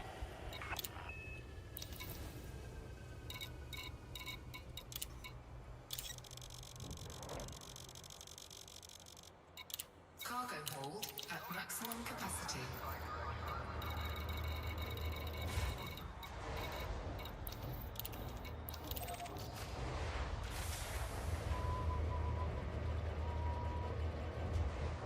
Landing gear retracted. Detachment confirmed. Regulate your speed until free of station perimeter.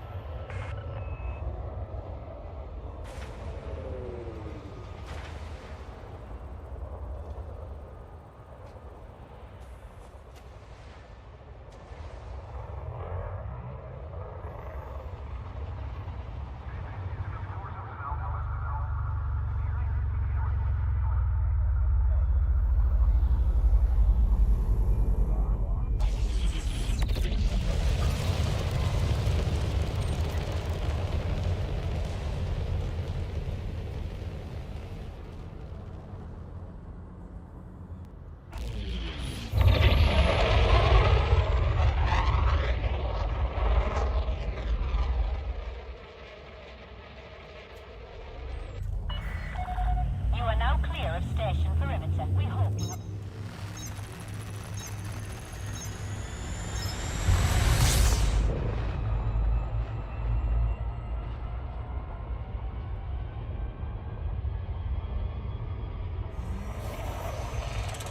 Being brave. No, no, no, no, no, no, no, no, no, I'm not brave. I'm scared. Okay, we did it. It's so good. It's all good. It's all under control. No, there's a lot of emotions then. It's fine. This is the game. This is the game we play, no?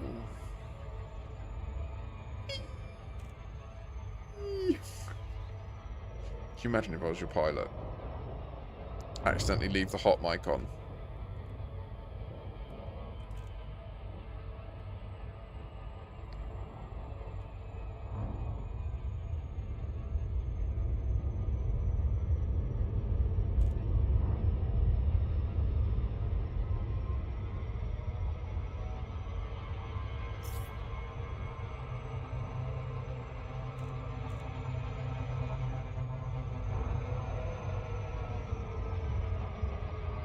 Orbital flight engaged.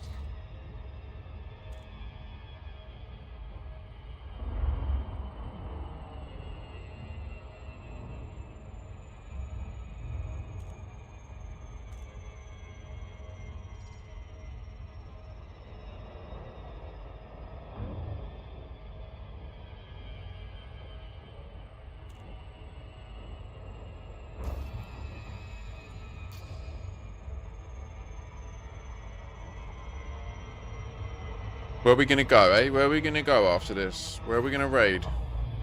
I'm looking at Twarog68, relative noob. Follower only chat, though. So that's audacious.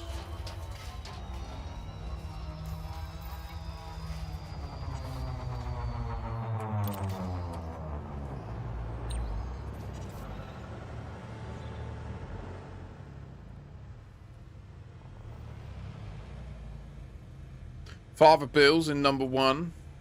Hauling in Colonia.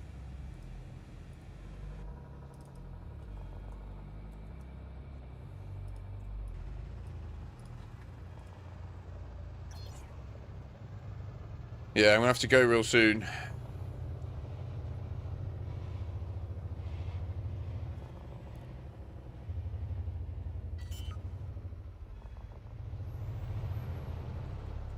Not a demon's just come live. Landing gear deployed. I think he's speed running to Colonia.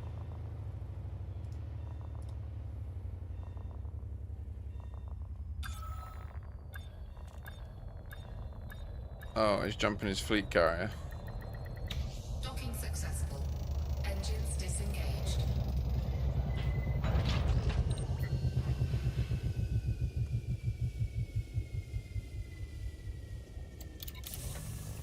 I think we demon it, guys.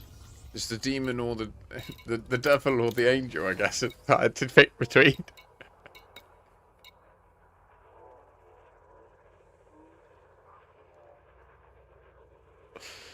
I think we'll catch Totally Not a Demon on his rise. Guys, thank you so much to those of you that have been with me today. I really appreciate it. Tomorrow will be a normal Sunday stream all day into the early afternoon or evening.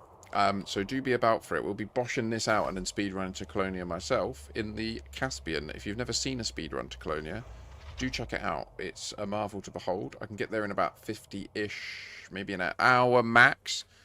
It's very rapid these days. So, yeah, I can hook you up on learning how that works. In the meantime, 07 to you all. Thank you for being with me. If you're on YouTube, please do hit that like and subscribe to catch a future stream. If you're on Twitch, thank you as always. If you can subscribe either today or at a future point, it really does genuinely, like, deeply help me personally. So I really appreciate it if you're able to do it. Other than that, I hope we enjoy Totally Not a Demon, chatting shit, jump into Colonia in a fleet carrier. Take care. I'll catch you all soon. Au revoir.